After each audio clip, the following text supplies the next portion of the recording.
Psychic Phenomena of Jamaica by Joseph J. Williams, first published in 1934. This book can be found on the site here, globalgraybooks.com/psychic phenomena of Jamaica ebook.html Global Gray 2025 globalgraybooks.com. Contents. Introduction. Weird happenings. 1. Ashanti cultural influence in Jamaica. 2. Jamaica witchcraft. 3. Applied magic. 4. Popular belief in ghosts. 5. Funeral customs. 6. Poltergeist. 7. Conclusions. Introduction. Weird happenings. Early in December 1906, I first visited Jamaica, where I planned staying a couple of months. On January 14th, the day of the disastrous earthquake, I was returning from the north side of the island, driving by way of Mount Diablo, and I arrived at the Uartan railway station about an hour before the starting time of the train that was to carry me back to Kingston. The day was unusually tropical for that season of the year in Jamaica, with a cloudless sky, and what was really strange, at a time when the trade winds should have been at their height, not a breath of air was stirring. One could almost feel the stillness, and the brightness of the sunshine was simply dazzling. As I reached the station platform, a gentleman and a young lady were attracting much attention. They were brown people of the mulatto type, well-dressed and with every indication of refinement, but the young lady, who, I should judge, was about 25 years of age, had become hysterical. She was wringing her hands, and between convulsive sobs kept repeating, "Father, we should never have left home today. I told you that something dreadful is going to happen." The gentleman naturally showed great embarrassment as he vainly strove to quiet his daughter, who kept repeating in a mechanical sort of way that she knew that something dreadful was going to happen. Finally, her father led her away and I saw nothing more of either of them. But just about half an hour after their departure, suddenly the ground began to tremble and to run in waves with a crackling, sputtering sound similar to the disruption of a gigantic Leyden jar. An earthquake was upon us. Then as the tremors ceased, I glanced at my watch. The time was exactly 18 minutes past 3. It was the following morning before I reached Kingston, and I found the city a mass of ruins with a ravaging fire still sweeping over the debris. More than 1,000 persons had been killed outright and many hundreds of others were succumbing to their injuries. Amid the general confusion and excitement, I repeatedly heard stories of a weird prophet who, it was said, had passed along the city streets some hours before the disaster, sounding a cry of warning that had gone unheeded by the populace, who had only laughed at him. Ordinarily, I would not have given any credence to these rumors, which I would have classified with those numerous after-fact delusions to be expected on such occasions. But the memory of the strange scene at the Uartan station haunted me as it had baffled any explanation that I could offer. Consequently, I made it a point to inquire carefully from the least imaginative of my confreres, and they were in agreement that they had heard the rumor many hours before the earthquake had happened. Years later, this incident was reported in the Times of London for January 13, 1921, as follows. It is noteworthy that in the forenoon of January 14, 1907, a man wearing a red mantle, who was regarded as an irresponsible person, made his appearance in Kingston, warning the people that before evening Kingston would be destroyed. At 3:30 p.m., Kingston, and in fact the entire island, was visited by an earthquake of great magnitude which not only laid a large area of the capital in ruins but killed at least 2,000 persons. Needless to say, the following days in Kingston were filled with rumors of prophecies of new disasters that never eventuated, and which drove the distraught people to an emotional frenzy of despair. Even the revivalist Bedwardites, clothed in white, as they paraded the city in single files, with that peculiar hip movement which is so characteristic of Milism, one adapted their hymns to the spirit of the occasion. Over and over again, in seemingly interminable reiteration, they sang with a distinctively Milistic lilt to their tune, "It is a warning, it is a warning, on the dreadful judgment day, heaven and earth will pass away, it is a warning, it is a warning. On the dreadful judgment day there'll be no warning." At first I could not catch the words, but the air itself seemed to burn into my very soul. I asked a youngster to find out for me what they were saying, with the result that I have here set down. Since that fateful day, about 27 years ago, I have made 3 other visits to Jamaica, and I have spent there in all nearly 6 years. It has been my good fortune to penetrate to some of the least accessible parts of mountain and bush, and I have lived for considerable time in those remote districts where superstitious practices are most prevalent. It has been my constant purpose to forward a scientific study of such unusual phenomena as might be regarded as psychic, both by discussing the incidents with natives of every class and color, and by seeking out those who were reputed as practitioners of the black man's witchcraft. Time and again I sought to draw out in conversation the professional obeahman, but I invariably found them evasive and non-committal. As occasion offered, I closely questioned youngsters who, according to common report, were apprenticed to Obeah men as disciples to acquire the art, but they had already learned their lesson of secrecy and I could make no impression on them. I repeatedly watched a black boy whom I knew well, the son of a notorious Obeah woman, as he stood motionless for long periods staring straight at the sun, a sure indication in itself that he was in preparation for the practice of Obeah. Yet despite the fact that I remunerated him generously for trifling errands and otherwise strove to win his confidence, I never succeeded in gaining from him any information of value. It was only from disillusioned clients of Obeah men who shamefacedly made admissions connected with their own experiences that I was really able to gather directly any reliable facts. Chance, however, occasionally favored my effort. At rare intervals I stumbled on nocturnal workings of the Obeah man, but even here there was no prearrangement. I am extremely skeptical of all stories of surreptitious rendezvous, and even what I did see usually savored rather of nihilism than of Obeah proper, as we shall see in the course of the narrative. Meanwhile, however, I have carefully studied the works of others, and I have searched diligently for every scrap of information on the subject, making it my great objective to sort out judiciously to the best of my ability what appears to be authentic facts from the mass of fiction that has been written on the subject. At the Congrès International des Sciences Anthropologiques et Ethnologiques, held in London, July 30 to August 4, 1934, I presented a paper to the section on religions bearing the title Psychic Phenomena in Jamaica. Over 1,000 delegates had assembled from 42 different countries, and it was my purpose to place dispassionately before the learned gathering the results of more than a quarter of a century of intensive research. After a brief description of the various forms of local belief in Jamaica regarding duppies, shadows, and the like, I then proceeded. Without attempting to classify the various phases, we may now take up some particular instances of psychic phenomena in Jamaica. No idle rumors are to be reported. Almost without comment, I purpose citing a series of cases, as far as possible quoting the very words of witnesses for whom I can personally vouch, and also giving an incident or two that actually came under my own observation. The Reverend A.J.E. to whom repeated reference will be made was the Reverend Abraham J. Emmerich, to a Jesuit missionary who took up work in Jamaica in 1895, at first in Kingston, and subsequently in the heart of the mountains where for 10 years, as he expressed it himself, he lived in an atmosphere impregnated with Obeah and other superstitions. Case 1, by Reverend A. J.E. One of the favorite pastimes of the duppies is stone throwing. Reports of persons and places being stoned by duppies are very common. My first experience of stone throwing duppies was rather startling and trying. It happened soon after my undertaking the mountain missions on the north side of the island, and before I was acquainted with the habits of the people and knew anything about their superstitions and occult practices. One evening after dark, I was on my way to Alva Mission, situated at a lonesome spot on a hill in the Dry Harbor Mountains. I was met by a crowd about a mile away from the mission. They got around me and warned me in an excited way against going up to the mission. They said that duppies were up there at night throwing stones, that the duppies had stoned the teacher away from the Alva school. It seems that the stone throwing had been going on for a week or more before my arrival. For several nights crowds went up to the old Alva school, not far from the church on a mountain spur partly surrounded by a deep ravine covered with thick bush. The teacher of the school, a certain Mr. D, lived in 2 rooms that overlooked the declivity. Every night the crowd was there. Stones were thrown from various directions, but most of them seemed to come from the bush-covered ravine. What mystified the people most and made them believe and say, as did the teacher and the most intelligent storekeeper in the district, that the stones were thrown not by human hands but by spirits, was that those who were hit by the stones were not injured, and that some of the stones which came from the bushy declivity, after smashing through the window turned at a right angle and broke the teacher's clock, glasses, etc.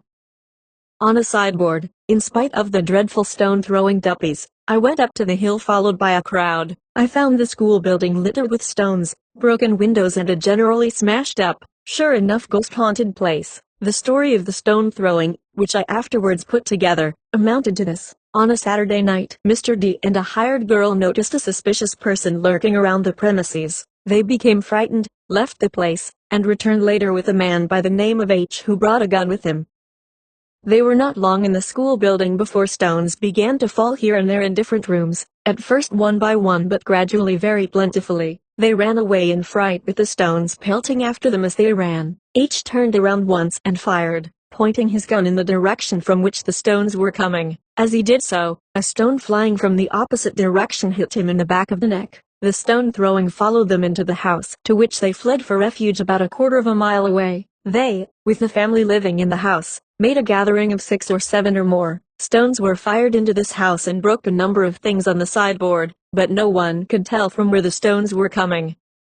Some of them seemed to come in the open door, turn around and fall at the teacher's feet. One of the persons marked a stone and threw it out, saying, "If him be a true duppy, him will throw this stone back." This marked stone was said to have been thrown back, proving that the stone thrower was a true duppy. A while after they went to bed, the stone throwing ceased. Case 2, by Reverend A.J.E. Strange to say, the old mission house at All Saints, with a history and location as weird as that of the House of the Seven Gables, was said to be haunted. A strange coincidence in connection with its being haunted happened to one of our fathers. The father, who had come to the country for a change, was to stop in this house on Saturday night and say Mass at All Saints on Sunday, while I went on to Falmouth, about 8 miles away, to say Mass there. Before going, I said to the father, "As you are not accustomed to sleep alone in a house, you had better have a boy remain in the house with you." "Do you think," he asked, "that I am afraid to sleep alone in the house?" "No," I said, "but I think it more prudent that you have the boy in the house in case anything should happen." The next day, the father seriously asked me why I warned him against sleeping alone in the house. He said that during the night, the boy who was sleeping in the hall called him and said that a lady and gentleman were there and wanted to see him. The father, having dressed hurriedly and come out of his room into the hall, asked the boy where were the lady and gentleman. The boy pointed to the corner where he said he had seen them, but when the lady and gentleman were not there, the boy was so frightened that he could not be persuaded to remain alone in the hall. So much for Father E's account. In January 1907, on the occasion of my first visit to Jamaica, and just a few days before the earthquake to which reference has been made at the opening of this introduction, I myself spent the night at All Saints in this very mission house, which was supposed to be haunted. At the time, however, I was absolutely in ignorance of its ill repute, and it was only later that I heard of other incidents similar to the one I have just related. I should note, too, that Father E knew nothing whatever of my experience when he wrote his own account some time later. After we had both committed the facts to paper, we met and talked them over. All Saints Mission is located in a mountain district, looking out over the Caribbean towards Cuba. The night that I spent there found my sleeping accommodations restricted to a sofa in the front room, which was of unusual size. It was this very room which in Father E's account is called the hall, where the boy was sleeping and where the lady and gentleman so unceremoniously disappeared. On 3 sides of this room there were windows, and on the 4th a passage led to the rear of the house. This passage was cut off from the room by a pair of swinging doors. It was a bright moonlight night, and as there were no curtains on the windows, I might easily have read without artificial light. As I put out the lamp, the doors of the passage began to swing back and forth in unison. When I touched them, the motion ceased. But while I felt no pressure of any kind, as soon as I withdrew my hand they immediately began to swing again. I could feel no draught of air, and examining all around the doors, I found no explanation of the movement. After about 3/4 of an hour, the doors ceased of their own accord. Going over to the sofa, I lay down and tried to sleep. While I could see nothing out of the ordinary, I was disturbed by all kinds of sounds. First it was as if someone came tramping across the floor in my direction. That might easily have been imagination. Then a hand or something similar, I could see nothing, seemed to press heavily against various parts of my head and arms. That, too, might possibly have been imagination.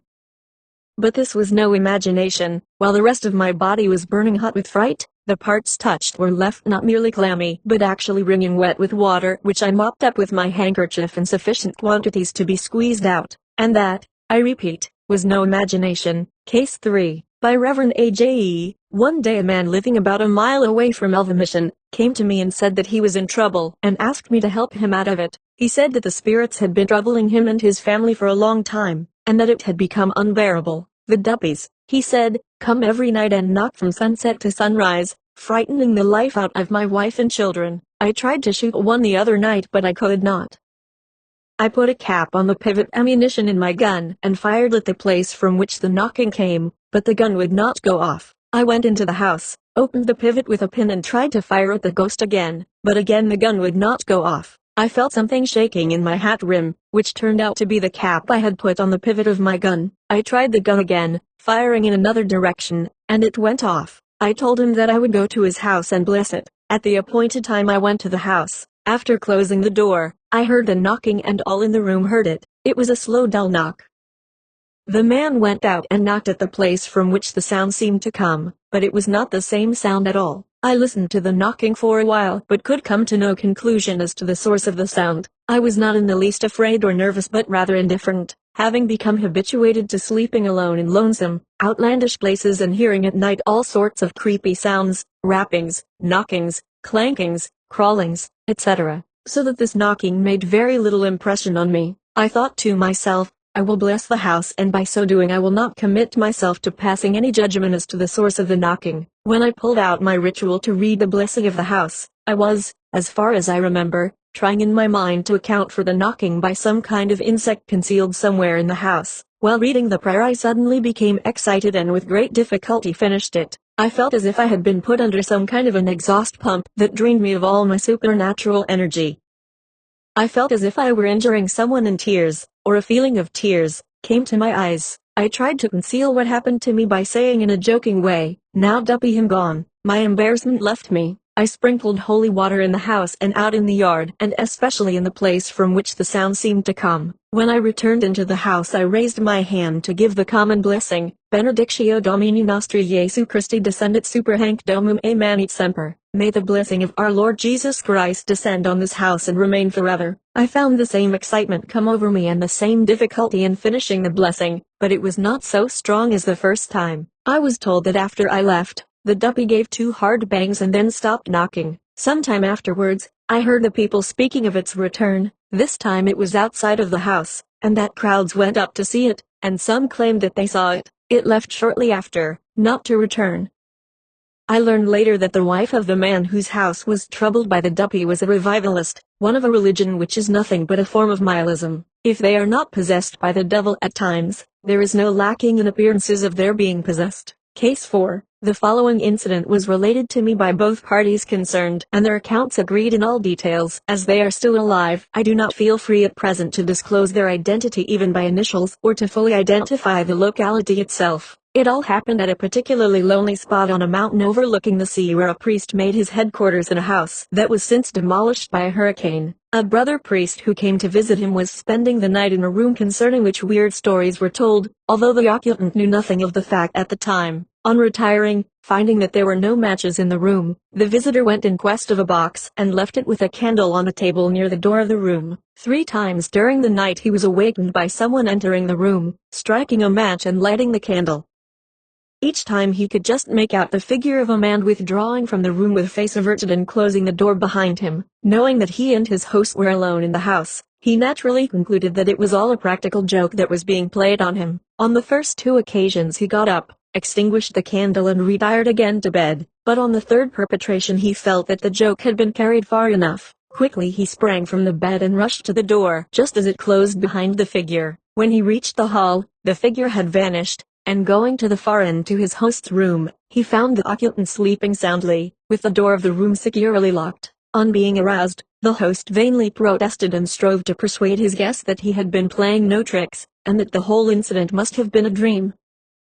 But, on returning to his own room again, the visitor counted on the table 3 partially burnt matches where there had been no loose matches at all when he retired. Next morning he made his departure from the house as early as possible. Case 5. By Reverend A.J.E. It sometimes happens that the duppy's attacks upon human beings resemble possession by the devil. One day I was asked to come and see some sick children. When I arrived, I found 2 young girls under a peculiar spell which came about, I was told, in the following manner. Mrs. D said she was sitting in a room with a girl named J, when 3 slow raps came upon the jalousies, then came 3 more slow raps, followed by 3 more slow raps, then a warm wave passed through the room.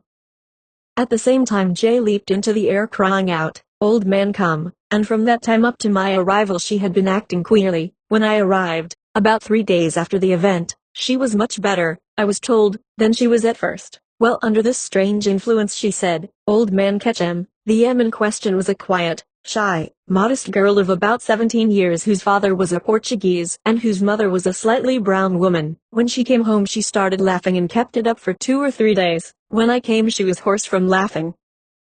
The people of the house told me that a peculiar mutual sympathetic influence controlled J and M. If one laughed the other laughed, if one had a headache the other had a headache, and so on. I was told that similar occurrences had been going on in this family for years, and that it was attributed to the malicious black art working of a family enemy. Some of the effects of this possession, if I may use the word, was that those affected spoke in an unknown tongue. I read Latin at them and they thought the unknown tongue sounded like Latin. Another strange effect of this possession was the impulse to run wild in the woods, climb trees, etc. I was told that in past years those attacked had to be constantly watched, and that at times it was difficult to hold them down, and that they would even work themselves loose from ropes with which they were tied. I asked Jay what had happened to her. Speaking with difficulty and with a guttural sound she said, "A dog squeezed me, that is, a dog squeezed me, or a dog jumped up against me." I did not think it a case of diabolical possession, nor did I attempt to exorcise the children, but I read some of the prayers taken from the form of exorcism, and blessed the two girls, the house, and the yard. I remained around for some time, and on my way home, I met the girls returning from a spring with pails of water on their heads, laughing and chatting as happy as larks, apparently well. I never heard of them being again troubled by duppies. Case 6, by Reverend M.E.P. Father P, who died in Jamaica during the flu epidemic, once told me of an experience of his own. He was called to a young woman who was dying. She had been baptized as a Catholic, but had never attended church and had led a notoriously immoral life. He found her unconscious, lying on a couch in a single-room hovel. After sending everybody out of doors, he strove for some minutes to elicit from the dying woman at least some sign of contrition for her misspent life. Failing in his effort, he gave conditional absolution, realizing that possibly the wretched woman, while unable to give any external sign, might still be fully conscious of what was going on. Father P then prepared to anoint her according to the Catholic ritual, which gives even a poor creature like this the benefit of every doubt when eternity is at stake. Just as he stooped over to begin, a black arm reached around him and struck the woman on the side of the head with such violence that the head was dislodged from the pillow. Father P turned quickly, but the arm was gone and he was alone in the room with the dying woman. Trying to persuade himself that it was all a trick of the imagination, he started again. Once more the arm reached around, and this time it actually threw the woman from the couch to the ground. Father P immediately looked for the body to which the arm should have been attached, but as he did so, the arm itself vanished, and he was still alone. Then, as he turned back again, he found the woman, to all appearances, dead at his feet. This same clergyman, I have heard, on another occasion witnessed the severe flogging of a woman by unseen hands, which left cruel welts upon the body, but, as I never received the story from his own lips, I omit it here, as I am now confining myself strictly to first-hand information. Case 7. The weirdest happening in my own experience occurred when I took up residence at my first mission with headquarters at M. The house was a spacious one that was intended ultimately for a school. A large double hall passed down the center with a range of rooms on either hand. On the side that I occupied, my bedroom was the second from the rear. Next came a vacant room with doors on the four sides including an entrance from the yard. The door that connected this room with mine was always left open for purposes of ventilation. The other three doors were kept locked and were bolted on the inside of the room, which had formerly been a bathroom. About 20 minutes past 11 one night, shortly before the hurricane of November, 1912, I was awakened by a loud knocking at the side entrance. My first thought was that I was needed for a sick call. Calling to my supposed visitor to wait a minute, I began to dress hurriedly. When I was about half clad, the knocking changed to a series of crashing sounds as if someone was forcing an entrance with a crowbar. At this I concluded that thieves were breaking in. Being alone in the house, I flung my shoe against the door and saw it bounce back a couple of feet or so, and I then shouted to the marauders to go away. As I did so, the door crashed open towards me and I sprang back to escape being knocked down. It was a dark night and I saw nothing beyond the door. There was an old gun in the corner of my room. I did not know whether it was loaded or not, but as I turned to get it, still thinking that it was thieves that I had to deal with, I could hear a tramp of feet across the room next to mine, and it sounded as if the door into the hall had been forced open in the same way as the outer door had been. Opening my own door that led into the hall, I thrust the gun in the general direction that I supposed the thieves must be, and aiming high, I pulled the trigger. There was a snap and that was all. The gun was not loaded. But as all noise had now ceased, I hurried through my room to gain the side entrance, with the purpose of summoning help, only to find that the door that I had seen crash open was now closed and locked and bolted on the inside and nothing was broken. And it was only then that I realized that I was not dealing with thieves, as my hair seemed literally to stand on end. especially when I found my shoe that I had seen fall well in front of the door actually back against the wall where it had been pressed when the door swung open. And so it is that, as I ponder upon the weirdest stories of the Jamaica bush, I find the question arising in my mind, is it then all hallucination, or is there some mesmeric influence at work, as more than one critic has suggested in connection with Haitian voodoo? Or, again, have we here a recrudescence of the diablerie found recorded in the scripture narrative? What must the answer be? The out-and-out materialist will meet my question with a sneer, perhaps even question my sobriety if not my veracity, and dismiss the matter from his mind as unworthy of further consideration. The devotees of spiritual seances, on the other hand, may seek to turn it all to their foolish ends and claim to find here a verification of the potency of spirits who may be used to impose upon the ignorant and superstitious for the entirely unspiritual purposes of material gain. For my own part, with full realization of the seeming bathos of the confession, as regards the individual cases considered separately by themselves, I must simply say, I do not know. I state the facts. I admit man's proneness to exaggerate, and that even by a process of self-hypnotism there is a possibility of his becoming convinced at times that the figments of the imagination have actual objective reality in the material order of things. I acknowledge no less the power and machinations of the evil one, always subordinate, of course, to the limitations set by Almighty God, and so it is, that in each particular case, if considered by itself, I am constrained to shake my head and admit, I am not sure, but, taking all the cases cited as a group, the collective evidence, I feel, compels us to acknowledge that we are dealing with some preternatural agencies or forces, call them what you will. All the witnesses cannot have been victims of delusions. I knew them individually, and without exception, they were men of mature years, characterized by sound judgment. They were practical men and distinctively unimaginative. In fact, they were rather phlegmatic than otherwise, and had in each case sifted every possible natural cause as an explanation. In consequence of the years of missionary service which they had seen in Jamaica, they had become accustomed to the creepy sounds of the tropical night in the bush, that invariably disturb the uninitiated. However, I do not feel that we have here sufficient data to propound any clearly defined theory as to whether the preternatural forces are influences for good or evil. Consequently, while obvious contacts might seem to imply satanic majesty as the principal agent, I am far from considering this here as an established fact. So concluded the paper presented at the London gathering of anthropologists, and it was so favorably received that I feel constrained to treat the whole matter in more detail, since the limited time afforded by the Congress restricted me to a very cursory review of the subject. It is the aim of the present work to go more deeply into the question of weird happenings and superstitions in Jamaica, to examine carefully the curious beliefs still prevalent in the island, to analyze critically the extraordinary manifestations that are reported from time to time, and to seek some plausible explanation for the various phenomena. It is the purpose, however, to restrict the study to such phenomena as are distinctively Jamaican, and consequently a residue of the days of slavery and so presumably of African origin. Our field of investigation, then, is Negro culture, which precludes such occult practices as have been acquired through contacts with the whites as well as European superstitions, however they may have been introduced to the island, for these latter cannot be regarded as peculiarly Jamaican, either in origin or practice. They are engrafts and nothing more. To understand properly many of the superstitions and practices in Jamaica, it is necessary to trace them back to their origins in Africa, whence they were brought in the days of slavery and adapted to the exigencies of new surroundings and varying contacts. Hence we must determine in the first place just what tribal centers exerted the greatest influence in the cultural development of Jamaica, especially as it concerns the bush today.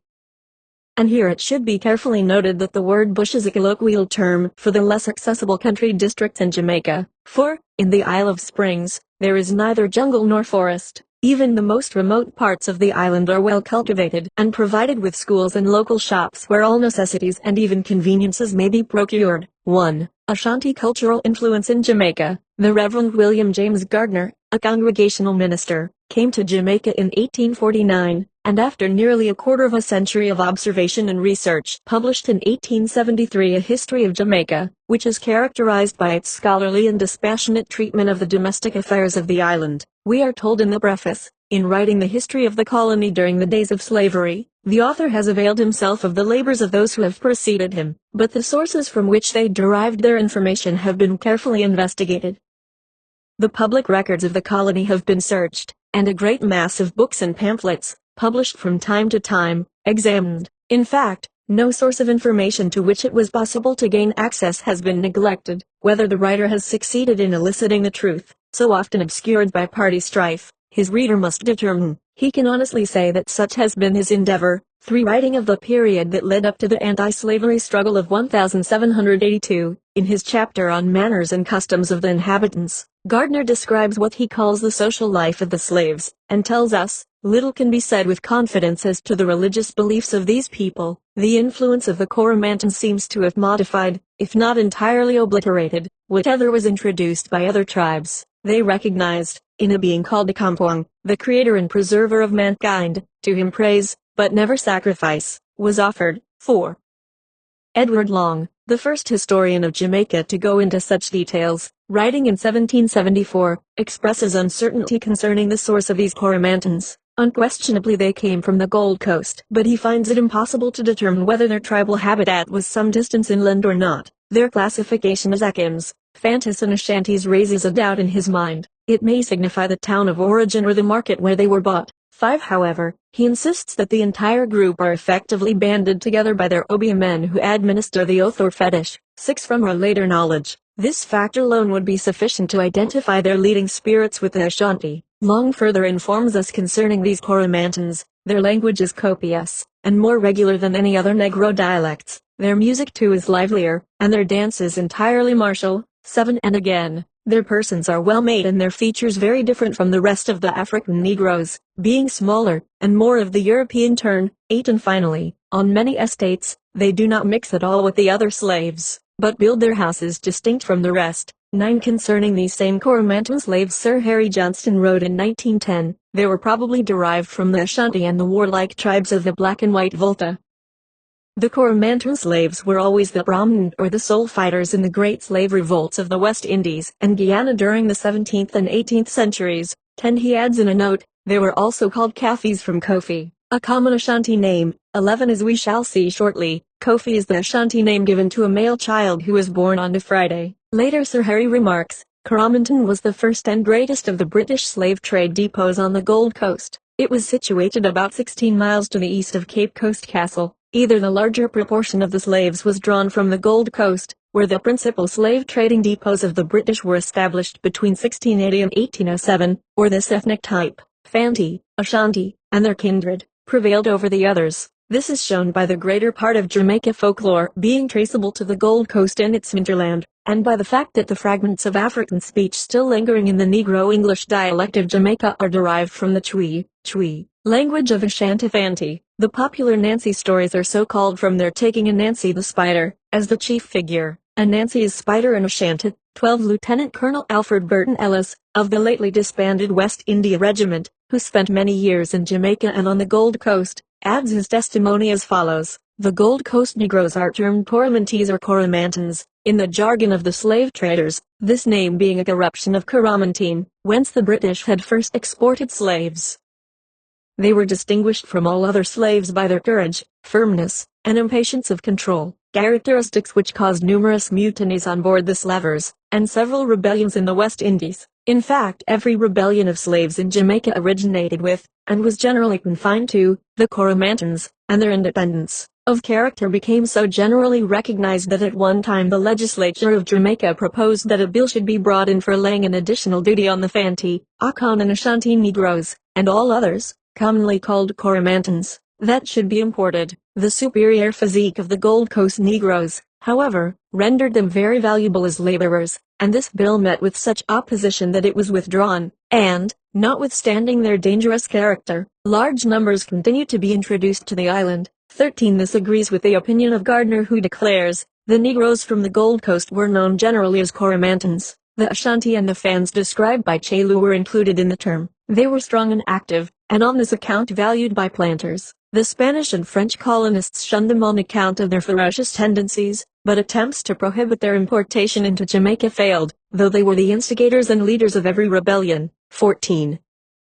While promiscuous intercourse during the past century has effectively obliterated all physical characteristics which may have been preserved more or less during slavery by the Coromantan exclusiveness, still there have come down to us certain cultural traits, even now prevalent throughout the island, that were unquestionably of Ashanti origin and which must have been impressed upon the Negro population as a whole by the tyrannical domination of the so-called Coromantans. Long assures us that in his day it was customary among the plantation Negroes in Jamaica to call their children by their African name of the day of the week on which they were born. 15 and he forthwith furnishes us with a list wherein we find the following names for males: Monday, Cudjoe; Tuesday, Cubana; Wednesday, Quaco; Thursday, Quayo; Friday, Cuffy; Saturday, Quaman; and Sunday, Cushi. Captain Rattray, in turn, informs us that every Ashanti child born has, as one of its names, a name derived from the particular day on which he or she was born. 16 and J.B. Dunkwa, a native of the Gold Coast,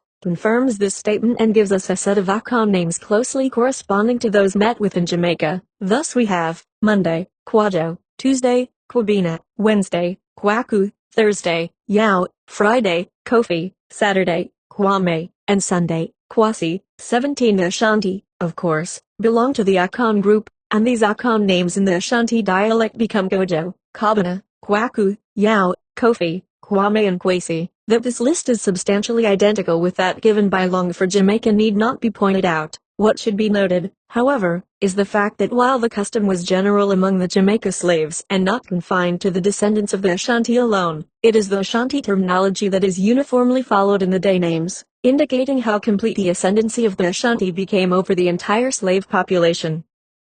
Moreover, the generic term for the black man in Jamaica, in contradistinction to the Bakra, or white man, is even now Kwashi, the designation of a male Sunday child, and I could not help noticing on more than one occasion, that Quaco was a common nickname, and one that was not at all relished by the recipient. But why a Wednesday child should be a term of reproach, I could not determine, and the more I questioned, the more embarrassed the victim became and the more his tormentors enjoyed his discomfiture. They themselves simply did not know the origin or real signification of the term. Captain Rattray now calls my attention to the fact that in Ashanti folklore, Anansi, the spider, is usually referred to as Kwaku Anansi. He is a roguish sort of a fellow who is constantly overreaching himself and guilty of endless sharp practice. But despite it all, he is a likable chap with a most amusing character. Hence one Ashanti will twit another, "Oh you Kwaku Anansi," or simply, "Oh you Kwaku."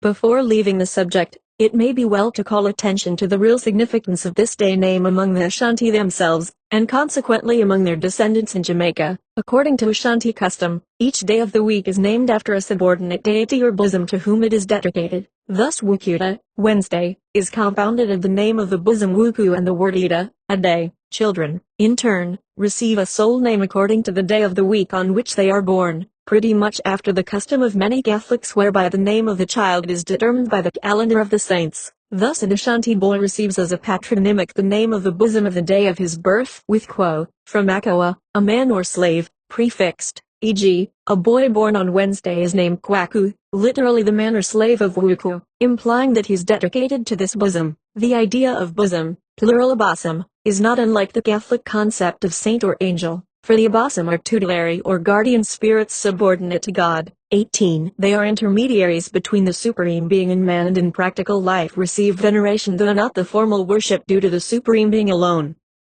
Writers commonly confuse these abosom or spirits with fetishes, a term which should be reserved for charms or amulets, material objects associated in popular belief with preternatural influences. The Maroons, or fugitive slaves of the Jamaica Mountains, who so long disturbed the peace of the island and who defied even the regular troops that were sent against them, were composed in great part and actively led by Gold Coast Negroes, whether we call them Ashanti or Coromantans. On February 1, 1866, Commander Bedford Pym, R.N. read a paper before the Royal Anthropological Society on the Negro in Jamaica, in connection with the rebellion that had taken place there during the previous year. In the discussion that followed, a Mr. Harris who was speaking from personal observation said in reference to the Maroons of Sierra Leone who had been transported from Jamaica by way of Halifax, the Maroons are principally descendants of the Gold Coast tribes, and still retain amongst them the same religious superstitions, customs, and common names, as, for instance, the naming of their children after the days of the week upon which they were born, such as Quaman, Monday, the son of Quaco, Thursday, each day being denoted by the masculine and feminine gender. They boast of being directly descended, or having been concerned in the Jamaica Rebellion at the end of the 18th century, as partisans of King Cudjoe. Their leader. 19. According to the generally accepted theory, the Jamaica Maroons are to be traced to the Negro slaves of the Spaniards who fled to the mountains when their old masters were driven from the island by the English in the days of Cromwell.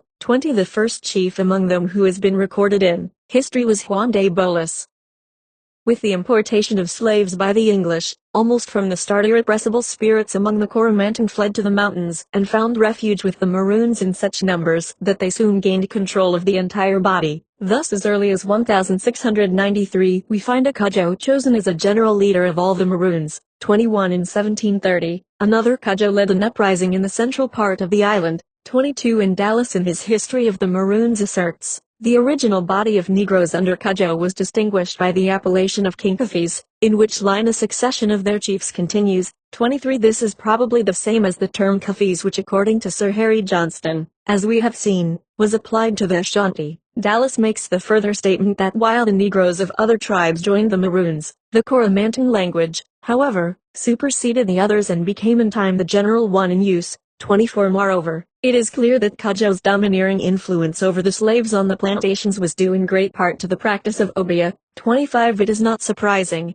then, to find Dallas recording, the Maroons continued to believe, like their forefathers, that Akampuang was the god of the heavens, the creator of all things, and a deity of infinite goodness. 26. The supreme being among the Ashanti is Nyame, and his primary title is Nyankapan, meaning Nyame, alone, great one. 27. Akampuang is the white man's effort to transliterate the spoken Nyankapan as heard from the early slaves. As a matter of interest, during the Ashanti War of 1872, one of the Ashanti chiefs was reported by the English as Akjampuang. 28.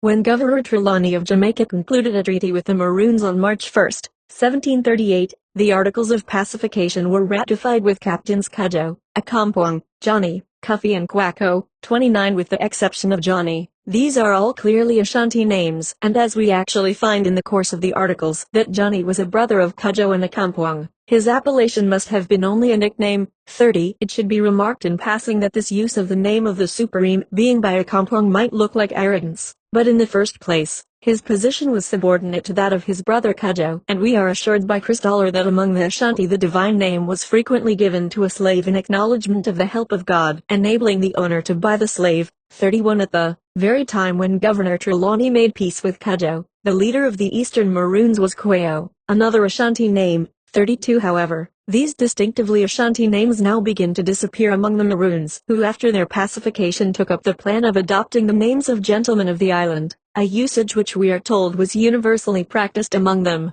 33. Thus we find among the Scots Hall Maroons in 1774, Captain Davy, Sam Grant who later became Major of Maroons at Charlestown, and a personage of the name of MacGuire. 34. Nevertheless, Ashanti names do turn up at times. Thus when Governor Littleton was attended by a party of Maroons at Montego Bay in 1764, the leader was named Cudjoe. 35. Again, one of the Maroons who stirred up the slaves in 1755 was Quacko. 36. And J.B. Morton writing in 1793 mentions another Cudjoe as chief of the Central Maroons at the time of his visit to them. 37. Finally in the rebellion of 1760, according to Brian Edwards who was personally familiar with every detail of the uprising, the real leader was a Coromantan Negro of the name of Taki, who had been a chief in Guinea. 38. This name is also Ashanti where it is written with a final I, Take. 39. All this goes to show that the real leaders among the Coromantans, whether met with as slaves or Maroons, were none other than Ashanti as Gardner and Ellis maintain.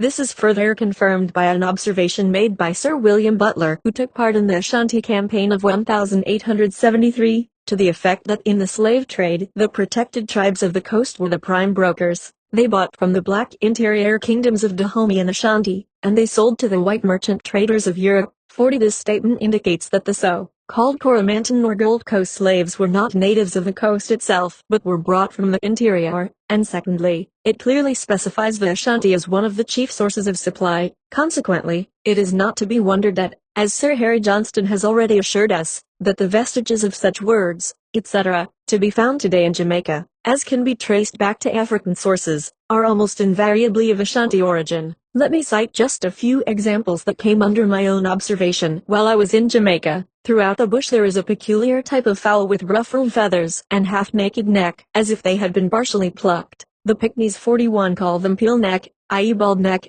since peelhead means bald, these are technically known as sensafowl. Now a writer in Chambers' journal for January 11, 1902, 42 suggests as an indication of obia a few sensa feathers in one soup plate, and mentions in connection with a particular case of obia that among the ingredients required were 2 white sensa fowls. 43 Moreover, May Robinson, in a contribution to the Folklore Quarterly in 1893 further associates the sensafowl with the working of obia, especially in the process of duppy catching as a cure. 44 Now this Jamaica sensafowl, which is thus closely connected with obia, is identical with the essence fowl of Ashanti, whence, as we shall see later, the Jamaica obia was derived. 45 As it is peculiar to the Ashanti to use as a sobriquet of the supreme being or creator Ancestral, the great spider. 46 It is significant to find Isabel Cranstown McLean in her Children of Jamaica 47 making the complaint, most of their beliefs are very depressing, and very degrading. It could not, for instance, help the children to grow into good men and women when they are told the creator of man was a spider. Both in Jamaica and Ashanti the utterance is connected with fables illustrative of wisdom, and nothing else. The Jamaica peasant habitually makes use of words that are to him simply meaningless, and yet they are not only pure Ashanti but their signification has been faithfully preserved during the century and a quarter since the importation of slaves was stopped. Thus the staple food of the Ashanti is fufu, which consists of mashed yam or plantain. 48 While in Jamaica mashed yam retains the same identical name, fufu, this word fufu is itself the reduplicated form of the Ashanti fu, meaning white, and in the Jamaica bush a very superior species of white yam is called fufu yam. While none of the peasants apparently know the origin of the term, this particular usage is clearly distinguished from that already mentioned where it signified yam that had been mashed. Again, the name of the common yellow yam in Jamaica is afu, which is presumably a simplified form of nkamfo, the Ashanti name for the same yellow yam. So too, in Jamaica, a yam that has developed spherically, and not in the usual elongated form, is known as pumpkin yam, a reduplicated form of the Ashanti word pun, primarily meaning to become swelled or distended. The fabulous decano or dumpling tree, which is so frequently met with in Jamaica and Nancy stories, is derived directly from the Ashanti word decano, boiled maize bread. The Ashanti name of Odum for the silk cotton tree perseveres in Jamaica both as regards its name and its characteristic association in popular superstition with duppies or ghosts who are supposed to make the Odum tree their usual abode. The Ashanti word for owl, patu, is still preserved in Jamaica, and the Ashanti apakai, a broad calabash, and apakayam, a small calabash, recur in the Jamaican name for a small calabash, paki. So too, the Ashanti bankara, a traveling basket, is the Jamaica bankra, or as it is sometimes spelt bankra, just as the Ashanti katakiwo, a small bag or sack, is the Jamaica kutaku, which is associated with the obia man. The Ashanti nyam, to move quickly, has the reduplicated form nyam, agony pangs of death, and the derivative jayam, to be in the agonies or pangs of death. This is seemingly the origin of the Jamaican nyam, to eat greedily or devour, as we find it in the proverb darg nyam darg, or as we would express it, dog eat dog. Concerning the Coromantans, Brian Edwards tells us, Asarsi is the god of earth who receives the offering of first fruits besides a libation poured out of what they drink. 49 According to Captain Rattray, Asais is the Ashanti earth goddess to whom Thursday is dedicated. Even now, he declares, the Ashanti farmer will not till or break the soil on this day. He is of opinion, however, that when the Ashanti, before partaking of wine or spirits, pours a little on the ground from the cup, he does so, not to the earth goddess, but for the shades of his ancestors. 50 The Ashanti Sasabonsum is well described by Captain Rattray as a devil or evil spirit in league with the Abefo or witch who is its servant. 51 That this Ashanti Sasabonsum exercised great influence among Jamaica slaves is evidenced by Herbert G. DeLisser, a native Jamaican, who records their belief that Sasabonsum's favorite residence is the Seba, the great silk cotton tree. 52 True it is that Brian Edwards speaks of the Coromantan Sasabonsum as a bony. 53 But this is probably due to the fact that the Abefo was confused with its master, Sasabonsum, and Aboni became the object of the Obia cult in the white man's effort to clarify and express the black man's witchcraft. But we shall see more of this in a later chapter. Finally, there is a tropical skin disease known as yaws, which is characterized by ulcerated tumors of a most contagious form. The Oxford Dictionary regards the derivation of the word as of unknown origin, although the earliest reference connects it with Jamaica, where the distemper is very prevalent. Now it is at least suggestive that the Ashanti word for the same disease is Giato or Giatawa, and that its signification is given as Yuaz. As noticed in Hebrewisms of West Africa, a visitor to Jamaica from the States is immediately impressed by the cleanliness of the native peasant in his habits and in his fondness for bathing, a striking contrast with our southern Negro, who too frequently seems to have a horror of water. In Jamaica coastal towns, the entire male population as a rule devotes a great part of every Sunday morning to swimming, so much so, that it frequently interferes with divine service, and even on weekdays, wherever water is plentiful, the morning bath is the rule rather than the exception. In this connection it is interesting to find A.W. Cardinal writing, "The Ashanti are remarkable for their extreme cleanliness, and they take a pride in themselves, their clothing and their houses, which some of the other tribes do not, and many of the non-African population completely ignore." 54 Bowditch too had noted the same characteristic of the Ashanti more than a century before. "Both men and women are particularly cleanly in their persons," he wrote of them, and adds that they washed daily on rising, from head to foot, with warm water and Portuguese soap, using afterwards the vegetable grease or butter, which is a fine cosmetic. 55 Is it a consequence of this use of Portuguese soap that in Jamaica today, perhaps no gift is more highly prized, even by the better class of the peasantry, than a cake or two of scented soap? On the occasion of my first Christmas in Jamaica, I was astonished by the number of gifts of soap, which almost seemed a reflection until I became better acquainted with the native customs. 56.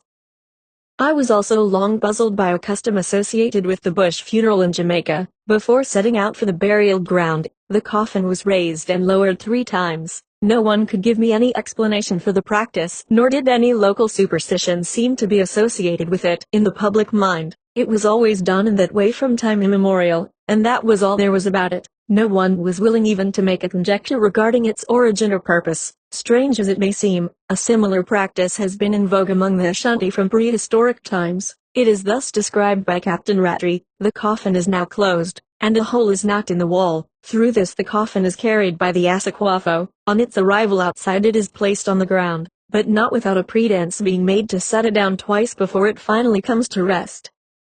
The reason for this curious custom is undoubtedly to give Asacia, the earth goddess, due notice and warning. 57 Then, after a brief ceremony, he continues, the sextons now raise the coffin to carry it away to burial. The same courtesies are paid to the earth goddess as when the corpse was set down. 58 A striking parallel to this formality was concomitant with the enthroning, or rather installing, of a new paramount chief among the Ashanti, in comparatively recent times, whereby he was required to feign 3 times to sit upon the golden stool, though actually he might not rest upon it, raising and lowering his body 3 times to put him in mind that it would be raised and lowered after death. 59 The Jamaica Anansi tales, as was remarked by Sir Harry Johnston, bear the impress of Ashanti influence. Not only is the central figure in the stories the Ashanti Anansi or spider, but while in the folklore of the Gold Coast generally the spider's son is called Kwekutsin. 60 Among the Ashanti the name is Ntakuma. 61 In the same individual is never styled anything but Takuma in the Jamaica bush. Incidentally, the Jamaica Anansi stories have been handed down in living tradition by the old nanas, a word that is pure Ashanti both in form and usage, meaning granny in general and applicable to grandparents and grandchildren alike with proper qualifications. Here we may call attention to an account, as it appeared in Voodoo's Nobias, of the making of an amulet or charm by a Jamaica Mile man, which might well have been a description of a similar process as practiced among the Ashanti. My first experience with an Obia man in Jamaica was as follows. Accompanied by a native of the district, I was returning late one night to my residence high up in the mountains, when suddenly my companion who was leading the way shrank back and pointing a trembling finger through an opening of the coffee walkway we happened to be passing, whispered almost inaudibly, "Obi, sir." It was a bright moonlight night, and a short distance off the path might be seen a filthy-looking bedraggled fellow plying his art of obia for weal or woe. I drew my reluctant companion behind a shrub to watch the process which is so seldom vouchsafed to the eye of a white man. The obia man had placed on the ground some sticks, feathers, eggshells and other objects that could not clearly be distinguished. A piece of string was placed on top of the little heap. He then retreated for a short distance and began a mumbling incantation which was accompanied by a rhythmic swaying of the body. With hands behind the back he next approached, crossing one leg over the other as he slowly advanced and drew near the incongruous ingredients of what was evidently intended for a fetish. With legs still stiffly crossed and swaying body he stooped and breathed upon and spat at it, and then gathered up the articles one by one, still mumbling some weird incantation as he placed the sticks together and crushed the egg, shells and other ingredients within them and finally bound all together with a piece of string. When the task was accomplished, a cringing woman advanced from the shadow of a tree where her presence had not previously been noted. The Obeah man passed her the fetish charm and with fierce injunction charged her to hasten on her way without looking back or speaking to a living soul. She was especially warned to guard her fetish from every moisture, should river or rain or dew, or even the perspiration of her own body chance to wet it. Not only would all efficacy be lost, but it would inevitably turn against herself. I could not follow all the words despite my knowledge of the language of the bush, but I had been able to gather the general gist of the instructions, which were almost in the form of an invocation or curse. Strictly speaking, what I had been watching was not really the practice of Obeah, but rather the making of a protective fetish or good luck charm. Our friend was working in the role of mileman and cared nothing if he was observed. Had he been really making Obeah, he would have been surer of his privacy and would have squatted on the ground by his paraphernalia. 62. Compare this with Captain Rattray's account of the making of an kabir, or good luck charm, among the Ashanti. After specifying the 3 particular trees that must be represented by twig or root, he says, these 3 sticks are placed upon the ground, or sometimes upon an inverted pot, along with some pieces of a sweeping broom. A piece of string is placed on top of all. The medicine man or priest now retires a few paces and then advances towards the charm with his hands behind his back, and stooping down sprays pepper and guinea grain, which he had in his mouth, over the charm, saying, my entwining charm Katamako, who seizes strong men, mosquito that trips up the great silk cotton tree, shooting stars that live with the supreme being, I have to tell you that so-and-so are coming here about some matter. Here he takes his arms from behind his back and, stooping down, picks up the sticks and twine. Making a little bundle of the sticks, he begins to bind them along with the broomsticks, saying as he does so, I bind up their mouth, I bind up their souls, and their gods. I begin with Sunday, Monday, Tuesday, Wednesday, Thursday, Friday, Saturday. As he repeats each day, he gives a twist to the string round the sticks till he has bound them all together, when he knots the string to keep them from unraveling, ending by saying, whoever comes, may this be a match for them. 63. If this enumeration of the days of the week, which is really an invocation of the various abasam, was an essential in the making of the saman or charm, the practice might explain how the Ashanti terminology alone remains in the day names of Jamaica, since the Mile man who monopolized the making of amulets, even as the Obeah man who made Obeah, were exclusively of Ashanti origin. Incidentally, this account of Captain Rattray is given in connection with a description of a gold weight which represents a medicine man sacrificing a fowl to an kabir charm, and he adds, from time to time a fowl will be offered to the suman. The medicine man or priest will advance upon it with crossed legs and hands behind the back and perhaps with a whistle in his mouth, to call up the spirits, and will stand over the charm with legs crossed. He then holds the fowl by the neck and blows the whistle. This is what is shown in this weight. 64. A Jamaica exile, whether he be Jamaican by birth or like myself by adoption, needs only to read Ashanti Proverbs by Captain Rattray to be straightway carried back in spirit to his Isle of Springs. 65. Thus Ashanti, it is the supreme being who pounds the fufu for the one without arms. 66. Has found its counterpart in the Jamaican Wenkaluzan tale, Gora mighty brush fly. In both cases the care of Providence is implied. The Ashanti, the white-tailed one, the black colubus monkey, says, what is in my cheek is not mine, but what has gone into my belly that is my very own. 67. Has become in Jamaica, where incidentally monkeys are not known. Monkeys say, why na him mout no fay him, but why na him belly of fay him. 68. Ampere's variation is even closer. Monkey say wada in him jawbone no fay him, but wada in him belly of fay him. 69. The Ashanti, when rain beats on a leopard it wets him, but it does not wash out its spots. 70. Becomes paraphrased in Jamaica as 7 years no nuff fay wash freckle off a guinea hen back. 71. The saying usually implies the harboring of revenge. The Ashanti, when you have quite crossed the river, you say that the crocodile has a lump on its snout. 72. Is the Jamaican no cuss alligator long mouth till you cross river. 73. The Ashanti, when a fowl drinks water, it, first, takes it and shows it to the supreme being. 74. Is usually amplified in Jamaica into when fowl drink water him say thank God, when man drink water him say nothing. 75. Sometimes, however, the Jamaican merely remarks, chicken member God when him drink. 76. The Ashanti, the hen's foot does not kill her chicken. 77. Has become in Jamaica fowl tread pon him chicken, but him no tread too hard. 78. Or again, hen never mash him chicken too hot. 79. The Ashanti, if you are too wise a man, you say good morning to a fowl. 80 is explained by Captain Rattray as being said in a sarcastic sense and with the implication that you will find yourself committing some supreme folly. The Jamaican with like intent observes, "Man lived too well, him tell foul howdy." The Ashanti when the cat dies, the mice rejoice. 81 is the same as the Jamaican cat dead, mus fat.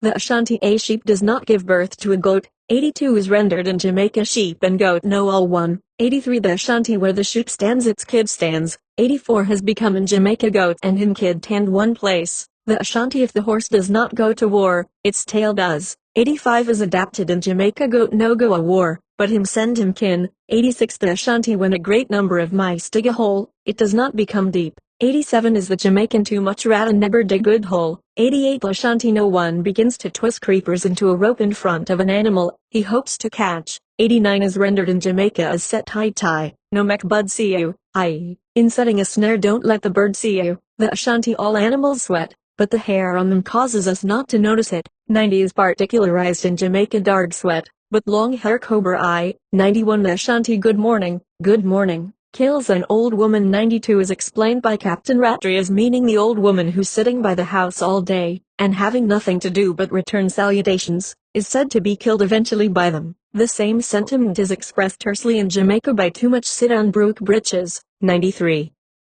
The Ashanti when two slaves look after your cow, hunger kills it. 94 finds this adaptation in Jamaica too much boucher, dark crawny. The Ashanti a stranger does not carry the head of the corpse. 95 is clarified by the Jamaican trainer have no right fake carry coffin if him no what a burying grung day. 96 the Ashanti it is the fool's sheep that breaks loose twice. 97 has as a variant in Jamaica one time fool no fool, but two time fool him to fool. 98 the Ashanti the poor man does not get in a rage. 99 is rendered in Jamaica poor man never backs, which Gardner the historian explains by saying he is humble, and cannot afford to take offense. 100 the Ashanti wood already touched with fire is not hard to set alight. 101 is practically unchanged in Jamaica all fire tick no hard fay catch. 102 the Ashanti it is the water which stands there calm and silent that drowns a man. 103 appears in the negative form in Jamaica as bragging riber never drown modi. 104 the Ashanti there is nothing that hurts like shame. 105 is found in Jamaica as shame no load,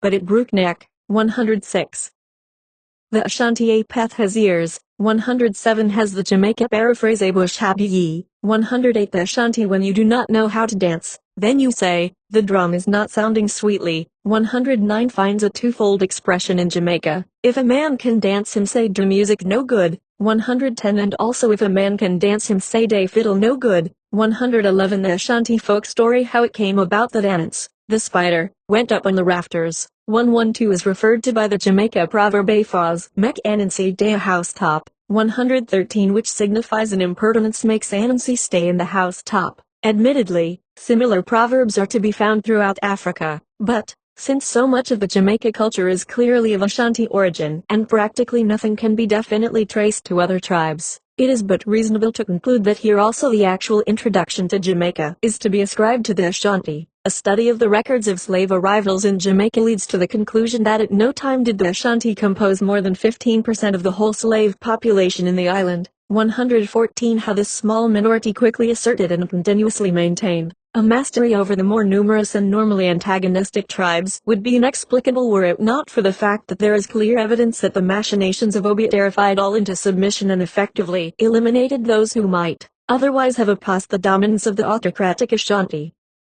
Summing up the present chapter, we may safely accept it as a fact that the Ashanti exercised a paramount influence in the development of the present cultural complex in Jamaica. In consequence, we are justified in assuming that when there is no evidence to the contrary, in the case of Jamaican traits and practices that are not in themselves fully intelligible, in all probability the true explanation is to be sought among the manners and customs of the Ashanti. When culture diffuses from a center, it usually radiates in successive waves in ever-widening circles which here and there become retarded. As a consequence, subsequent culture cycles emanating from the same center occasionally overtake and become confused with those that preceded. Simultaneously, other culture cycles from vastly divergent sources are spreading out independently, and as the various fields of influence overlap, there is necessarily a coalescing or modification of culture. Complex is in constant process of development, until it becomes an extremely difficult task to trace back particular cultural traits to their true origins. However, in the case of the Ashanti culture in Jamaica, it reached its new field of influence, thousands of miles from its place of origin, not by a gradual diffusion but by a violent transfer overseas, and its proponents were in sufficient strength and numbers not only to resist all encroachments of other cultural systems, but to violently suppress whatever Negro trait went counter to their own cultural complex. Thus it has come to pass that we have in Jamaica today so many of the old-time Ashanti customs as well as Ashanti terminology as little changed in usage as they are in the homelands despite the years that have intervened since their transplanting to new surroundings and conditions. 2. Jamaica Witchcraft. In Notes and Queries, London, January 25, 1851, we find the following communication. Can any of your readers give me some information about Obism? I am anxious to know whether it is in itself a religion, or merely a rite practiced in some religion in Africa and imported thence to the West Indies, where, I am told, it is rapidly gaining ground again, and whether the Obist obtains the immense power he is said to possess over his brother Negroes by any acquired art, or simply by working upon the more superstitious minds of his companions. Any information, however, on the subject will be acceptable. Th. Mincing Lane, January 10, 1851, 115.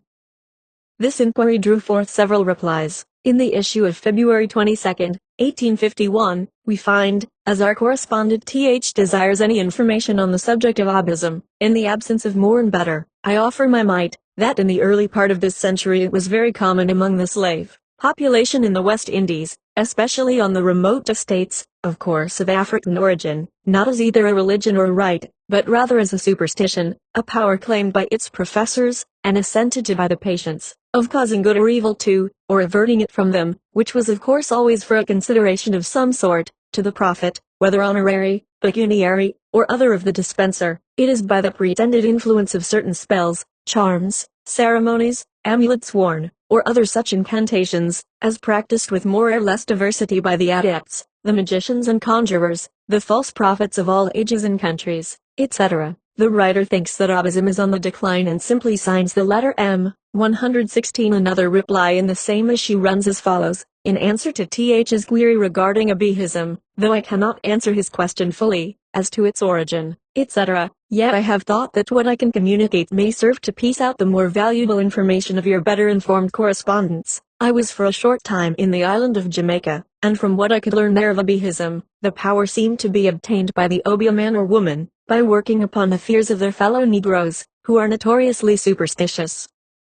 The principal charm seemed to be a collection of feathers, coffin furniture, and one or two other things which I have forgotten. A small bundle of this, hung over the victim's door or placed in his path, is supposed to have the power of bringing ill luck to the unfortunate individual, and if any accident, or loss, or sickness should happen to him about the time, it is immediately imputed to the dreaded influence of Obeah. But I have heard of cases where the unfortunate victim has gradually wasted away, and died under this powerful spell, which, I have been informed by old residents in the island, is to be attributed to a more natural cause, namely, the influence of poison. The Obeah man causes a quantity of ground glass to be mixed with the food of the person who has incurred his displeasure, and the result is said to be a slow but sure and wasting death. Perhaps some of your medical readers can say whether an infusion of powdered glass would have this effect. I merely relate what I have been told by others, etc. This letter is signed D.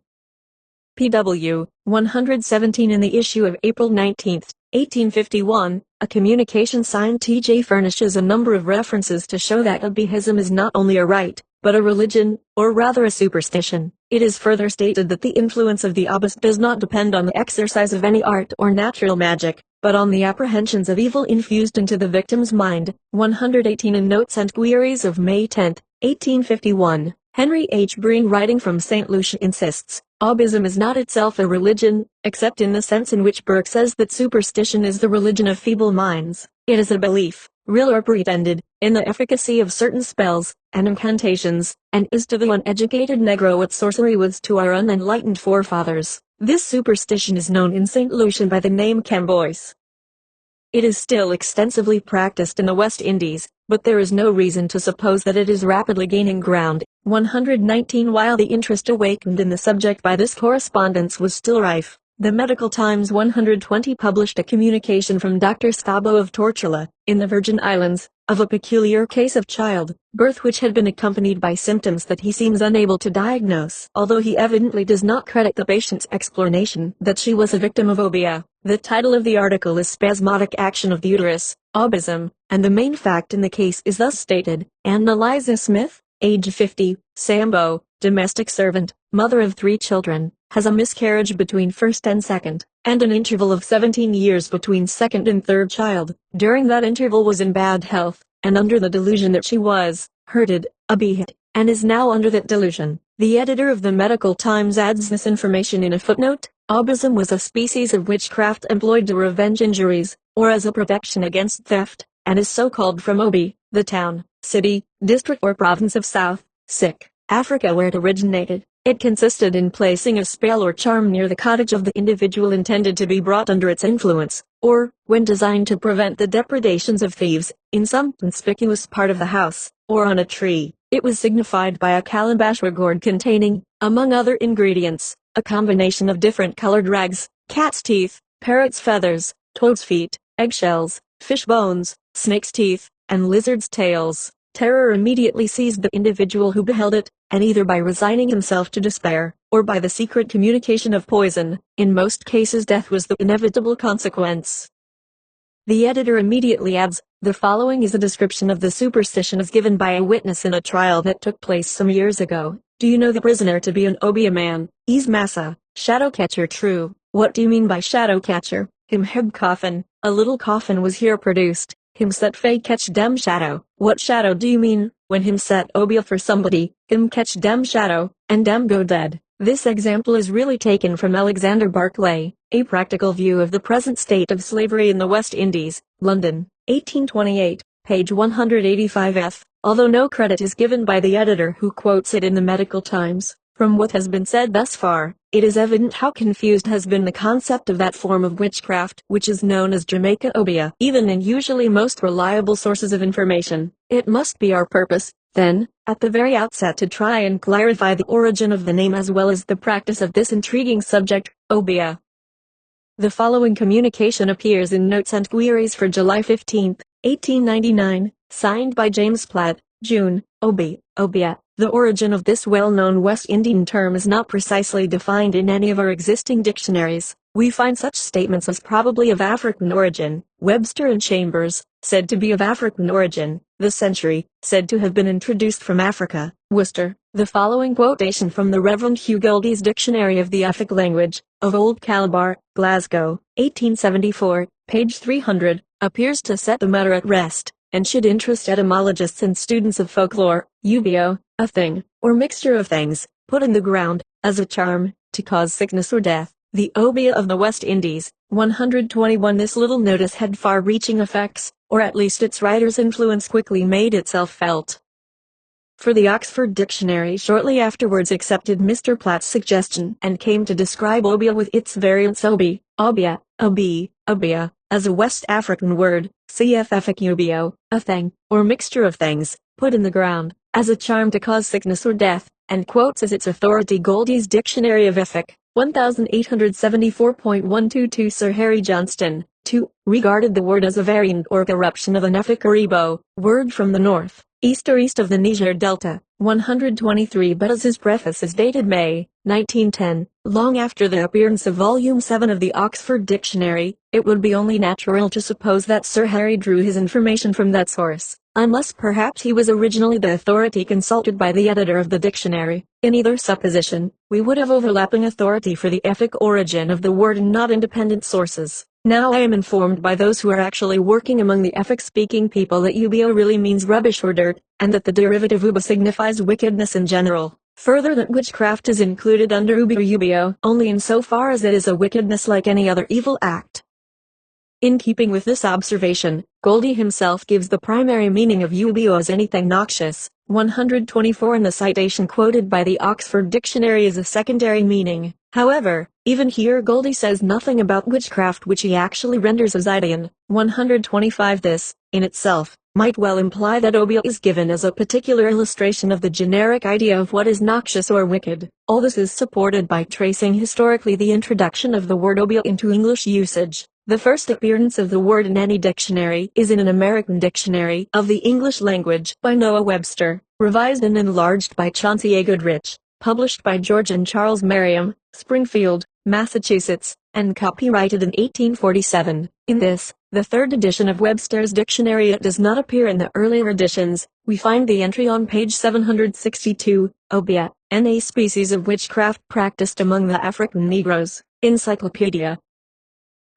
As will be noticed, the only reference given in the above entry is to the Encyclopedia Americana. The first edition of this work was edited by Francis Lieber and published in 13 volumes in Philadelphia by Carey, Leah and Carey, 1829 to 1833. The word obeah appears in volume 9, which was issued in 1832. Obeah, a species of witchcraft practiced among the Negroes, the apprehension of which, operating upon the superstitious fears, is frequently attended with disease and death. There is reason for thinking that the entry in the Encyclopedia Americana is based on one of the Philadelphia editions, 1805, 1806 or 1810, of Brian Edwards' History, Civil and Commercial, of the British in the West Indies, which was originally published in London in 1793. Edwards avowedly drew his information from the report of the Lords of the Committee of the Council appointed for the consideration of all matters relating to trade and foreign plantations, which appeared in London in 1789. It is in this same report of 1789 that we first find the distinction suggested.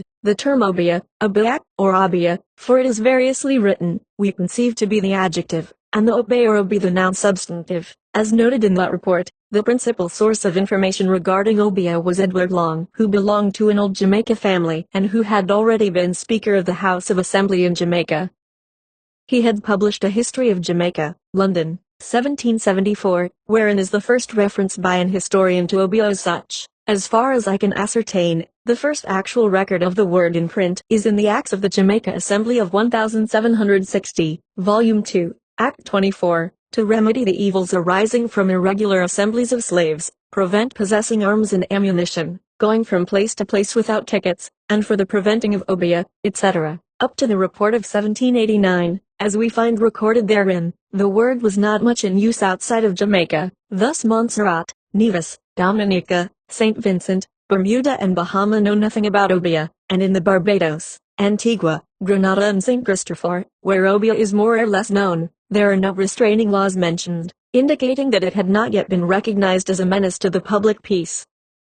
It was long the law in Jamaica, even before the real workings of obeah were understood, to transport to other West India colonies such obeah men as were convicted of the practice. This would explain the presence of the word in practice in those islands where it was known, but only in a less degree. Hence we may conclude from all this that the earliest acceptation of the word obeah in the English dictionaries must be traced to a Jamaica origin. And when I brought the foregoing facts to the attention of the publishers of the Oxford Dictionary, with characteristic courtesy, they made acknowledgment through the present editor, Sir William A. Craigie, under date of August 3, 1934. The Uffic etymology of obeah given in the Oxford English Dictionary was no doubt supplied by James Platt, who would have no other authority for it than the similarity of sound and meaning. As the part of the dictionary containing Ode to Anamashi was published in July 1902, there was plenty of time for Sir Harry Johnston to get it from that source. In such cases, unfortunately, the evidence of dictionaries is often unsatisfactory, and is of no weight against evidence to the contrary such as you have supplied. Having definitely established Jamaica as the source of the English usage of the word obeah, the question naturally presents itself, whence was it derived by Jamaica? It has been shown in voodoos and obeahs that strictly speaking, Milism, the direct antithesis of obeah, is the residue of the old religious dance of the Ashanti, just as obeah itself is the continuation of Ashanti witchcraft. Thus obeah is secretive, malicious, and has gradually taken on a form of devil worship. Milism, on the contrary, is practiced in the open. It is beneficent in its purposes, and it has developed into modern revivalism in Jamaica. In practice, however, the same individual is now frequently an obeah man by night and a mile man by day when he digs up the very obeah which he has planted while exercising the other role. To explain how all this has come about, a brief review of what has been set forth in detail in voodoos and obeahs becomes necessary. Among the Ashanti of West Africa, there was a clearly defined system of religion wherein the supreme being, Onayim, was more popularly known under the title Nyankapan, meaning Onayim, alone, Great One. Subordinate to this supreme being were numerous Abasam, minor deities or spirits, acting as mediators between God and man, and claiming a prominent place in religious observances, since God himself was regarded as so remote, that ordinarily he was to be approached only through his mediaries, except at a time of particular need when he was addressed directly. Consequently, while the Supreme Being actually had among the Ashanti a temple and a regular priesthood 126, for which a 3 years novitiate was required, 127 in the ordinary daily affairs of life recourse was regularly had through the subordinate Abasam, who were regarded as more accessible, and in consequence the Akamfo, or priest, of these various spirits exercised a dominant influence upon the general life of the Ashanti, both as a people and individually. It was the prerogative of the Akamfo not merely to lead the service of the shrines of the minor deities, but to imbue the good luck charm with its particular potency, and this he did by invoking not only the Supreme Being directly but especially through the intermediary spirits, since they were regarded as closely associated with the affairs of man. All those rites and practices that characterize the leading events in life, such as birth, marriage, or death, were clearly of a religious character. So, too, were the civic or national celebrations, and even preparation for war or the coronation of a paramount chief. But concomitant with this religious spirit that permeated the very life of the Ashanti there existed, essentially antagonistic to it, a condition of affairs which may be summed up under the single term witchcraft. Of this phase, Captain Rattray, the great authority on all things Ashanti, writes, witchcraft was essentially the employment of antisocial magic. The belief in its general prevalence was largely due to the fact that certain forms of illness resulting in death could not otherwise be accounted for. There appears to be considerable logic in regarding killing by witchcraft as akin to murder, even if its classification as such by the Ashanti was not directly due to an acknowledgement of a fact, which was in many cases true, i.e. that poison in some form or other was often an important stock in trade of the professed witch. 128. That the Ashanti believed in a personal devil or evil spirit is evidenced by the secondary meaning of Abansam, viz. The devil conceived to be an evil spirit reigning over the spirits of deceased wicked men. 129. As a derivative of this word, we have Sasabansam who, according to Christaller, is an imaginary monstrous being, conceived as having a huge body of human shape, but of a red color and with very long hair, living in the deepest recess of the forest, where an immense silk cotton tree is his abode, inimical to man, especially to the priests, but the friend and chief of the sorcerers and witches. 130. Captain Rattray declares that the power of the Sasabansam is purely for evil and witchcraft. 131. And elsewhere he declares, the Sasabansam of the Gold Coast and Ashanti is a monster which is said to inhabit parts of the dense virgin forests. It is covered with long hair, has large bloodshot eyes, long legs, and feet pointing both ways. It sits on high branches of an odum or a nina tree and dangles its legs, with which at times it hooks up the unwary hunter. It is hostile to man, and is supposed to be especially at enmity with the real priestly class. Hunters who go to the forest and are never heard of again, as sometimes happens, are supposed to have been caught by Sasabansam. 132. Here then we have a clear theoretical distinction between the Ashanti devil, Bansam, and this fabulous forest monster, Sasabansam. But, just as in English the term devil represents indiscriminately either Satan or his minions, so in practice the Ashanti Sasabansam is used as a euphemism for Bansam, since it is not well to even mention names of the dead lest their spirits haunt you. The Ashanti word for witch was Abaefo, and Captain Rattray furnishes us with the following information on this interesting topic. Abaefo, Derivbai, sorcery, synonymous term Aeon, a wizard, or more generally witch, a kind of human vampire, whose chief delight is to suck the blood of children whereby the latter pine and die. Men and women possessed of this black magic are credited with volatile powers, being able to quit their bodies and travel great distances in the night. Besides sucking the blood of victims, they are supposed to be able to extract the sap and juice of crops. Cases of cocoa blight are ascribed to the work of the Abaefo. These witches are supposed to be very common, and a man never knows but that his friend or even his wife may be one. When prowling at night they are supposed to emit a phosphorescent light from the armpits and anus.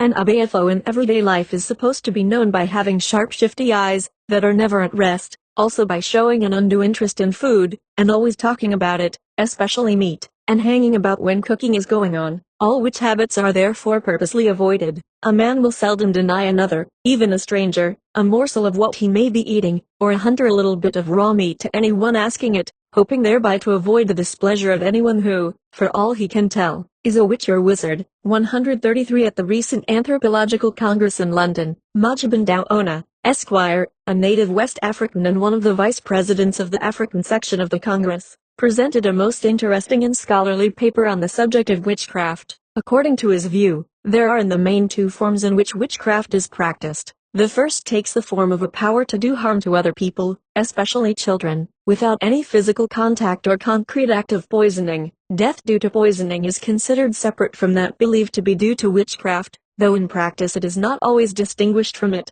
The tendency is to ascribe to witchcraft any death which cannot be accounted for on other grounds.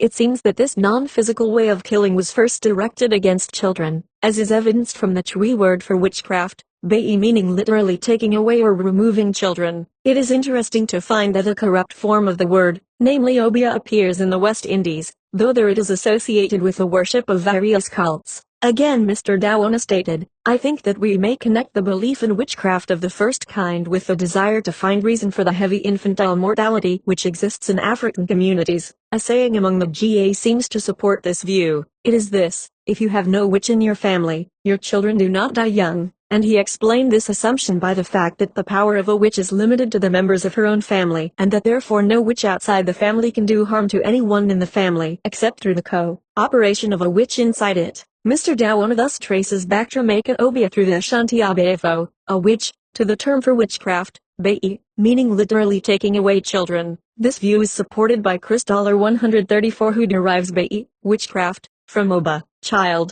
and yi, to take away, and renders Abeafo as a witch or wizard. Chris also gives as a synonym 135 Ayan with Abayan, a compound of aba, woman, and Ayan, as the female form, and it is probably from this form Abayan that the Jamaica word obia was directly derived. For Long in his History of Jamaica at times spells the word obia. Incidentally, while examining Long's own copy of his work which is now deposited in the manuscript section of the British Museum, I noticed that he had entered a marginal correction, here a sequent, for obia. 136 As Mr. Daona well observed, the primary concept of witchcraft undoubtedly implied among the Ashanti a projection of some personal power whereby even death might be produced without physical contact, but in practice, if the spirit projection with its customary incantation proved ineffective, it was only natural that the surreptitious administration of poison should be resorted to, so that the reputation of the witch might not suffer in popular esteem. Yet even here, it was claimed that the effect was produced by the spiritual projection alone. Unquestionably, the Ashanti clearly distinguished religious practices, the role of the herbalist and the workings of witchcraft. Thus we are told by Captain Rattray, from the information at our disposal, we now know that the Ashanti makes a distinction between the following: the Akamfo, priest, the Sumankwafo or Dunsini, the medicine man, and the Bonsam Kamfo, witch doctor.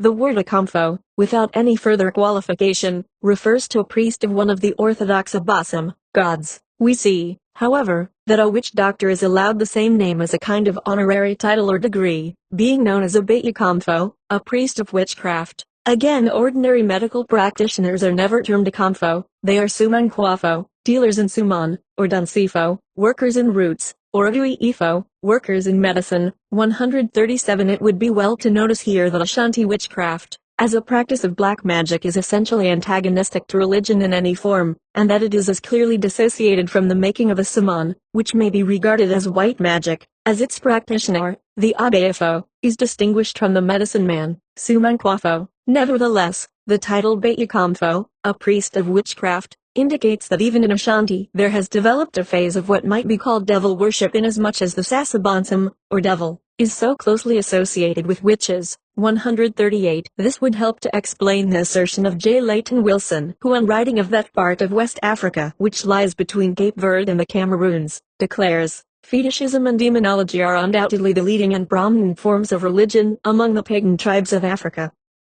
They are entirely distinct from each other, but they run together at so many points, and have been so much mixed up by those who have attempted to write on the subject that it is no easy matter to keep them separated. 139 Thus it came to pass that as the Ashanti were gradually carried by the Slavers in increasing numbers to Jamaica, they naturally brought with them all their old traditions and beliefs which they sought to put in practice in their new surroundings. A strongly religious people, even as slaves in a strange land, they instinctively turned openly to their Akamfo for guidance and consolation, while they necessarily feared the secret machinations of the nefarious Abaefo. This very fear quickly became accentuated among the slave population generally, and it was this baleful influence more than anything else which tended to give the Ashanti their dominant control over all other tribes in Jamaica, for secretly administered poison came to play a more and more active part to supplement incantations that might otherwise have remained inoperative. So, too, Nyankopon became the Akampuang of Jamaica, just as Obeah was a transition from Abaefo. Herbert G. DeLisser, a native Jamaican who is now editor of the Kingston Daily Gleaner, was one of the first writers to differentiate the functions of Ashanti priest and wizard among the early practices of the days of slavery in Jamaica.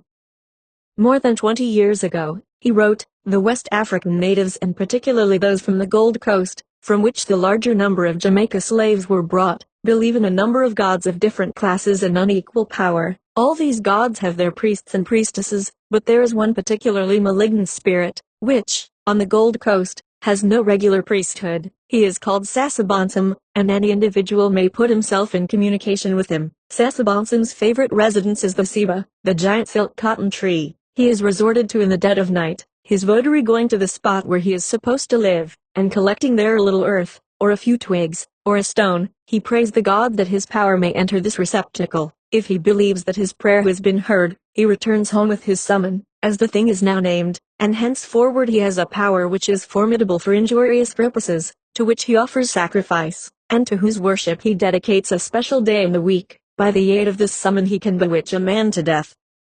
He can also sell charms that will cause death or bodily injury. A priest, on the other hand, may also sell you charms to scare away thieves, help you to prosperity, or keep away disaster. All this comes within the functions of a member of the West African priesthood. He may even undertake to put death on a man, as the wizard does, if he is sufficiently well paid for the business. But priests do not care to indulge in this sort of thing. Their main function is to propitiate the gods, to unbewitch people, in a word, to prevent disasters from occurring. Both witches and wizards, priests and priestesses, were brought to Jamaica in the days of the slave trade, and the slaves recognized the distinction between the former and the latter. Even the masters saw that the two classes were not identical, and so they called the latter mile men and mile women, the people who cured those whom the Obeah men had injured. Of the present-day descendants of these priests or mile men more will be said later on. It is probable that many of the African priests became simple Obeah men after coming to Jamaica, for the very simple reason that they could not openly practice their legitimate profession. But when known as Obeah men, however much they might be treated with respect, they still were hated and feared. Every evil was attributed to them. The very name of them spread terror. 140 From the earliest days of legislation in Jamaica, there was recognized to be a growing danger to the peace of the colony and the assemblies of slaves that were characterized by old tribal dances. These ceremonies were openly accompanied by a system of drumming which evidently aroused the fanaticism of the Africans to such a pitch as to endanger a general uprising. It never occurred to the planters that these dances were really an adaptation of time-honored religious rites, and they made the initial mistake of attributing the danger entirely to the fact that the slaves had gathered from various plantations, and considered that while these assemblies were dangerous when attended from without, they might still be harmless enough if allowed to each group of slaves separately in their own plantation. Accordingly in 1696, it was enacted, and for the prevention of the meeting of slaves in great numbers on Sundays and holidays, whereby they have taken liberty to contrive and bring to pass many of their bloody and inhuman transactions, be it enacted by the aforesaid authority, that no master, or mistress, or overseer, shall suffer any drumming or meeting of any slaves, not belonging to their own plantations, to rendezvous, feast, revel, beat drum, or cause any disturbance, but forthwith endeavor to disperse them, by him, or herself, overseer or servants, or if not capacitated to do the same, that he presently give notice to the next commission officer to raise such number of men as may be sufficient to reduce the said slaves. 141 In his Ashanti, Captain Rattray has a very illuminating chapter on the drum language. Almost incredible stories are told of the rapidity with which news is passed across Africa by means of the so-called talking drums, and it was more or less taken for granted that something like a Morse code must be employed for the purpose. We now find that what actually happens is the two drums are set in widely different tones and are known as the male and female drums, the former carrying the low note and the latter the high note. These drums are so manipulated that the musical intonation which replaces articulation, at least in the case of languages like the Ashanti, which are distinctively tonal, with sufficient accuracy as to be intelligible to the people generally, just as if the spoken word was used. 142 Space will not permit our going into the question in detail, but so efficiently is the process carried out by the Ashanti that we have recorded, for example, the history of Mampan in a drum recital that has preserved an accurate record of the migrations of the clan from the far away days when the Mampan were settled in a dance, and also the names, deeds, and physical attributes of their former rulers. 143.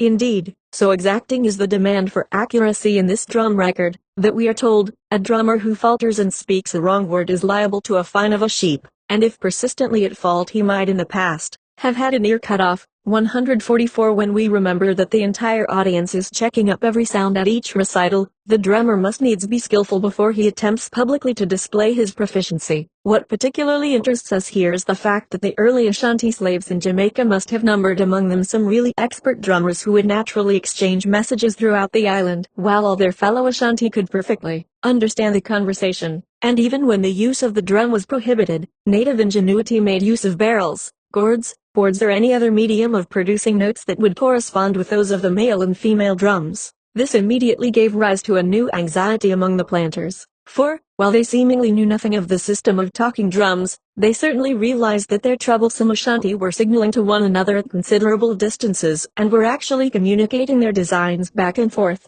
Hence, in 1717 a new enactment prescribed, and whereas the permitting or allowing of any number of strange Negroes to assemble on any plantation, or settlement, or any other place, may prove of fatal consequences to this your Majesty's island, if not timely prevented, and forasmuch as Negroes can, by beating on drums, and blowing horns, or other such like instruments of noise, give signals to each other at a considerable distance of their evil and wretched intentions, be it further enacted, that in 1 month's time after the passing of this act, no proprietor, attorney, or overseer, presume to suffer any number of strange Negroes, exceeding 5, to assemble on his plantation or settlement, or on the plantation or settlement under the care of such attorney or overseer, nor shall any proprietor, attorney, or overseer, suffer any beating on drums, barrels, gourds, boards, or other such like instruments of noise on the plantations and settlements aforesaid. 145 However, there was no material interference with the purely local gatherings. Even in the Act of December 21,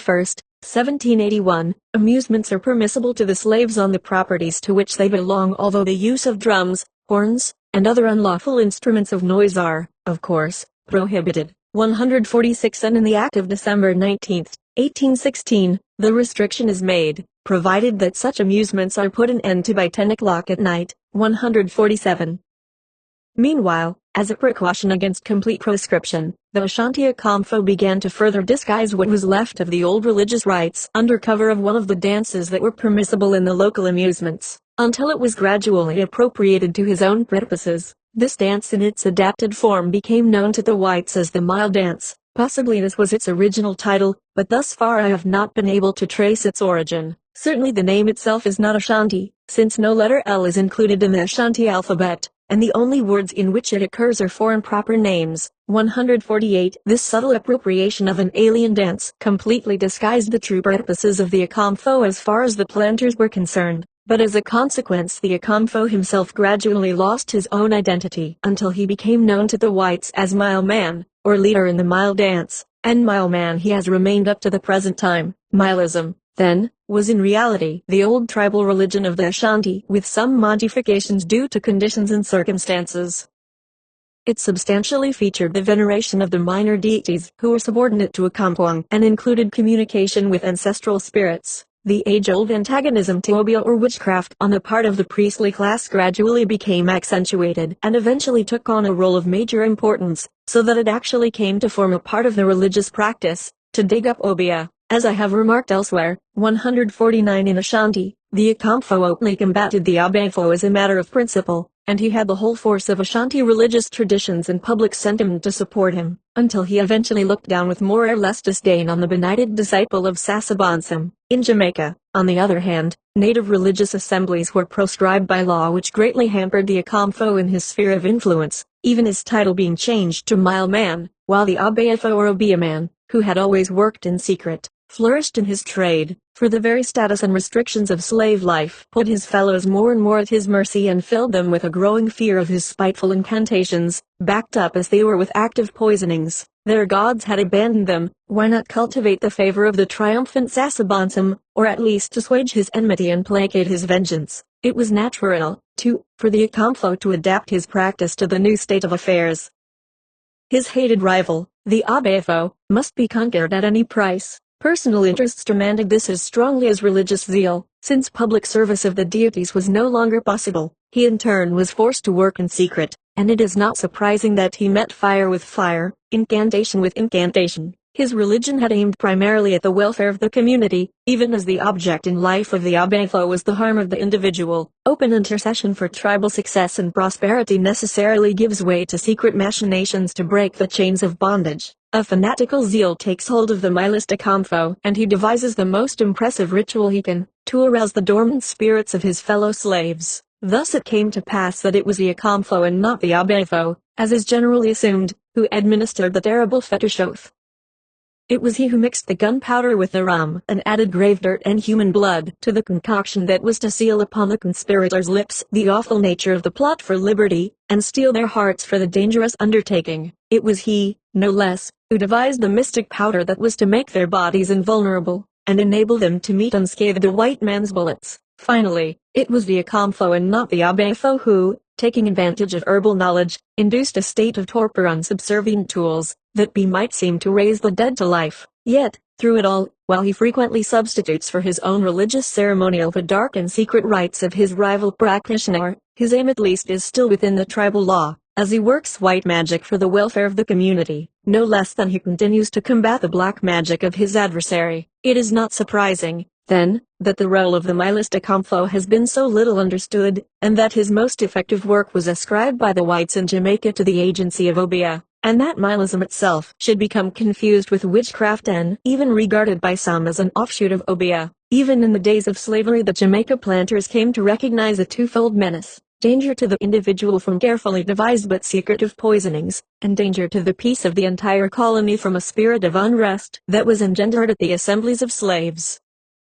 And yet these same planters were entirely blind to the presence of witchcraft among the slaves, and completely unsuspicious of the element of devil worship that was becoming accentuated. Legislation forbidding all religious assemblies of slaves, and particularly the time-honored dances with drum accompaniment, only tended to increase the secret machinations that confused more and more the field of influence of the Akamfo and the Abeafo. And if the planter did at times hear stories of existent Obia, he regarded it with amused toleration as foolish superstition and nothing more, and failed absolutely to associate with it the increasing menace of subservient fear that was effectively supplemented by secret poisonings. When at length the rebellion of 1760 disclosed the connection of Obia and poisoning, and there arose a set determination to crush it out at any cost, even then the true condition of affairs was never suspected. Popular opinion, it is true, quickly swung to the opposite extreme, and everything was now ascribed to Obia. But the legislators themselves failed to realize that they were not dealing with witchcraft alone, but with a recrudescence of the old religious spirit in a new and more dangerous guise, wherein it had actually entered into league for the time being with its archenemy, Obia, against the oppressor of both. As a matter of fact, when the assembly met to deal with the whole question of the rebellion and its suppression, at first they saw no reason for revising the general principles that had guided them in the past. Thus the annual register for the year 1760, 150 reports, regulations made at the sessions of the peace at Jamaica, May 1, 1760, to prevent disturbances for the future amongst the Negroes of that island, that no Negro shall be suffered to go out of his plantation without a white with him, or having a ticket of leave; every Negro playing at any game whatever, to be whipped through the public streets; every rum or punch house keeper suffering it in their houses to forfeit 40 shillings. Any proprietor suffering his Negroes to beat a drum, blow a horn, or make any other noise in his plantation, to pay £10, or the overseer of the plantation £5, and any civil or military officer has power to enter the plantation and demand the money, or distrain it, etc. And there is not yet any mention of Obia, even when the formal act that aimed at the regulation of the conduct of the slaves for the future was introduced in the Assembly on December 6, 1760, there was still no reference to witchcraft. But the discussion that followed so overwhelmed the assembled legislators that when the act was passed on December 13, it contained the first specific mention of obeah in a public document.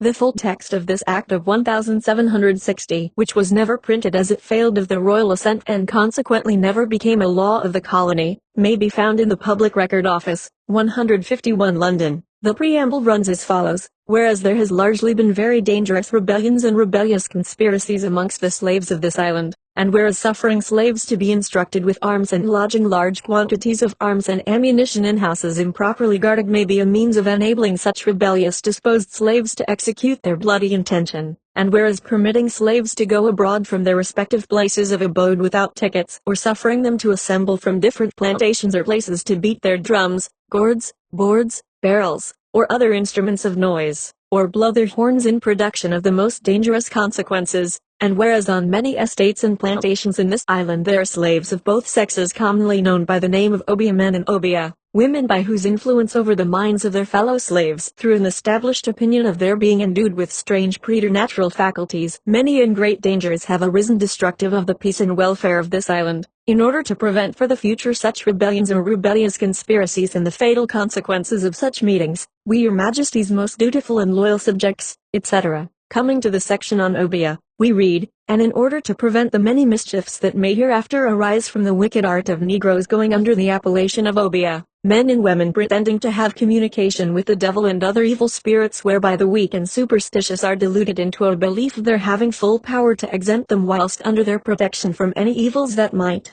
otherwise happen. Be it therefore enacted by the authority aforesaid that from and after the 1st day of January, which will be in the year of our Lord 1761, any Negro or other slave who shall pretend to any supernatural power and be detected in making use of any blood, feathers, parrots' beaks, dogs' teeth, alligators' teeth, broken bottles, grave dirt, rum, eggshells, or any other materials related to the practice of obeah or witchcraft in order to delude and impose on the minds of others shall upon conviction thereof before 2 magistrates and 3 freeholders suffer death or transportation. Anything in this act or any other act or any other law to the contrary notwithstanding, etc. 152. Here it is to be noticed, in the first place, that obeah is specifically identified with witchcraft, and secondly, that it is regarded as a form of pseudo-diablerie, since the obeah men and women pretend to have communion with the devil and other evil spirits precisely as a basis of their claims to preternatural powers. Thus the Ashanti devil, or Sasabonsum, has definitely become the Jamaica Ebony according to the point of view adopted by the Jamaica Assembly. Moreover, the work of the Akamfo or Mileman is entirely lost sight of, and hereafter from a legal aspect at least the Abafo is to reign supreme. True it is that when slavery was coming to a close,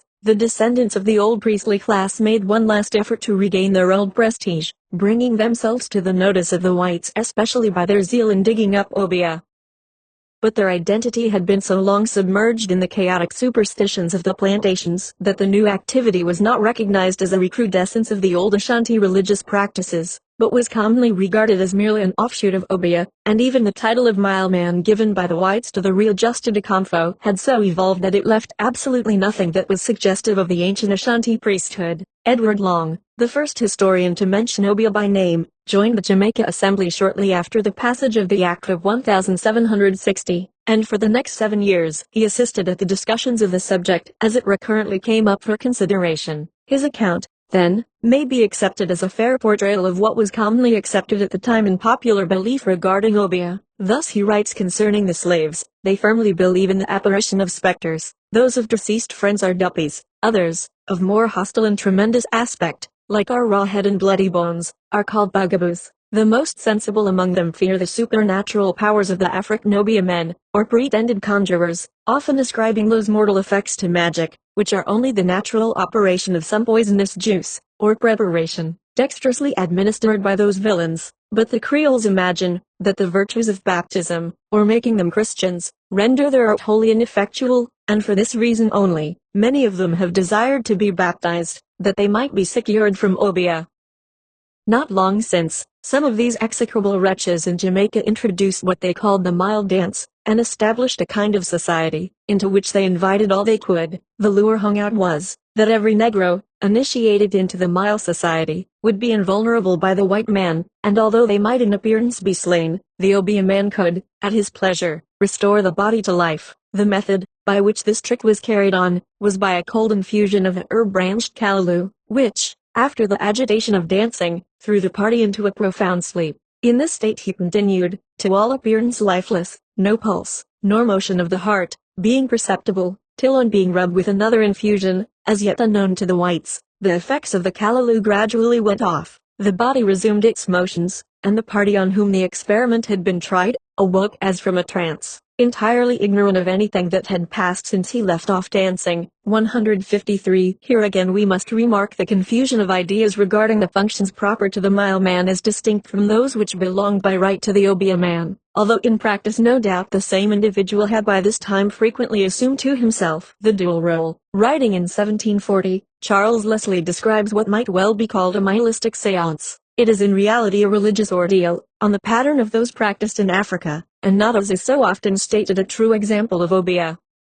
It runs as follows: when anything about a plantation is missing, they have a solemn kind of oath, which the eldest Negro always administers, and which by them is accounted so sacred, that except they have the express command of their master or overseer, they never set about it, and then they go very solemnly to work. They range themselves in that spot of ground which is appropriated for the Negro burying place, and one of them opens a grave. He who acts the priest, takes a little of the earth, and puts into every one of their mouths. They say, that if any has been guilty, their belly swells, and occasions death. I never saw any instance of this but once, and it was certainly a fact that a boy did swell, and acknowledged the theft when he was dying, but I am far from thinking there was any connection betwixt the cause and the effect, for 1,000 accidents might have occasioned it, without accounting for it by that foolish ceremony. 154. Building his account around the report of 1789, Robert Rennie declared, whatever their notions of religion may have been, they, not unlike their European masters, seem to pay little regard to the ceremonies of any system in Jamaica, but they are not on that account the less superstitious. A belief in Obeah, or witchcraft, is almost universal among them. The professors of this occult science are always Africans, and generally old and crafty. Hoary heads, gravity of aspect, and a skill in herbs, are the chief qualifications for this curious office. The Negroes, both Africans and Creoles, i.e. those born in the island, revere, consult, and fear them. 155. In the following year, 1808, adopting the viewpoint usually put forward by the missionaries of the time, J. Stewart asserted, there is one good effect which the simple persuasion of his being a Christian produces in the mind of the Negro. It is an effectual antidote against the spells and charms of his native superstition. One Negro who desires to be revenged on another, if he fears a more open and manly attack on his adversary, has usually recourse to Obeah. This is considered as a potent and irresistible spell, withering and palsying, by indescribable terrors, and unwanted sensations, the unhappy victim. Like the witch's cauldron in Macbeth, it is the combination of all that is hateful and disgusting: a toad's foot, a lizard's tail, a snake's tooth, the plumage of the carrion crow, or vulture, a broken eggshell, a piece of wood fashioned into the shape of a coffin, with many other nameless ingredients, compose the fatal mixture. It will of course be conceived that the practice of Obeah can have little effect, without a Negro is conscious that it is practiced upon him, or thinking so, for as the sole evil lies in the terrors of a perturbed fancy, it is of little consequence whether it is really practiced or not. If he only imagines that it is, an Obeah man or woman upon an estate, is therefore a very dangerous person, and the practice of it for evil purposes is made a felony by the law. But numbers may be swept off by its infatuation before the practice is detected, for, strange as it may appear, so much do the Negroes stand in awe of these wretches, so much do they dread their malice and their power, that, though knowing the havoc they have made, and are still making, many of them are afraid to discover them to the whites, and others, perhaps, are in league with them for sinister purposes of mischief and revenge. A Negro under this infatuation can only be cured of his terrors by being made a Christian. Refuse him this indulgence, and he soon sinks a martyr to imagined evils. The author knew an instance of a Negro, who, being reduced by the fatal influence of Obeah to the lowest state of dejection and debility, from which there were little hopes of his recovery, was surprisingly and rapidly restored to health and to spirits, by being baptized a Christian. So wonderful are the workings of a weak and superstitious imagination. 156. In the second edition of this work, published 15 years later, and under the new title of A View of the Past and Present State of the Island of Jamaica. This passage is rewritten, and after ascribing to a superstitious imagination the principal efficacy of obeah, it is now stated, but if the charm fails to take hold of the mind of the proscribed person, another and more certain expedient is resorted to, the secretly administering of poison to him. This saves the reputation of the sorcerer, and effects the purpose he had in view. The Negroes practicing obeah are acquainted with some very powerful vegetable poisons, which they use on these occasions. An obeah man or woman, for it is practiced by both sexes, is a very wicked and dangerous person on a plantation, and the practice of it is made a felony by the law, punishable with death where poison has been administered, and with transportation where only the charm is used. 157 Clearly, then, at this period, according to the common opinion of the slaves, obeah was essentially a preternatural agency that could accomplish even death. Since they were convinced that baptism was the only efficient protection, it would seem that the devil was regarded as the principal agent in its operation. Without entering at present into the question of the soundness of this popular belief, we are safe in describing the obeah of the period as a form of witchcraft in which the ends were attained by means of superstitious fear, supplemented when necessary by the subtle use of poison. In connection with this same period, we find the Edinburgh Review for August, 1817, under the caption Present State of West India Affairs, reviewing medical and miscellaneous observations relative to the West India Islands by John Williamson, M.D., Fellow of the Royal College of Physicians of Edinburgh, and late of Spanish Town, Jamaica. 158. Herein Dr. Williamson is quoted as follows: on a property of that description, we have rather to fear the lurking and concealed practices of obeah, the superstitiously depressing consequences of threats from a negro of weight and influence in the estate against a negro not aware of the futility of such pretensions. 159. He has been dealing with a stomach evil, or mal d'estomac, which from the accompanying propensity of what he calls dirt eating is unquestionably the effects of hookworm, a circumstance which naturally he does not recognize, as the disease itself was not understood until comparatively recently. The review continues. The effects of the obeah sorcery have been glanced at in one of these passages. Another extract will illustrate its influence, and confirm the position, that there is almost always, if not in every case, an intimate connection between the stomach evil and mental suffering. After describing some cases of the complaint, our author goes on to say, these cases were much aggravated on account of the obeah impressions which had unluckily laid hold of their minds. A particular terror against returning to the mountain, where these superstitious apprehensions were formed, seemed to gain possession of their minds. It is absurd to reason with most Negroes on a subject of that kind, and very often, on grounds we cannot fathom, they will not discover the individuals they have an obeah dread of. 160. Another case quoted from Williamson runs as follows. Agnes was sitting alongside of the Negro doctress, and exulting in the advances she was making to recovery. In that state she was in the evening. On the following morning, she was accosted by an oldish Negro, named Dick, belonging to the estate, who had established his name as a great obeah man. Agnes, not long before, had declined his amorous addresses, on which occasion threats were made by Dick, and she was so much impressed by apprehension from these circumstances, that, on his addressing her, she fainted, and could not be again fully restored to her senses. In course of that evening, she passed faces insensibly, and used Dick's name often in terror. In a few days she sunk. A general outcry of the Negroes succeeded her death against Dick, and such was their violence, that the overseer found it necessary to yield to an inquiry. A party proceeded to his house, to search for obeah implements, which Dick and the overseer accompanied. The floor of his house was dug, a small coffin was removed from it, which he said he had placed there to the memory of a friend.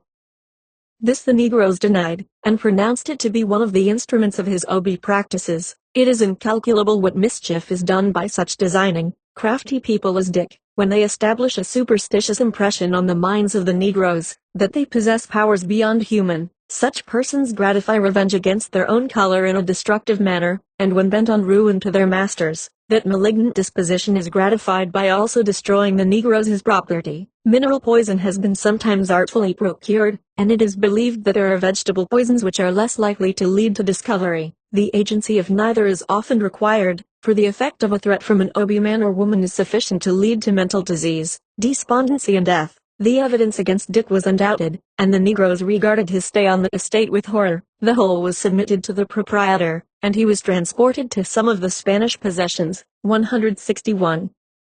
Here again we have it clearly set down by a witness whose skeptical regards for the whole process really strengthens the value of his evidence, that the real effective influence for evil on the part of Obeah men consists in the fact that they establish a superstitious impression on the minds of the Negroes, that they possess powers beyond human. Another testimony of this same period appears in the Times of London, for December 5, 1818, under the general heading Colonial Intelligence. Herein we read, by a recent act of the House of Assembly, Barbados, an endeavor has been made towards more effectively suppressing the practice of Obeah. Our readers are aware that by this name is designated a kind of necromantic power, which is mostly exercised by the Negroes for the attainment of the worst purposes. By the above act, however, it is decreed that any slave who shall willfully, maliciously, and unlawfully pretend to any magical and supernatural charm or power, in order to promote the purposes of insurrection or rebellion of the slaves within this island, or to injure and affect the life or health of any other slave, or who willfully and maliciously shall use or carry on the wicked and unlawful practice of Obeah, shall upon conviction thereof,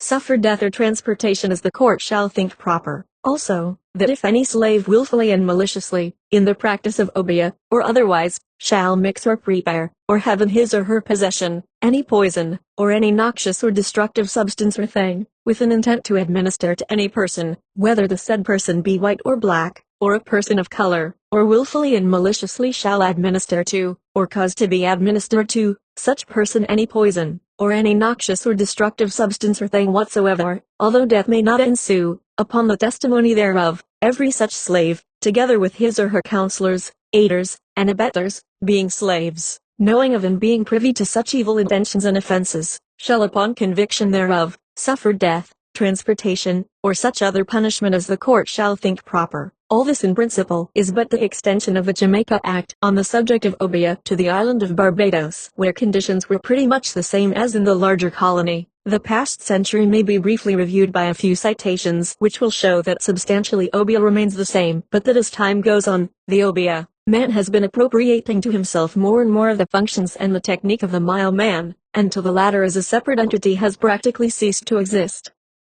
As stated in Voodoo's and Obeah's 162, immediately after Jamaican emancipation, and during the trying days of reconstruction of the entire social order, with a readjustment to conditions that were so vastly different from the accepted status of nearly 200 years, when the word of the master usually stood against the world, free rein was given to the religious frenzy that brought again into vogue the nihilistic spirit so long repressed. A spirit of exultation naturally drove the slave of yesterday to take advantage of his freedom and sate himself with long-forbidden joys, and the outbursts of religious fanaticism became so intermingled with nocturnal saturnalia, that for a time it was difficult to distinguish the one from the other. The old objective of nihilism quickly reasserted itself. Now that the shackles had been stricken from their bodies, why not strike the chains from their souls as well? To dig up Obeah consequently became widespread and persistent. This gave witchcraft a setback for a time, or rather made it even more secretive and vindictive. As a consequence, there was no abatement in the general fear and terror in which it was held by Negroes without exception.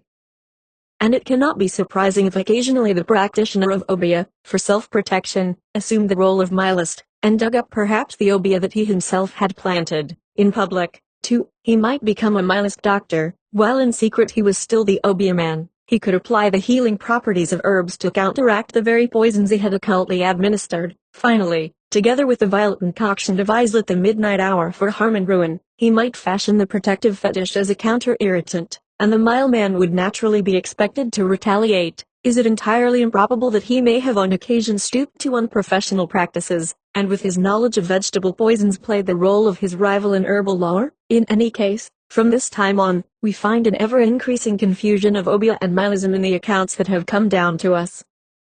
Dr. R. Madden was one of the 6 stipendiary magistrates who were sent out to Jamaica in October, 1833. Writing from Kingston on September 8, 1834, he describes a case of Obeah that had been brought before him at Spanish Town, in which the Obeah man was alleged to have bewitched a child by smoking a particular bush to windward of his victim, who was overcome by the fumes. In the course of the trial, the Obeah man confessed that he was a practicer of Obeah, that he did it not for gain or vengeance, but solely because the devil put it into his head to be bad. And again, he had no spite against the father or mother of the child, nor wished to injure them. He saw the child, and he could not resist the instigation of the devil to Obeah it, but he hoped he would never do it anymore. He would pray to God to put it out of his head to do it. Dr. Madden adds, such was the singular statement made to the Attorney General by the prisoner, and the Attorney General informed me, made with an appearance of frankness and truth which gave a favorable impression of its veracity. 163. Here at least there is clear indication of the Obeah man's belief that he is acting as a tool of the devil,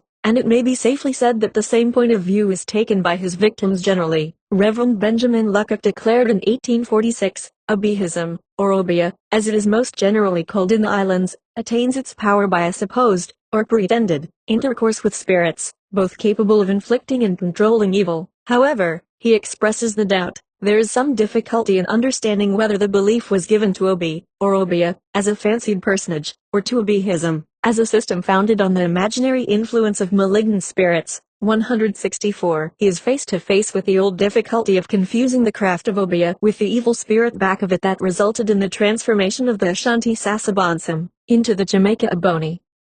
It is not surprising, then, to find Charles Rampini writing in 1873, serpent or devil worship is by no means rare in the country districts, and of its heathen rites the Obeah man is invariably the priest. 165. Reverend R. Thomas Banbury, a native Jamaican, who was rector of St. Peter's Church, Hope Bay, published in 1894, a pamphlet of 50 pages entitled Jamaica Superstitions, or the Obeah Book, as he tells us in the preface that this is a curtailment of what he had written 35 years before. We may accept it as a fairly accurate exposition of the superstitious beliefs and practices that were current in Jamaica in the latter half of the 19th century, at least as regards the country districts with which he was familiar. Mr. Banbury opens his treatise with the following words, Obeahism, what wicked, immoral, disgusting, and debasing associations are called up in the minds of those who are acquainted with the baneful effects of this superstition in Jamaica. At the mere mention of its name, a superstition the most cruel in its intended designs, the most filthy in its practices, the most shameful and degrading in its associations.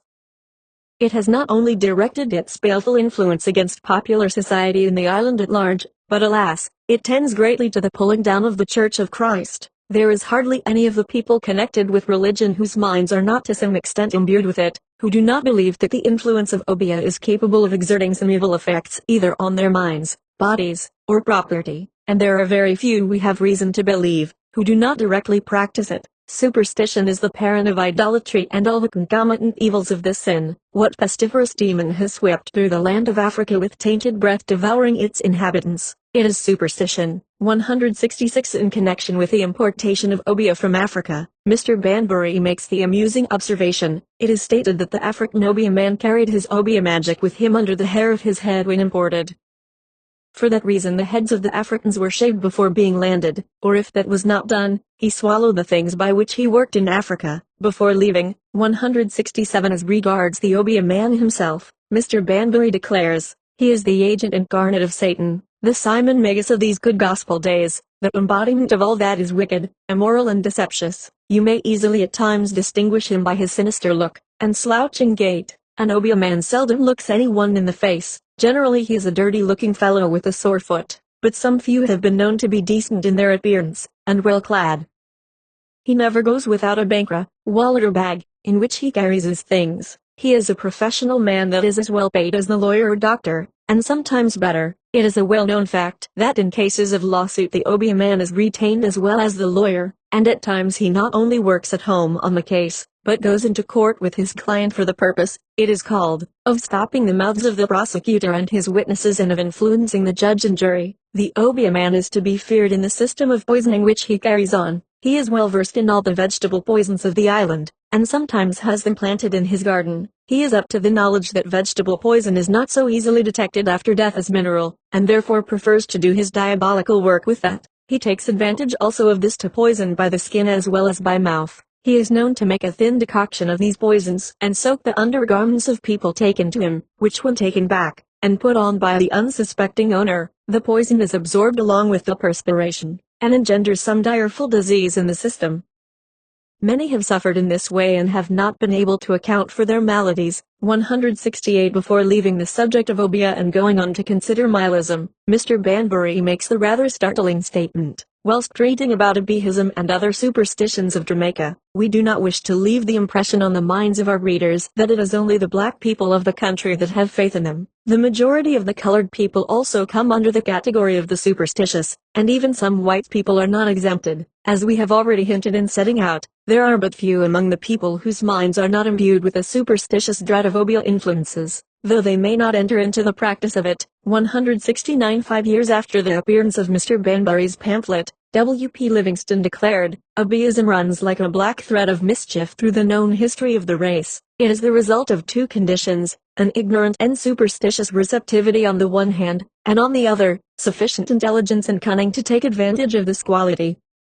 The obeah man is any Negro who gauges the situation and makes it his business to work on the fears of his fellows. He claims the possession of occult authority, and professes to have the power of taking or saving life, of causing or curing disease, or bringing ruin or creating prosperity, of discovering evildoers or vindicating the innocent. His implements are a few odd scraps, such as cock's feathers, rags, bones, bits of earth from graves, and so on. The incantations with which he accompanies his operations are merely a mumble of improvised jargon. His real advantage in the days of slavery lay in his knowledge and use of poisonous plants. Poisoning does not now enter into his practice to any extent, but the fear he inspires among the ignorant is intense, and the fact that he has turned his attention to particular persons is often sufficient to deprive them of reason. Ableism is a superstition at once simple, foolish, and terrible, still vigorous, but in former times as powerful an agent as slavery itself in keeping the nature debased. 170.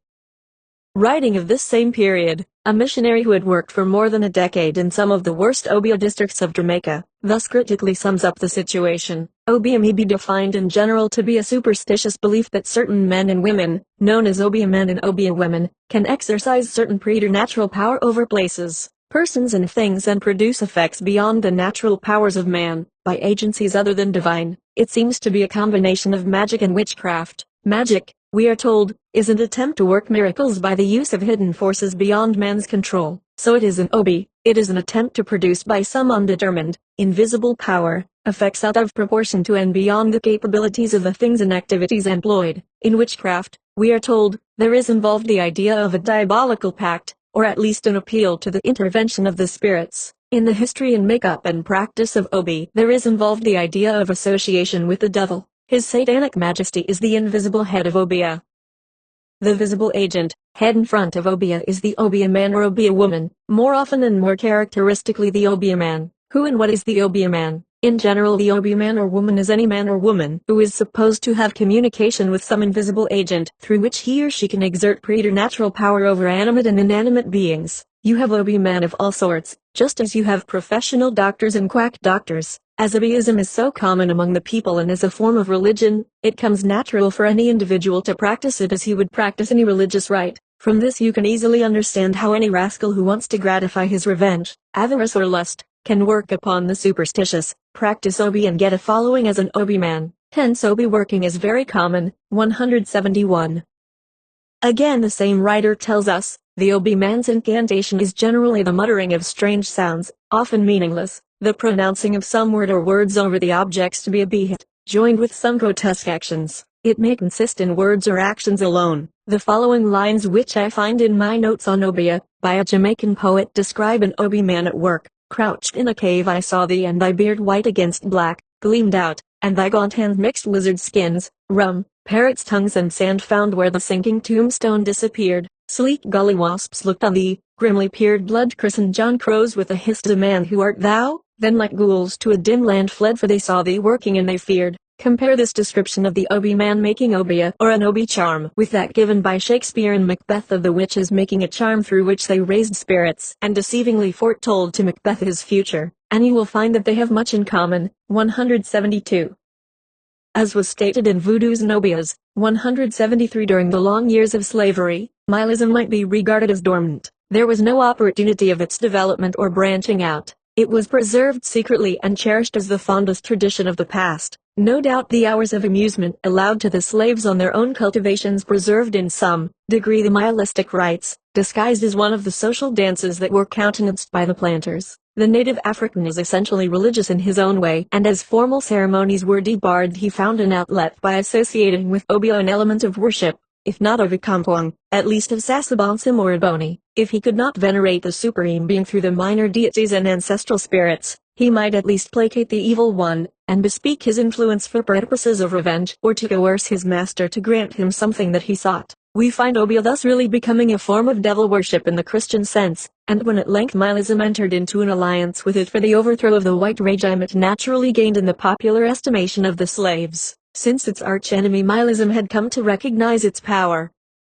And yet this public esteem was not one of devotion but of unholy fear, which the Obeah man naturally played up to his own advantage. With emancipation, Milism made haste to assert itself in an endeavor to regain its pristine ascendance and made open war on Obeah, at the expense be it said of the general peace of the community. Its newly found independence led to excesses of every kind, and in course of years it became as great an evil as Obeah itself. Its old priestly class was dead. For a generation none had come from Africa, and there had been no opportunity of establishing a succession in the craft or of passing along the ritual and practice. The traditions and nothing more could have remained, and it is questionable whether the new leaders had any legitimate claim to the exercise of the role that they assumed. It is simple, then, to see that the decay of Milism as a religious force was inevitable, and it would certainly have soon been entirely eliminated had not its spirit and much of its traditional ritual found new scope in the kindred spirit of the emotional revivalism which was fostered for a time by the Methodists, and even more so, by the native Baptist congregations. But this recrudescence of Milism has found its climax with the Bedwardites, so characterized by their peculiar hip movement that is clearly African, and which shows itself not only in their dances but also in the religious processions, and gives a peculiar lilt to all their hymns. Here, strictly speaking, Milism disappears, and its very name is dying out except as a mysterious something that has endured in its opposition to the Obeah man who more and more assumes the dual role of Milist by day and Obeah man by night, using the title as a safeguard from the law in the prosecution of his real aim in life. As a further consequence, Obeah is assuming more and more of a religious aspect, and it is now, not undeservedly, classified by many as devil worship. In Chambers' journal for January 11, 1902, there appeared an article entitled Obeah Today in the West Indies. The course of the narrative shows that the writer had been living in Jamaica for 3 years at the time of writing. However, it should be observed that the term Obeah as used in this article includes voodoo and all other forms of West Indian witchcraft. Thus it is asserted in accordance with the old theory that an Egyptian origin is to be ascribed to the whole practice. The name is derived from Obi, apparently an evil deity worshipped on the west coast of Africa by the ancestors of the present West Indian Negroes before they were shipped off as slaves to the plantations. The Reverend John Radcliffe, a noted Jamaican scholar, has proved the word Obi to mean a snake, and to this day the snake is commonly used as a symbol of the baleful rites. 174. The article continues, the Obeah man is generally a sinister, terrifying figure, aged, decrepit, often diseased, and half mad, but with a baleful gleam in his bloodshot eyes, that does not belie his pretended intimacy with the author of evil. 175. In connection with the prevalence of Obeah practices, the author states, I have known colored schoolmasters scatter these ridiculous trifles about their schoolrooms with the idea of compelling the government inspector to give them good reports. And missionaries have told me that members expelled from their churches for evil living commonly work Obeah in order to be restored to the fold. When the minister enters his pulpit, and, opening his Bible to give out the text, finds a quaint assortment of cat's claws, feathers, dried leaves, and eggshells, he is by no means puzzled as to the meaning of it all. He knows it expresses Hezekiah da Costa's wish to be received back into church membership without abandoning his career as the village Don Juan. 176. In the foregoing passage, I fear, the author has drawn unduly on the imagination. If such manifestations have actually taken place in rare, isolated instances, they are so unusual that they should not be cited as if they were regular occurrences. Certainly I have never encountered anything in even the most out-of-the-way sections of the bush that could in any way support the story of Hezekiah da Costa's method of regaining good standing as a church member. In any case, the following passage from the same article is deserving of more attention in keeping with our present study. In many countries superstitious rites are practiced to bring good luck, but that is not the case as a rule with Obeah. Its root idea is the worship and propitiation of the evil one. It is essentially malevolent. A Negro usually goes to the Obeah man to harm his neighbor, not to do any good to himself, and that is why the law regards the matter so seriously. The principal exception to this rule is the not infrequent case of the young negress who goes for a love philtre to make some high gentleman marry her. The Obeah man is often called upon to exorcise duppies driven into a man or woman by a brother in the craft. In former days this used to be the exclusive work of the Mile man. It was the old story of white and black magic. One wizard did the mischief, and the other supplied the antidote. Nowadays Milism is complete merged into Obeahism, and the law punishes both equally. 177 Claude McKay, a native of Clarendon, who from a little-known Jamaica poet has become one of the more popular writers of Harlem fiction, is in general agreement with all this. Thus he writes, Obeah is black people's evil god. 178 And again, of the thousands of native families, illiterate and literate, in that lovely hot island there were few indeed that did not worship and pay tribute to Obeah, the god of evil that the Africans brought cover with them when they were sold to the New World. 179 May Robinson, writing in Folklore, a quarterly review of myth, tradition, institutions, and custom, on the subject Obeah worship in West Indies stated in 1893, the mystery with which the professors of Obeah have always surrounded themselves, and the dread Negroes have always had, and still have, of their power, have made it very difficult to find out much about the worship or superstition. 180 However, she observes, Obeah practices of the present day seem similar to those of 100 years ago, and information about them has been kindly supplied to me by Mr. Thomas, Inspector Jamaica Constabulary, and gleamed from his interesting pamphlet, Something About Obeah. In addition to the law of 1760, another law for the suppression of Obeah was passed in 1845, which gave to the executive authorities very comprehensive powers to deal, not only with the Obeah men themselves, but also with those who sought their services. 181. The present legal aspect of Obeah may be briefly outlined as follows. The rules and regulations for the Jamaica Constabulary of 1867 simply enumerates among those that the constable is called on to arrest every person pretending to be a dealer in Obeah or Milism. 182 The Sub-Officer's Guide of Jamaica, published in 1908, is more specific when it defines the implements of Obeah as follows: grave dirt, pieces of chalk, packs of cards, small mirrors, or bits of large ones, beaks, feet, and bones of fowls or other birds, teeth of dogs and alligators, glass marbles, human hair, sticks of sulfur, camphor, myrrh, asafoetida, frankincense, curious shells, china dolls, wooden images, curiously shaped sticks, and other descriptions of rubbish. 183 However, the mere possession of the paraphernalia of Obeah is no longer sufficient ground for prosecution under the law. This was settled by the following decision of the Supreme Court of Jamaica: unlawful possession of implements of Obeah. This is an appeal from a conviction by a resident magistrate, charging the appellant with being in the unlawful possession of implements of Obeah. A person found in possession of such implements is deemed by Section 8 of Law 5 of 1898 to be a person practicing Obeah until the contrary is proved, but such possession is not in itself a substantive offense, and can only be used as evidence in support of a charge of practicing Obeah. In the circumstances the appeal must be allowed and the conviction quashed. R. vs. Bulgan, 1919, SCJB Volume 10, page 86, A.M. Call, C.J., Beard, P.J. and Brown, Ag. J. 184. Towards the close of the last century, the Reverend Mr. Banbury was of opinion, the laws affecting the punishment of this superstition, Obeah, in Jamaica are too lenient, otherwise it would not be so rife. The courts of justice are apt to laugh at the thing, and treat it as mere nonsense. 185.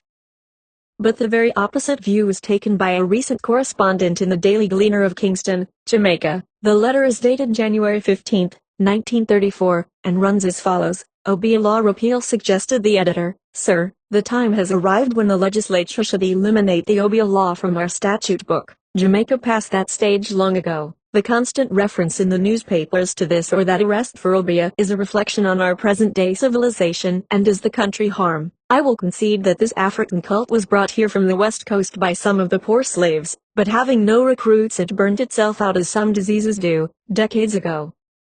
I will also concede that there exists some artful poisonings by the so-called Obeah men, but the rascals when caught should be charged under a different and more serious act, flogging and imprisonment being the requirements. The bulk of the rest so charged in our courts is merely receiving money by false pretenses or by a trick, and should be also flogged. I discussed the subject with my friend, the Honorable A.G. Nash, only a week before he died. He agreed with me and had intended in protection of the fair name of Jamaica to have brought the matter before the Legislative Council. I am, etc., a Jamaican, and yet, on February 26, 1934, the Daily Gleaner, under the headlines, Obeah and Voodooism.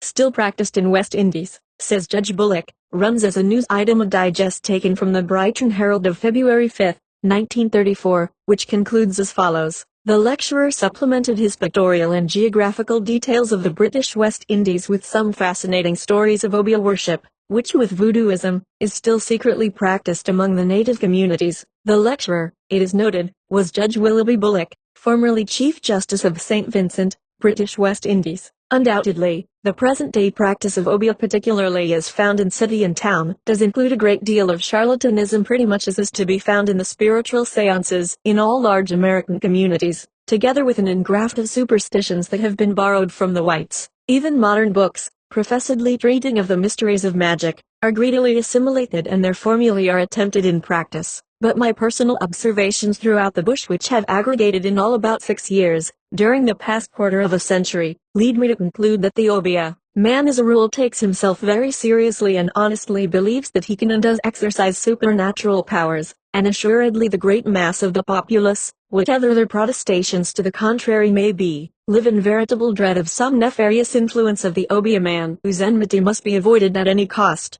Further, I am convinced that I have witnessed more than one death where the sole cause was an overpowering fear due to the conviction that Obeah was being worked against the sufferer, who literally pined away.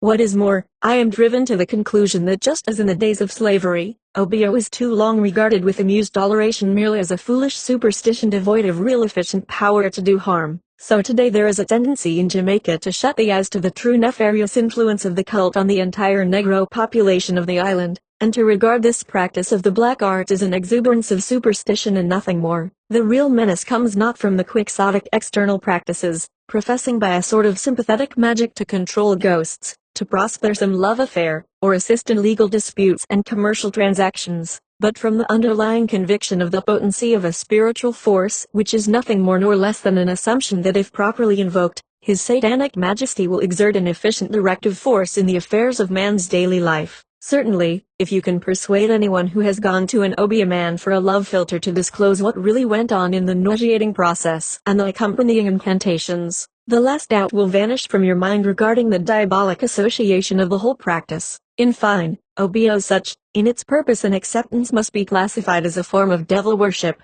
186. This does not mean that a diabolic influence is actually controlled by the Obeah man. In the ordinary course of events, such a supposition, in my opinion, would be repugnant to divine providence, although it might be permitted on rare occasions. But the real Obeah man, as far as lies in his power, places his confidence in the evil one as he formally invokes his assistance, and his intention, if not the result, classifies his act as one of communication with the devil. The client, too, approaches the Obeah man with the firm conviction that the evil which he purposes is to be wrought through the machinations of Satan, and he forthwith puts himself under an obligation to the archfiend, even if what he seeks fails of accomplishment. As noted in Voodoos and Obeahs, 187, the Obeah man has a wholesome fear of the priest and usually tries to avoid his presence. There is a conviction among his ilk that the priest can exercise a more powerful influence than any Obeah man. This belief is expressed by the aphorism, French Obeah, him strongest. The first priest to become well known through the Jamaica bush was a Frenchman, and the Catholic Church in consequence came to be known familiarly as the French Church. Hence, French Obeah, him strongest, really means that the Catholic Church exercises the strongest Obeah. It is also accepted as a fact by the devotees of the Obeah cult that the priest can give evidence of his dominant power by lighting a candle on them. This process is thus described: fatter take pin and fatter take candle, and him stick der pin in der candle, and him light der candle on you, der candle him burn and him burn and him burn. And you waste and you waste and you waste, and when der flame touch dat pin, you die. So that it is only necessary for a priest to make the playful remark to some black fellow in the bush, "I think I'll have to light a candle on you," to bring him to his knees with, "Oh fatter, don't." On one occasion I was actually approached by the most notorious Obeah man of a bush district, who in the real spirit of a Simon Magus professed his desire to become a Catholic precisely in the hopes of acquiring this fictitious power of the lighted candle. 3. Applied magic. Despite the fact that Obeah is clearly defined as regards its origin in Ashanti witchcraft, and its early development among the Jamaica slaves, In course of time, it has become so confused with voodoo and other superstitious practices that now the word is used as a generic term for any kind of West India witchcraft, and by extension it embraces even a fetish or magic object used in witchcraft. 188 As a consequence, it is difficult for the average reader to clearly differentiate the real from pseudo-obeah unless he keeps in mind the fundamental principles which were established in the preceding chapter, and which may be briefly summarized as follows. Obeah, as the continuation of Ashanti witchcraft, is professedly a projection of spiritual power with the harm of an individual as an objective. Practically, its end is attained through fear, supplemented if needs be by secret poisoning. The agent is the servant of the Sasabantam or devil who is invoked and relied upon to produce a desired effect. Consequently, real obeah must be regarded as a form of devil worship. In daily practice, much that is referred to as obeah is in reality only applied magic, which may be called pseudo-obeah, and it is with this that we are now to interest ourselves. During my researches in the British Museum, I came across a pamphlet of 30 pages entitled The Manchi Murder, the strangling and mutilation of a boy for purposes of obeah. It is a sordid story. The boy, Rupert Mapp, 12 years of age, had been enticed away from Bridgetown, Barbados, by Montoul Edmund and brought to St. Lucia. The day after their arrival at the town of Manchi, the lad disappeared. A week later his body was dug up, but it was found that the 2 hands and the heart had been removed. The missing parts had been found in the possession of an accomplice of Edmund, who was forthwith arrested and charged with the crime. 189 The search of the prisoner's person brought to light a notebook in which had been copied in French a number of formulae and instructions connected with magical practices. One of these was entitled La Main de Gloire, and it prescribed, take the hand of one who has been hanged, or strangled, dry it in the sun in the dog days, August, September, October, or if the sun should not be hot enough to dry thoroughly and quickly, dry the hand in an oven. When thoroughly dry, sprinkle the hands with salt and a number of other ingredients, which are stated, and wrap it in a piece of coffin pall.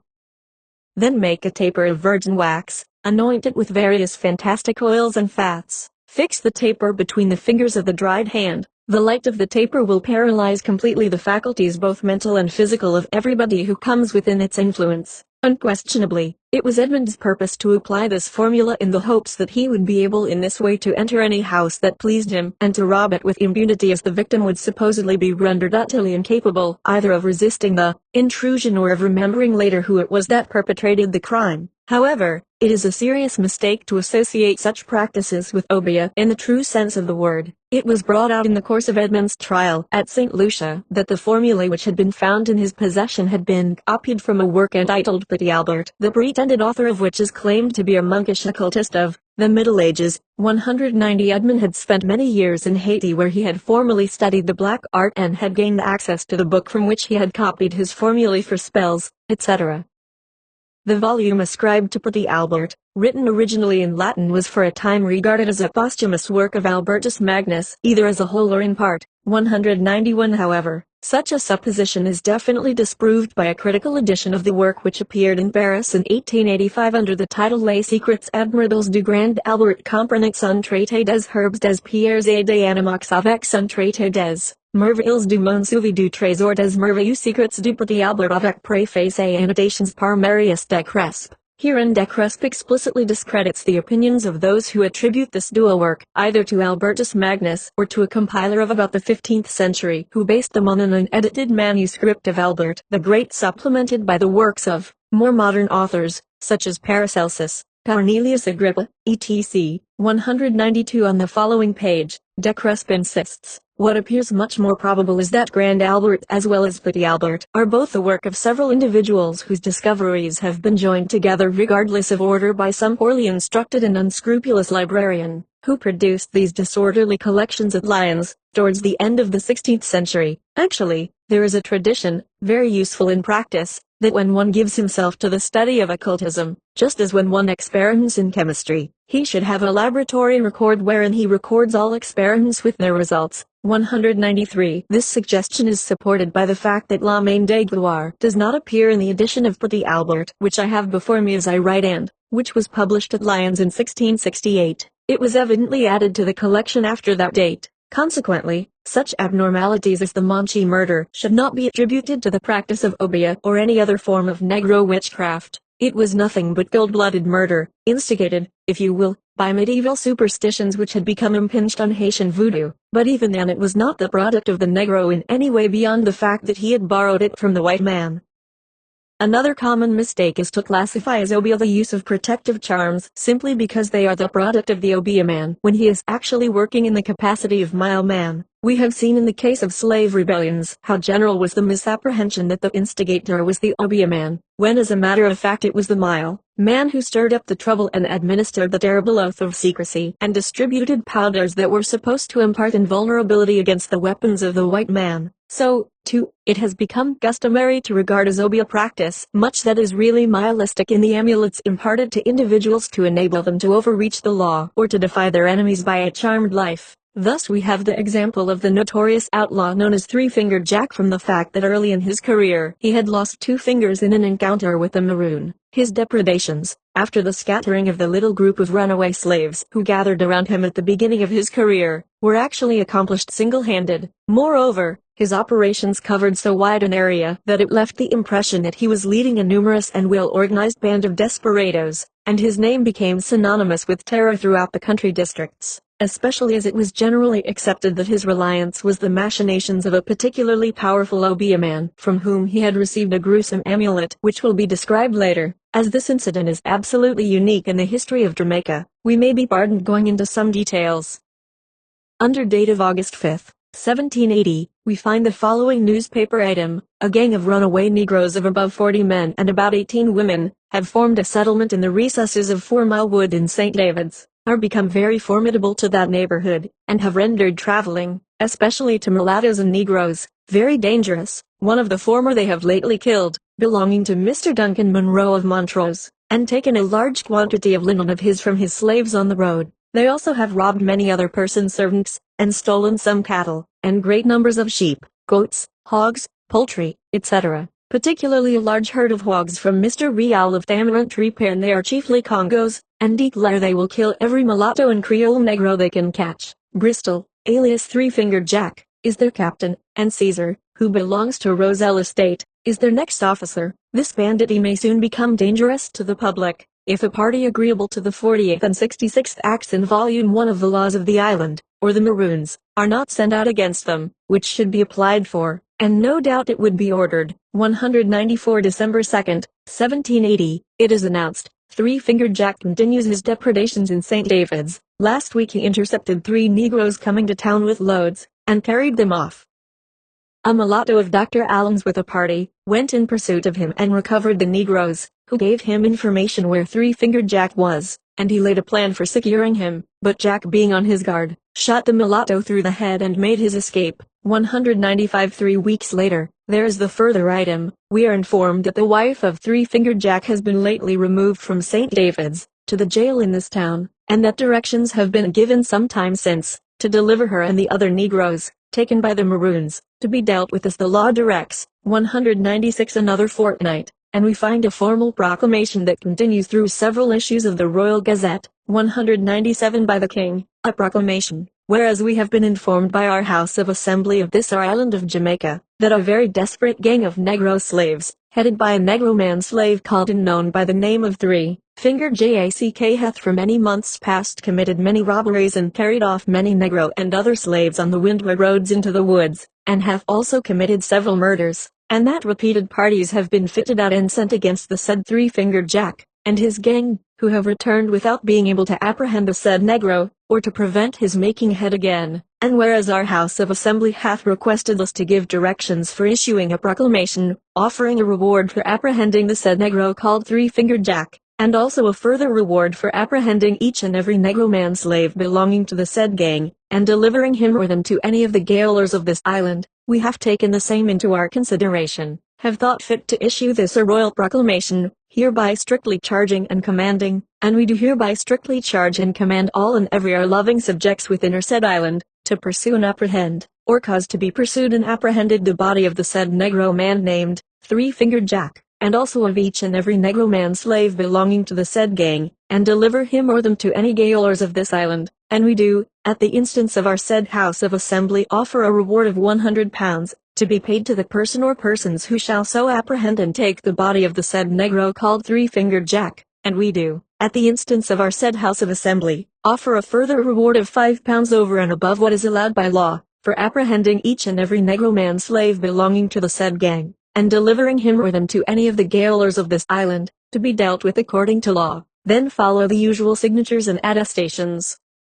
An additional offer of reward on the part of the Assembly immediately follows. House of Assembly, December 29, 1780. Resolved, that over and above the reward of £100 offered by His Majesty's proclamation for the taking or killing the rebellious negro called Three-Fingered Jack, the further reward of freedom shall be given to any slave that shall take or kill the said Three-Fingered Jack, and that the House will make good the value of such slave to the proprietor thereof, and if any one of his accomplices will kill the said Three-Fingered Jack, and bring in his head and hand wanting the fingers, such accomplice shall be entitled to a free pardon, and his freedom as above, upon due proof being made of their being the head and hand of the said Three-Fingered Jack. This is signed in the name of the House by Samuel Howell, Clerk of Assembly. Within a month, under date of February 3, 1781, the announcement is made, we have the pleasure to inform the public of the death of that daring freebooter Three-Fingered Jack. He was surprised on Saturday last by a maroon negro named John Reeder, and 6 others, near the summit of Mount Libanus. Being alone and armed with 2 muskets and a cutlass, the party came upon him so suddenly, that he had only time to seize the cutlass, with which he desperately defended himself, refusing all submission, till having received 3 bullets in his body and covered with wounds, he threw himself about 40 feet down a precipice, and was followed by Reeder, who soon overpowered him, and severed his head and arm from the body, which were brought to this town on Thursday last. Reeder and another maroon were wounded in the conflict. The intrepidity of Reeder in particular, and the behavior of his associates in general justly entitle them to the reward offered by the public. 198. As an aftermath of this whole incident, we find in the postscript to the Royal Gazette of June 9, 1792, the information that a runaway negro named Dagger, a former comrade of the notorious Three-Fingered Jack, and now on trial for his many crimes, has so much confidence in a supernatural agency that he not only defies every effort of justice to bring him to punishment, but even threatens the severest revenge in retaliation. And again in the postscript to the Royal Gazette of July 7, 1792, we read, after the trial of Dagger was closed, 2 other Negroes that have been for a considerable time in the practice of obeah and who, from the evidence given, appeared to be thorough adepts, were found guilty and also sentenced to be transported. Concerning Three-Fingered Jack himself,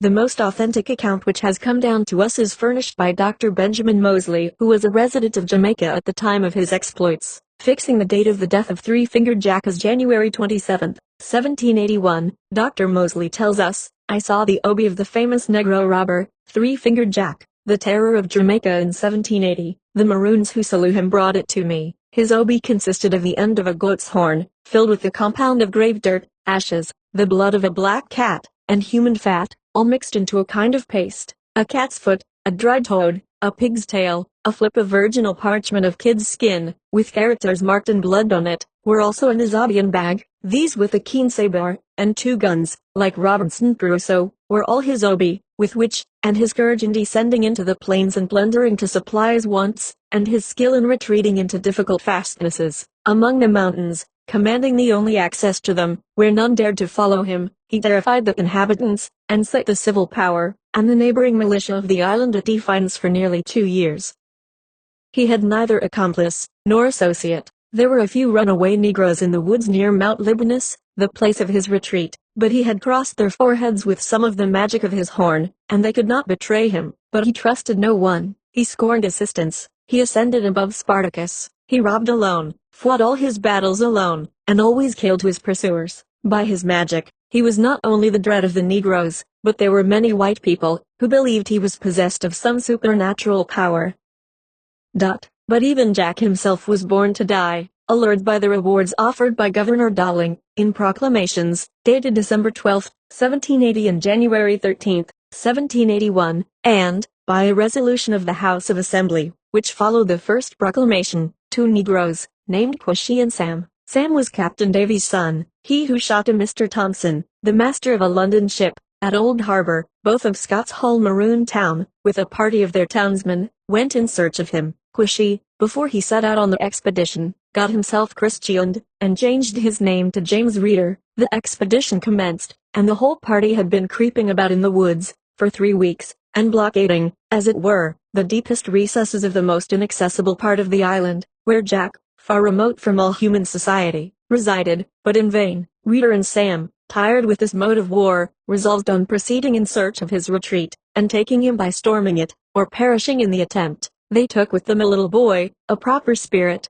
and a good shot, and left the rest of the party. These three, whom I well knew, had not been long separated from their companions, before their cunning eyes discovered, by impressions among the weeds and bushes, that some person must have lately been that way. They softly followed these impressions, making not the least noise. Presently they discovered smoke. They prepared for war. They came upon Jack before he perceived them. He was roasting plantains, by a little fire on the ground, at the mouth of a cave. This was a scene, not where ordinary actors had a common part to play. Jack's looks were fierce and terrible. He told them he would kill them. Reeder, instead of shooting Jack, replied that his Obi had no power to hurt him, for he was christened, and that his name was no longer Cushy. Jack knew Reeder, and, as if paralyzed, he let his 2 guns remain on the ground, and took up only his cutlass. These two had a severe engagement several years before, in the woods, in which conflict Jack lost the 2 fingers, which was the origin of his present name. But Jack then beat Reeder, and almost killed him, with several others who assisted him, and they fled from Jack. To do 3-fingered Jack justice, he would now have killed both Reeder and Sam, for, at first, they were frightened at the sight of him, and the dreadful tone of his voice, and well they might. They had besides no retreat, and were to grapple with the bravest and strongest man in the world. But Jack was cowed, for he had prophesied that White Obi would get the better of him, and, from experience, he knew the charm would lose none of its strength in the hands of Reeder. Without further parley, Jack, with his cutlass in his hand, threw himself down a precipice at the back of the cave. Reeder's gun missed fire. Sam shot him in the shoulder. Reeder, like an English bulldog, never looked, but, with his cutlass in his hand, plunged headlong down after Jack. The descent was about 30 yards, and almost perpendicular. Both of them had preserved their cutlasses in the fall. Here was the stage, on which 2 of the stoutest hearts, that were ever hooped with ribs, began their bloody struggle. The little boy, who was ordered to keep back, out of harm's way, now reached the top of the precipice, and during the fight, shot Jack in the belly. Sam was crafty, and coolly took a roundabout way to get to the field of action. When he arrived at the foot where it began, Jack and Reeder had closed, and tumbled together down another precipice, on the side of the mountain, in which fall they both lost their weapons. Sam descended after them, though without weapons. They were not idle, and, luckily for Reeder, Jack's wounds were deep and desperate, and he was in great agony. Sam came up just time enough to save Reeder, for Jack had caught him by the throat, with his giant's grasp. Reeder then was with his right hand almost cut off, and Jack streaming with blood from his shoulder and his belly, both covered with gore and gashes. In this state Sam was umpire, and decided the fate of the battle. He knocked Jack down with a piece of a rock.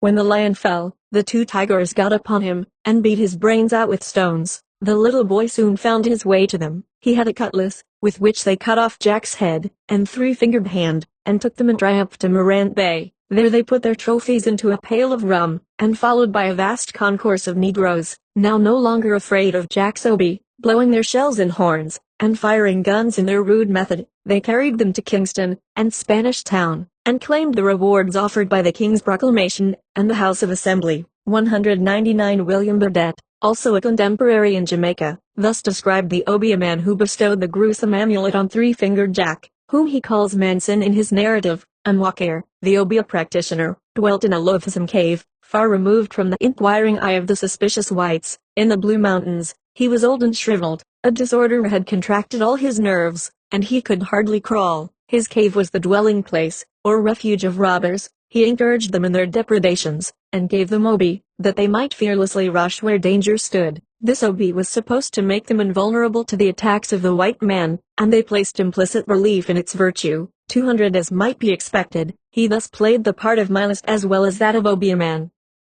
A far less reliable narrative is entitled, The Wonderful Life and Adventures of 3-fingered Jack, the Terror of Jamaica, giving an account of his persevering courage and gallant heroism, in revenging the cause of his injured parents, with an account of his desperate conflict with Cushy, who, after many attempts, at last overcomes him and takes his head in hand to Jamaica. Sick, and receives a large reward for destroying him. This little book, published in London in 1829, is a melodramatic piece of fiction of no historical value whatever. Its mission is to stir up a morbid sentimentality for the slave. In some respects, it is a forerunner of Uncle Tom's Cabin, but devoid of the latter's literary merit. It is crude withal, and evidently the work of one who knows little or nothing about Jamaica. On page 7, Jack is made the offspring of Macro and Emery, a beautiful slave, the property of Mr. Morton, of Maroonstown. Actually, Maroontown was reserved for the Maroons, and there could have been no white man established there on a plantation with slaves. Then, too, there are no savannas around Maroontown as described on page 17.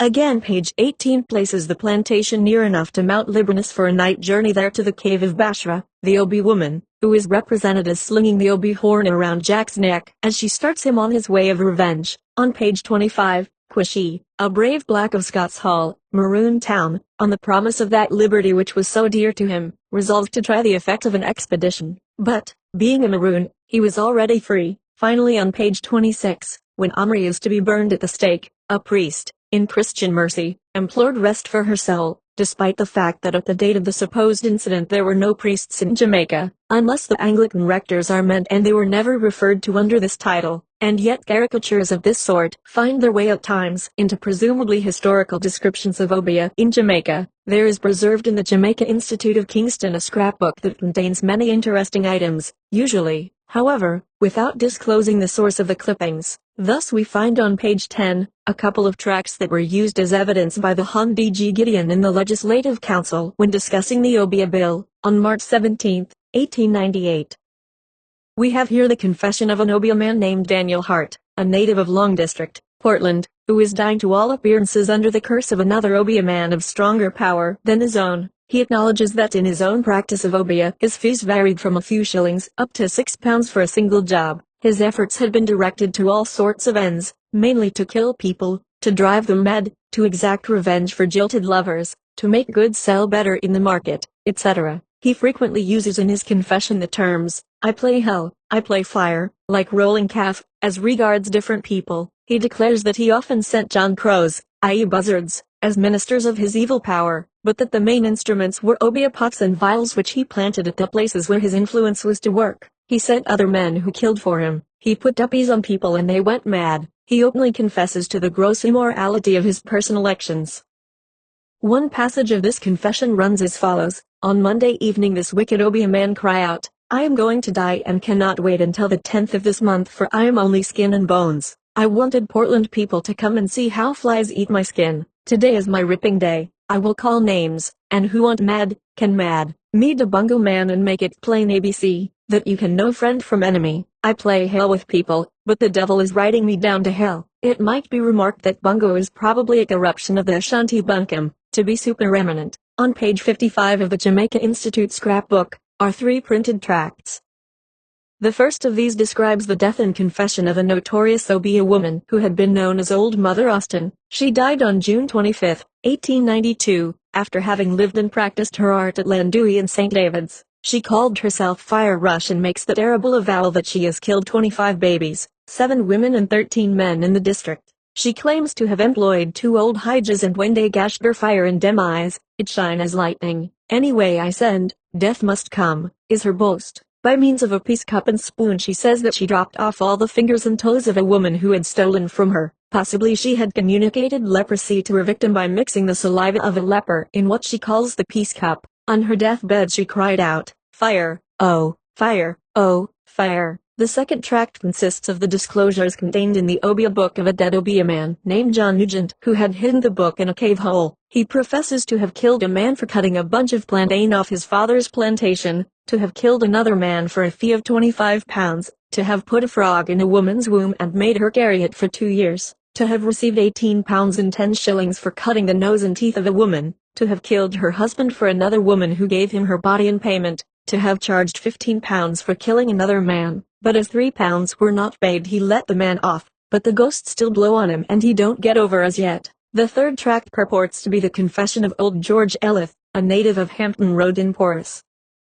His father and his grandfather had been famous Obeah men before him. It is his claim to have killed 241 persons and to have put 655 persons to suffer. According to his testimony, Suck River is a little hell below Kendall, that dreadful place. The people run to me day and night. I was working for that place 20 years. In that district I play hell. Watson Gate at the crossroad of evil deeds. The people around are like bitter weeds. There are 9 obeah men in that place. No young man can make a rise there. He asserts that people went to church and call God's name in vain and then on the way back call to him for obeah. Another tract on page 56 of the scrapbook declares how Richard Daly consults about killing an old man for his money. The obeah man sends him to fill a bottle from an old stagnant pool. The old man dies. Daly further confesses before his death to several other murders, and to a friend who comes to offer prayers at his deathbed, he says, "Go to hell," and drives him out. He declares that he sees a gulf and asks for his mule to ride across. Page 57 of this same scrapbook contains still another tract which tells how Peter was a vicious obeah man with a very loose and obscene tongue.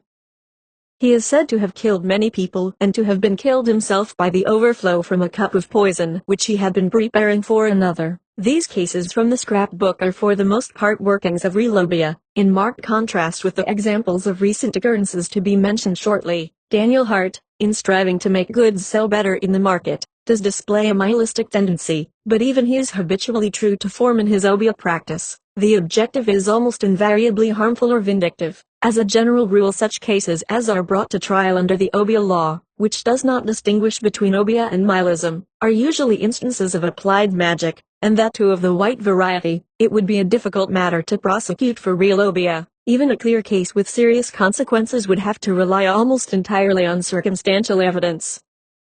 No one would dare take the witness stand against an obeah man charged with grave misconduct. Sooner or later he would have to pay the penalty for incurring the enmity of the servant of the devil. In his real professional practice, the obeah man today is as secretive as ever. He has a wholesome respect for British colonial administration of the law. He will take his chances removing duppies, helping in market or court, and even further the interests of lovers, all of which is merely applied magic. It is simply a gamble with him. If caught, he pays the price, and returns to his trade and adds a little to his next fees to recoup his losses or as a balm for his injured feelings. But when it comes to real obeah, he will take good care to assure himself of inviolable secrecy, as he will never risk having a capital offense prove against him. Hence it is that most of the cases that are aired in court must be regarded only as applied magic, and usually of a most amateurish type, as a means of livelihood, and characterized in great part by imposition and pretense. One has only to pick up a newspaper file in Jamaica of any period at all, to realize the enduring prevalence of such practices. Thus, on the occasion of my last visit to Jamaica in the summer of 1931, I noted down the following cases as reported in the Daily Gleaner of Kingston, and I do not imagine that I was so observant that none escaped my notice. June 10, 1931, a beeman given 3 months' hard labor in Whithorn RM Court. Charles Slater pleaded guilty to a charge of practicing obeah in the St. Leonard's district of Westmoreland on Wednesday the 20th of May, 1931. June 23, 1931, Ganja and obeah case at Spanish Town today. George Sykes of Bogwalk is charged with having ganja in his possession and also with having implements for practicing obeah. July 8, 1931, 3 men sentenced to 3 months each for practicing obeah. Case at Chapelton, July 2.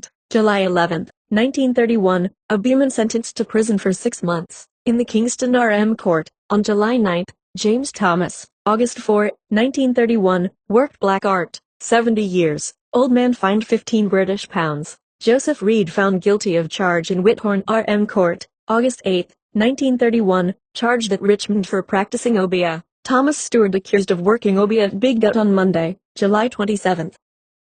August 28, 1931, a beeman fined £25 in Linstead Court. Robert Watson of Bogwalk, August 31, 1931, Jamaican beeman in British Honduras to be deported home. Alexander Brown practiced deception on countrymen and sent to serve sentence 7 years. Hard labor, case heard by acting Chief Justice and Jamaican jury in colony. Sentenced in Belize to 7 years imprisonment in British Honduras, at the expiration of which he was to be deported to Jamaica. Since then I have watched the papers from Jamaica that have reached me from time to time, and the regular recurrence of similar items are to be noticed. Thus the Daily Gleaner for January 11, 1933 gives considerable display to one such case, claims to be spiritualist, fined £10 on obeah charge. Mrs. Beatrice Hanson brought before RM for Kingston yesterday. The defense said up, magistrate's decision. Defendant is given time to pay the fine. The defense was made by Mrs. Hanson that she was a certified spiritualist. She was a clairvoyant medium, which meant one could hear something without seeing the object before him or her. It meant also autosuggestion. She was taught by a pupil of Sir Conan Doyle. She acted on the principle of mind over matter. His Honor Mr. Bertram B. Burroughs, the presiding magistrate, in giving the decision in the case, replied that whatever obeah was originally, what he knew was that it was well defined in the Jamaica laws. In that case, the particular section which struck him was that which was defined as follows: any person who pretends to use occult powers or means to gain. He claimed that since she said she used clairvoyancy, which meant to see clearly, her ability to see certain things, admitted the offense. He had found that what she did came within the meaning of the law, and he found her guilty of the offense. The following further examples are all taken from the Daily Gleaner. September 1, 1933, costs woman £26 17 to take ghosts off man. Spirit of coolie variety, was keeping back a husband from doing business. In the Kingston Police Court, Ambrosine Allen was convicted of imposing on Ada Bogle. The process of ghost ridding included drinking some rum neat, giving an alleged and invisible ghost some to drink, anointing the face with oils, sundry blowing of powders, lighting of candles, etc. November 10, 1933, held on charge of practicing obeah. Clifford Johnson is arraigned before the Kingston R.M. Court, accused of having told a woman that another member of the gentler sex had set a ghost on her to take away her lover who would soon transfer his affections. Johnson, it is further alleged, told the woman that he could help her to stave off the evil spirit which was going to torture her and would eventually cause her death. November 24, 1933, here appears the same heading held on charge of practicing obeah, but this time it is Vitellius Brown who is before the resident magistrate of Kingston. He has attributed a swollen knee to obeah by saying that someone had set hand on the victim whom he offers to cure for the sum of £3. November 25, 1933, man charged with practicing obeah. Alexander Brown had been approached by a man and woman who claimed to be sick. After examining them, he informed the woman that a ghost was on her and that it was a policeman who had put the evil spirit on her. He demanded, it is further stated, a fee of £3 to take off the duppy. December 4, 1933, arrested on charge of practicing obeah, alleged consultant. At Bogwalk it is alleged that Henry Francis was caught red-handed today practicing obeah.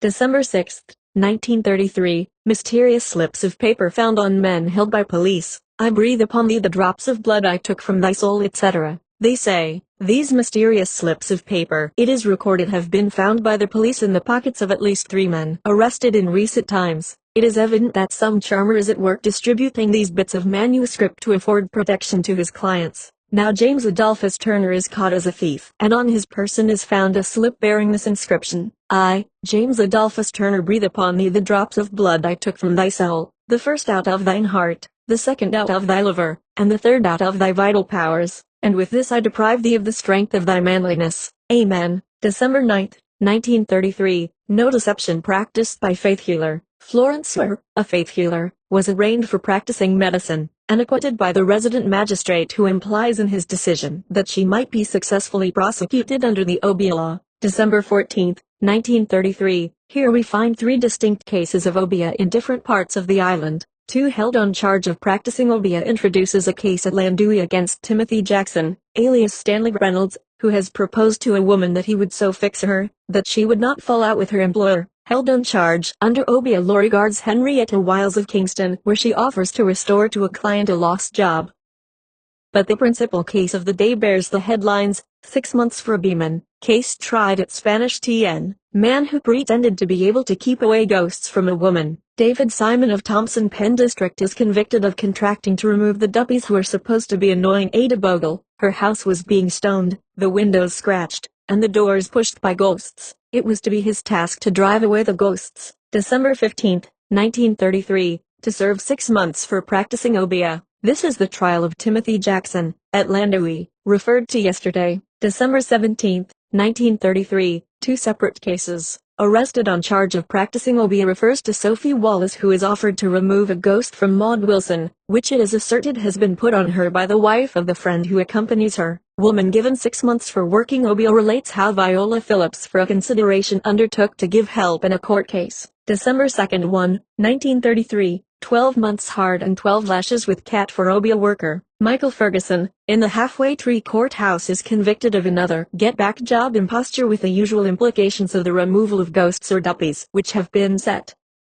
January 5, 1934, faces court on Obia charge. Ivno Baker of Berryvale District is before the RM Court at Maypan on a charge of practicing Obia. January 9, 1934, mechanic fined £12 on charge of practicing Obia. Used his brains to exploit on ignorant people. George Washington Pitt, who was convicted of practicing Obia, had boasted he could cure, he could kill, and he could give jobs. January 12, 1934, Obia charge fails. Henrietta Wiles, who was referred to on December 14 when brought to trial, was acquitted. January 13, 1934, held on charge of practicing Obia. Oscar McFarlane is always having trouble with his motor car and professes to believe that someone had done something to keep him down, and accordingly Agatha Connell, the defendant, told McFarlane that she would be able to fix him up. Her attempt to do so leads to her arrest. January 30, 1934, this time 3 cases are reported.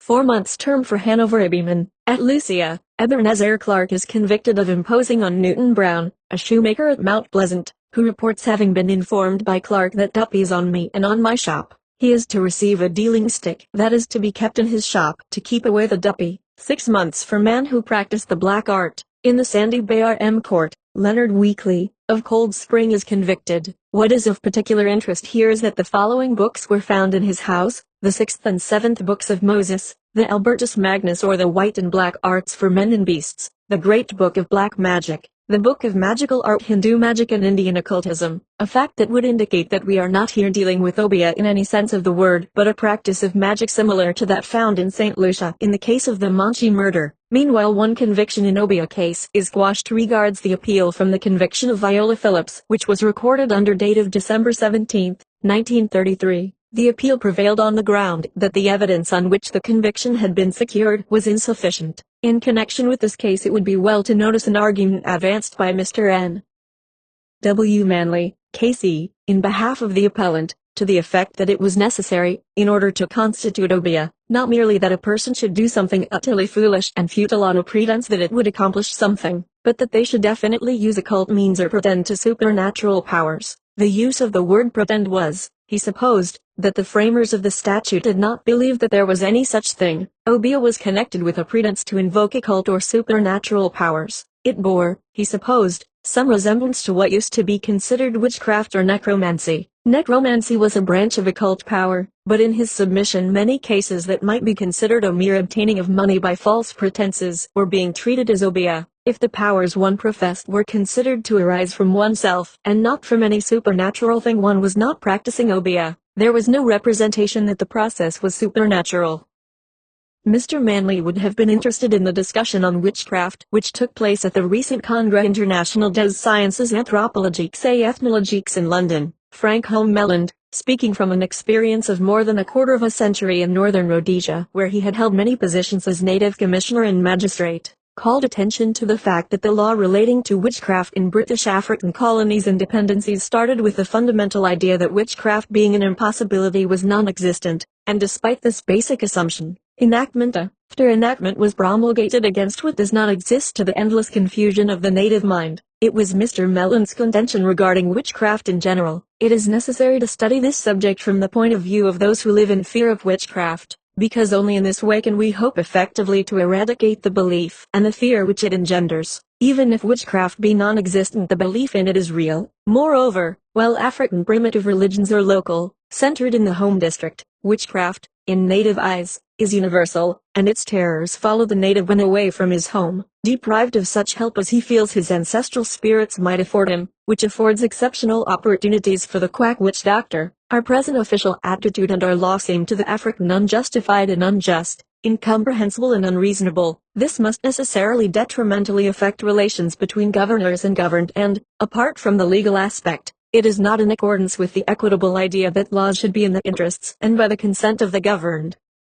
Africans feel that they must have some protection against this power of evil. We do not provide it, and we therefore drive them to have recourse to the men whom we prescribe as criminals, the witch doctors. By witch doctor here is meant not the sorcerer but his official antagonist, what we technically understand to be the Mile man as distinct from the Obia man. According to Mr. Melland, penal legislation in witchcraft matters is ethically unsound and politically has proved demonstrably harmful. In effect, we have said to the African, "You are a foolish people, and we know better." It is rather smug, and has proved singularly ineffective. Practically the whole population believes that everyone can be, and at any moment may be, bewitched. After citing a typical case, he added, "Many who used to believe that this sort of thing was dying out now admit they were wrong." Professor L.S.B. Leakey of Cambridge University, who represented Kenya in the discussion, was equally outspoken, and outlined his observations in the official program as follows. Wherever the white man goes in Africa, he finds himself sooner or later up against some aspect of witchcraft, and whether he is missionary or government official or trader, he cannot avoid giving expression to his views on the subject.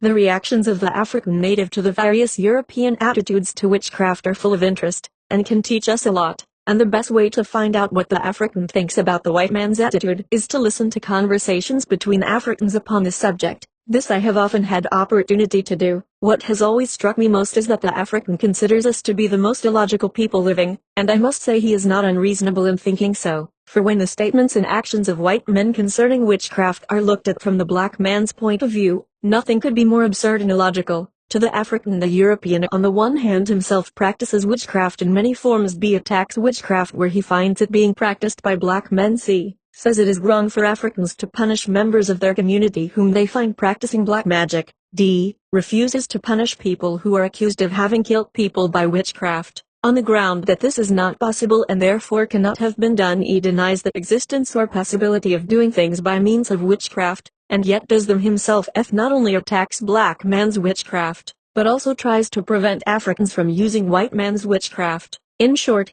to the African the attitude of white men to witchcraft is incomprehensible, illogical and selfish, besides being unutterably foolish. According to Dr. Leakey, the native's statement of mind is summed up in the statement, "They tell us that there is no need to be frightened, and yet they use their own magic all the time." The clinical thermometer, the taking of blood tests and fingerprints, gramophones, wireless and the camera are all regarded by the native as white man's magic, and it is the general conclusion of the Africans that the whites are seeking a monopoly of magic for themselves. Among educated Jamaicans, I fear, there is also just a little lack of appreciation regarding the real attitude of the bush towards witchcraft.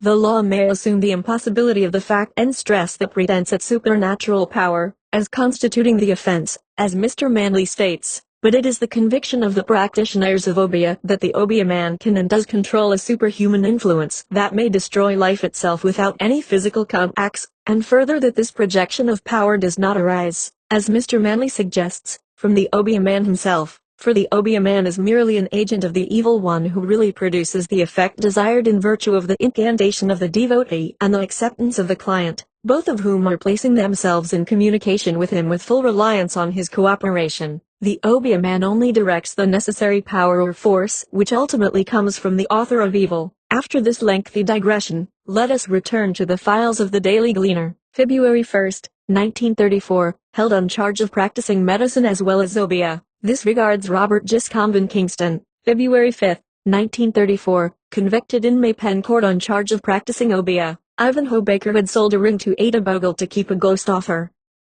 More will be said shortly about this type of ring, but it should be remarked that in this case again we find mention of a book entitled, 6th and 7th, Books of Moses with other works on astrology and personal magnetism. February 6, 1934, held on Obeah charge, Anato Bay. Alexander Decton is accused of offering for £7, 2 shillings, to remove an obnoxious party. He would either kill or run him away from the property. This savors of real Obeah. February 15, 1934, held by police on Obeah charge. Peter Robinson is accused of offering to protect a woman from her enemies. March 2, 1934, alleged revivalist Ann Healer before court on 2 charges. Annie Harvey and her husband charged with practicing Obeah and medicine for gain. In this case the island chemist is called in to give evidence regarding the 40 articles exhibited. March 16, 1934, Alexander Brown to serve 12 months for practicing Obeah.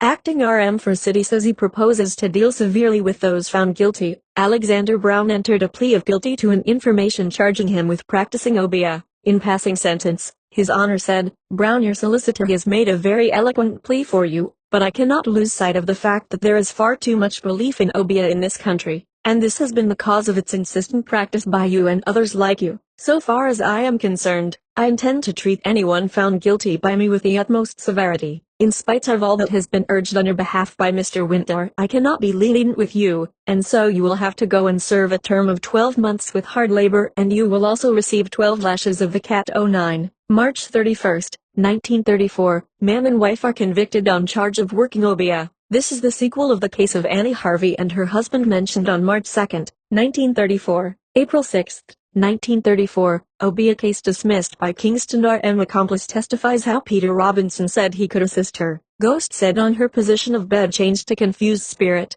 cuttings of nails, hair and garments. The account states, the ground for Robinson's dismissal, before the prosecution closed, was no doubt that the person chiefly concerned in the matter, a woman named Upperline Dwyer, was admittedly an accomplice whose testimony was not corroborated, but in vital issues, contradicted by a man, Philibert Dunkley, who set up the police to lay a trap for Robinson. In the course of the examination His Honor asked a witness, then you believe in obeah, which immediately caused laughter only to draw from His Honor the remark, and so do 70 or 80% of those laughing at the back of the court, which goes to confirm the widespread belief in the superstition. April 9, 1934, father and daughter held as obeah workers in the metropolis. James Lee and his daughter Olive are accused of having told a client that another woman had taken away her gentleman and was trying to injure her. The woman said that she would like to get back the gentleman and to prevent the other woman from injuring her. The defendants agreed to do the job and it is alleged bargained with her. One of the features in many of these cases is that the practitioner of obeah is reported as speaking in an unknown tongue, which is supposedly a regular characteristic of the practice. It should further be remarked how the great majority of the citations refer to legal proceedings in Kingston or the principal towns of the island. There are comparatively few trials for what is going on in the bush.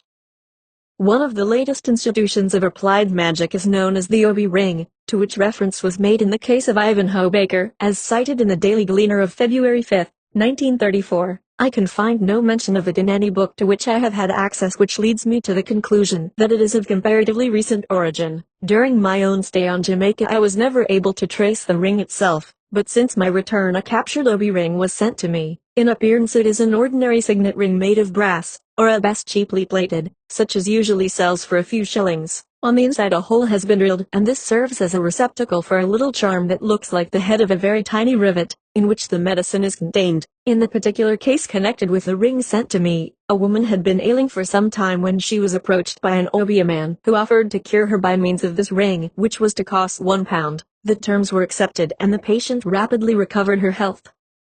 However, circumstances in the case lead me to believe that the same obeah man had already administered poison with the connivance of the woman's cook, and the receptacle in the ring contained the antidote which was absorbed through the skin and counteracted against the poison. In this supposition the ring should be called not an obi ring but a mile ring, but as has been said so often, the two functions are now included in the practice of the obeah man. 4. Popular belief in ghosts. Sir Henry Hesketh Jado Bell, who recently retired as governor of Mauritius, spent many years in the British colonial service in the West Indies, where he began his career in 1882, writing of his experiences in Grenada and describing Quashi's love for an unshaken belief in the uncanny with consequent profound faith in the existence of ghosts, or as they are called in the West Indies, jumbies or duppies. Sir Hesketh relates the following experience of his own.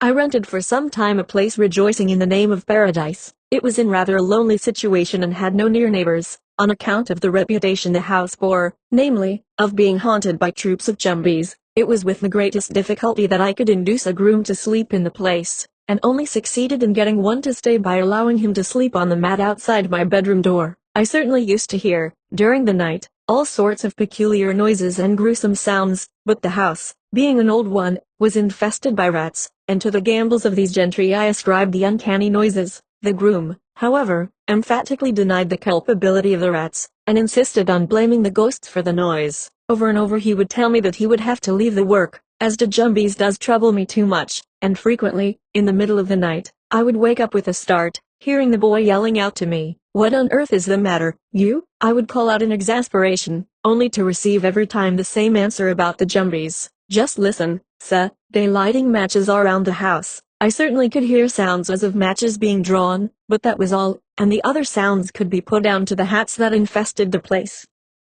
One night, however, I was really horribly alarmed, and experienced a good share of the feelings engendered by reading some of Edgar Poe's ghastly tales. I was quite alone in the house and had given the boy leave to sleep out for the night. I went to bed as usual and was awakened after a few hours' sleep by some sound or other. The wind was pretty high, and whistled mournfully through the trees. I had not had a pleasant dream, and awakened with a feeling of uneasiness, while my thoughts reverted to unpleasant ideas and some gruesome tales I had read the day before. The mournful cry of an owl resounded from time to time, and it seemed to me the rats and bats seemed unusually restive and ghost-like. Heavens, what was that rustling sound just outside beneath the window? It sounded like a footfall. There it is again. Gracious, I'd swear that was the clank of iron. It sounded like fetters. A cold perspiration broke over me. My hair was quite damp. I held my breath to catch the slightest sound. Again I heard the clank of the chain, now close beneath the window. All the blood-curdling stories of fettered ghosts I had ever read flew through my brain. The moon shed fitful rays from behind a cloud and enabled me to distinguish objects. Again a clank and a rustle. Do all I could not tear my eyes away from the window, and every second I expected and dreaded to see a cold, white face with gleaming eyes pressed against the window pane. I could stand it no longer, and don't know what I was about to do, when an awful sound broke the ghostly stillness of the night. Hee-haw, hee-haw. Was the other donkey loose outside? Never had I thought there was such enchantment in a donkey's bray. Never so sweet a sound had I ever heard, nor one so full of comforting melody. Once more I was at peace, and, calling myself some inelegant names, I turned on my other side and slept till morning. 201. No doubt, many a ghost story in Jamaica may be as easily explained away by the incredulous visitor to the island, but certainly neither he nor anyone else will be able to shake the superstitious belief of the bush in the active agency of spiritual entities that exerts a really extraordinary influence on the daily life of practically every Negro, whether he is in the West Indies or elsewhere. Unquestionably, many a hair-raising experience is wrought with terrors that have their sole foundation in hysteria or imaginative fear as a consequence of an attack of nerves, and one must be careful about the uncritical acceptance of every story told, particularly if it is of the hearsay variety. On the other hand, it has been my experience that the seasoned missionary is naturally so skeptical on these matters that his tendency is to sift all evidence and try to find a normal explanation for everything, and as a general rule his quest is not in vain. Thus the very next district to my own was at one time in charge of a missionary who suddenly found that his alarm clock had developed a strange propensity. He would leave it on the table and at his return find it on the floor under the table. Sometimes he was awakened at night by the clock's insistence on returning to the floor. Circumstances precluded all possibility of the perpetration of a practical joke. He was alone in the house. Finally, one day in broad daylight, while in an adjoining room, he heard the clock crash to the floor from the table. This started a serious investigation. The clock was an old one and would run only when placed on its back. After due experiment and long observation, it was found that the unwinding of the mainspring caused the key at the back to revolve, and as the clock was resting on it, a slow but perceptible movement was noticeable which made it gradually edge off the table. Thus another perfectly good ghost story was spoiled. Later, the same missionary was able to trace a troublesome knocking that had disturbed a household at all hours of the night, to an inoffensive dog which in the customary fashion of easing the annoyance of fleas had caused the mysterious disturbance. These instances are cited merely as illustration of the usual calm and determined attitude of those who are habituated to the bush and who necessarily cannot afford to let their nerves run away with them. They instinctively seek to find a normal explanation for the phenomena that would otherwise destroy their peace of mind. What, then, am I to think of the accounts that have reached me from seasoned missionaries and other equally reliable witnesses, giving me such personal experiences as have defied their every effort at explanation by natural causes? Several such signed statements are before me on my desk. The writers generously give me permission to use the facts, but naturally ask to be spared undue publicity. I can appreciate their feeling, as it has taken me a quarter of a century to find enough courage to state openly my own views and experiences. Personally, I know each witness and can vouch for his sincerity and soundness of judgment. Let me outline a few cases. Some of these incidents are of comparatively recent occurrence, others happened as much as 30 years ago or more. I have gathered them as I could pick them up, but in every case I have obtained the account in writing and over the narrator's signature. Here we have an incident in Kingston. A man is annoyed by his dead brother, who appeared to him several times over his bed and at 11 o'clock in the morning, looking just as he did when he was in the coffin, but no words were uttered. Two ordinary blessings of the house have no effect. The apparition continues on unchecked. A special blessing is employed and the spectre comes no more.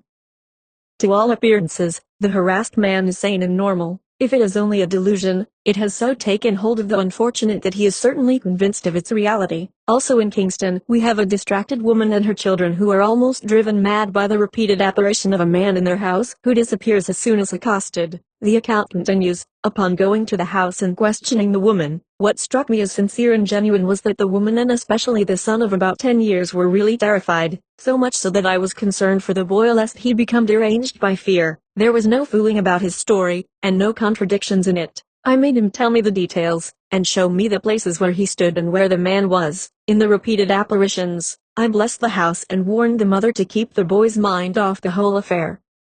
They were bothered once or twice again and then the trouble disappeared. At least the people were sincere in their fear. There was no request for money or material aid. Certainly the little boy was living in an agony of terror. The mother was a very nervous person and I suspected her for a while of terrorizing the boy. But I found out that to them, at least, it was real. Who can say whether it was so or not?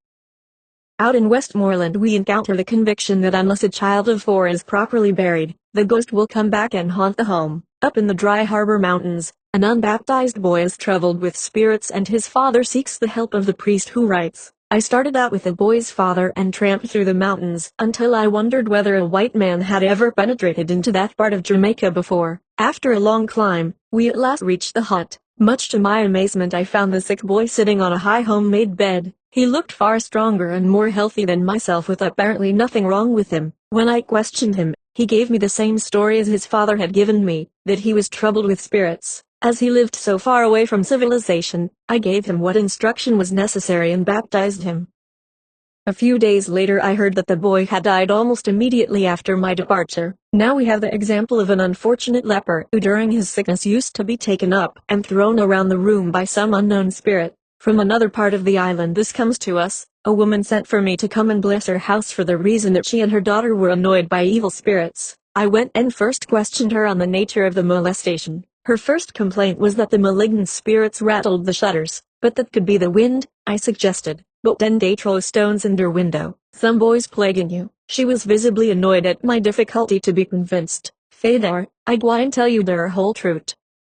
My daughter and me in bed and they emptied her pitcher of water over us. Here is a somewhat longer account in the very words of the narrator. The following is the story told me by a black boy at X. He was lodged by a woman who owns and lives in a haunted house. His bed was placed across the floor in front of the door leading to the woman's bedroom. Though he slept there for some time, he saw something only once, but he often heard footsteps walking up and down the front steps. He swears to the truth of these footsteps and also to the following.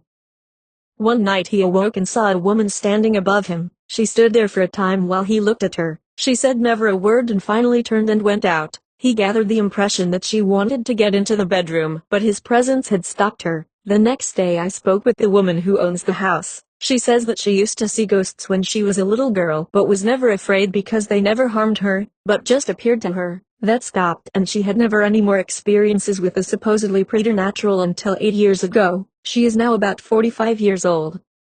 She had bought a house and was living there alone. One night as she entered her home, something took her by the arm and led her into the house and then departed. She gathered it was a person. This was her first experience. From that time to this day, she has been constantly frightened by noises of various kinds and of a haunting character, but mainly by footsteps climbing the stairs. This is always at night, never in the daytime. Among others which she did not have time to tell me, these were her special experiences. One night she woke up and heard footsteps coming to her door, in through the door and across to a washstand which stood in the way to her bed. She sat up, the ghost splashed in her wash basin and then flicked her face with water. She screamed and the ghost departed. She touched the drops of water on her face and wiped them off. Another night, she had a woman sleep with her to whom she told nothing of the haunted character of the house. The woman in the morning, in great fright, told her the same thing had happened to her, the flicking of the water, and refused to sleep in the house with her again. Still another night, and this has happened a number of times, she woke up from sleep, although not roused by noises. She turned over on her side and screamed with fright, for she had turned over on an other body. It disappeared and she went to sleep again. Sometimes she is awakened by a suffocating feeling and finds something pressing down on her shoulders and body and enveloping her. Another night footsteps came across the floor. She sat up in bed. The ghost approached and gave her a terrific blow in the abdomen. Since that time she has suffered from a fiery internal fever which no doctor on the island seems to be able to cure, although she has seen many of them. Whenever she screams, the ghost departs. She cannot see the ghost but only hears it and feels it. Asked if she knew any Obeah man, she said that she didn't, but if she did, she would go to him if he could help her. Apparently the ghost is afraid of men, for, when she has a boy sleeping in the house she is not disturbed, but when a woman is with her the ghost bothers her as usual. I believe there is something in her story. She was so certain of the details, and there are a number of people who support her testimony. She vowed several times that she was telling the truth and is tortured by the ghost, and she wants to sell a house on which she has spent money and energy in making it comfortable for herself. Whatever may be thought concerning the physical actuality of these various incidents, even if the credibility of the witnesses should be called into question by some, this much is certain, that to those unfortunates who went through the experiences they were of terrifying reality, and no amount of explanation or argument to the contrary would shake their belief that they were victims of some spiritual force, call it duppy, shadow or any other name you please. This does not mean that they regard the agent, whatever it may be, as in any way diabolical. Far from it. According to Bush ideas concerning the human composite of body and soul, there are qualities in the spiritual element of man that enables it under particular circumstances to produce certain extrinsic phenomena and to exercise a powerful influence for good or evil as regards others, occasionally here in life but especially after death when it is freed from the trammels of the body. In other words, the operations of duppy and shadow are not to be regarded in themselves as supernatural but purely natural, since there is no intervention of a spiritual force outside themselves, except perhaps as happens in the case of the Obeah man, when he undertakes the control and use of these natural forces of the human soul, and even then, it is really a supernatural use of a natural force that is understood by the Bush psychology. Be that as it may, whether we regard them as psychic phenomena or merely as popular superstitions, two elements are to be carefully distinguished in Jamaica, the duppy and the shadow. It was once commonly the belief that the Obeah man could catch the shadows of living people and imprison them in a silk cotton tree, with the consequence that the victim of the lost shadow pined away and died unless the mile man undid the mischief by releasing the shadow and returning it to its owner. So, too, while the Obeah man might set duppies on people for their endless annoyance, the mile man could free them from their spectral tormentors. To differentiate properly these two elements, the shadow and the duppy, we must go back to the Ashanti from whom they were originally brought to Jamaica in the days of slavery. Captain Rattray tells us, the Ashanti use a number of names translated into English by the words soul or spirit or ghost. 202. He then goes on to define the various terms employed. Thus he writes, Saman is a ghost, an apparition, a specter. This term is never applied to a living person or to anything inherent in a living person. It is objective and is the form which the dead are sometimes seen to take, when visible on earth, and in it they go about in the Asaman or Samandao, the place of ghosts. Samanpao is the thicket of ghosts, Samanfo, the ghosts, i.e. spirits of ancestors. The word has no connection whatever with any kind of soul. 203. Elsewhere Captain Rattray asserts, a Saman is in the form and shape of a mortal body and has all its senses, or some at any rate, and feels hunger and thirst. 204. It is further explained by the same author that according to Ashanti belief, when a man dies, his spirit or Saman immediately appears before the Supreme Being, or as some think, before a subordinate deity, and ascertains whether it is to go to the spirit world below or haunt the earth for a time, if not permanently. He adds, such a spirit then becomes a wait about spirit. It does not seem, he says, to have much power for harm, and is shy generally, and confines itself to frightening people. The Saman, whose stay on earth has been only ordained to last until his destiny has been fulfilled, eventually disappears to the world where all spirits live. 205. It is also observed that food is constantly placed aside for the Saman, and that when they are visible to the human eye they are reported generally as being white or dressed in white. 206. This is the Jamaica duppy in every detail. The Reverend R. Thomas Banbury, describing Jamaica of his day, expressed the opinion, the word duppy appears to be a corruption of doorpeep, something peeping through the keyhole. 207. Personally I am absolutely opposed to this derivation of the word duppy, but as far as I can determine it is the only one that has been suggested in Jamaica. Dr. Werner, writing to me, ascribed the origin to dupe, ghost in the Buba language of the southern and eastern parts of the island of Fernando Po. But while the cultural influence of the Ashanti in Jamaica is paramount, there is no indication of influence from the Fernando Po group of slaves. Since, then, Ashanti terminology has so dominated everything Jamaican, it is but reasonable to turn to the Ashanti again when seeking further elucidation of Jamaican problems. As a matter of fact, we find in Ashanti the word dupin signifying a broad and large part of the root of certain trees above ground, projecting like a buttress from the low part of the trunk. 208, and it gives reference to the odum, or silk, cotton tree.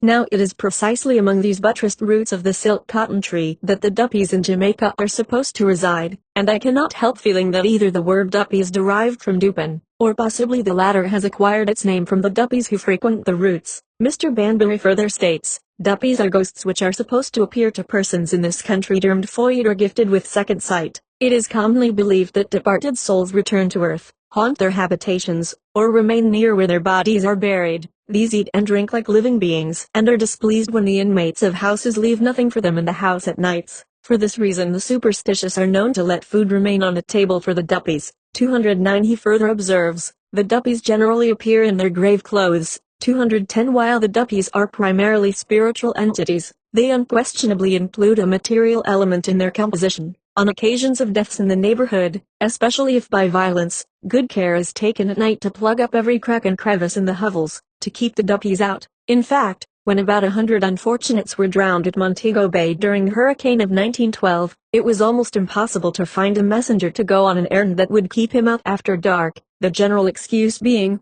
too many dead, round, sir. Moreover, while Mr. Banbury maintained, duppies are believed to act the part of guardian angels to their friends and relatives. 211. I certainly never met any Jamaican who is not averse to meeting the duppies of even those who had been nearest and dearest to him in life. Father Emmerich writes, the usual meaning of the word duppy, when not taken in connection with other superstitions, is the same as that of our word ghost. The Jamaica duppies, like our ghosts, retain an interest in the persons in the world they left behind, and seek intercommunication with them, but their interest is seldom, if ever, otherwise than selfish, or malicious, or vindictive. To be able to see and converse with duppies you must be a foyed, that is a four-eyed, gifted with a second sight, by which you can see what is going on in the spirit world. For the foyed to see duppies it is not necessary for them, like the mediums in our modern spiritualism, to shut themselves up in a spirit cabinet or pass into a hypnotic sleep of any kind. They simply cannot help seeing the spirits when they are around. Like our ghosts, duppies amuse themselves by haunting houses, frightening people by slamming doors, upsetting chairs, drawing bed curtains, etc. They have a special attraction for untenanted houses and lonesome places. Haunted houses are common in the country and to be found even in the city. 212. Father Emmerich goes on to relate the following personal experience. One of the city duppy houses was a large two-story house. When I was sent to Jamaica in 1895, to help Reverend Patrick Kelly, he was in the throes of resurrecting a school in this same building. Father Kelly and myself lived in this building, sleeping there during the night. This building was said to be haunted by the soul of a wealthy leper who died in it. Whether it was due to the dead leper or some other kind of a duppy, we had some curious duppy experiences.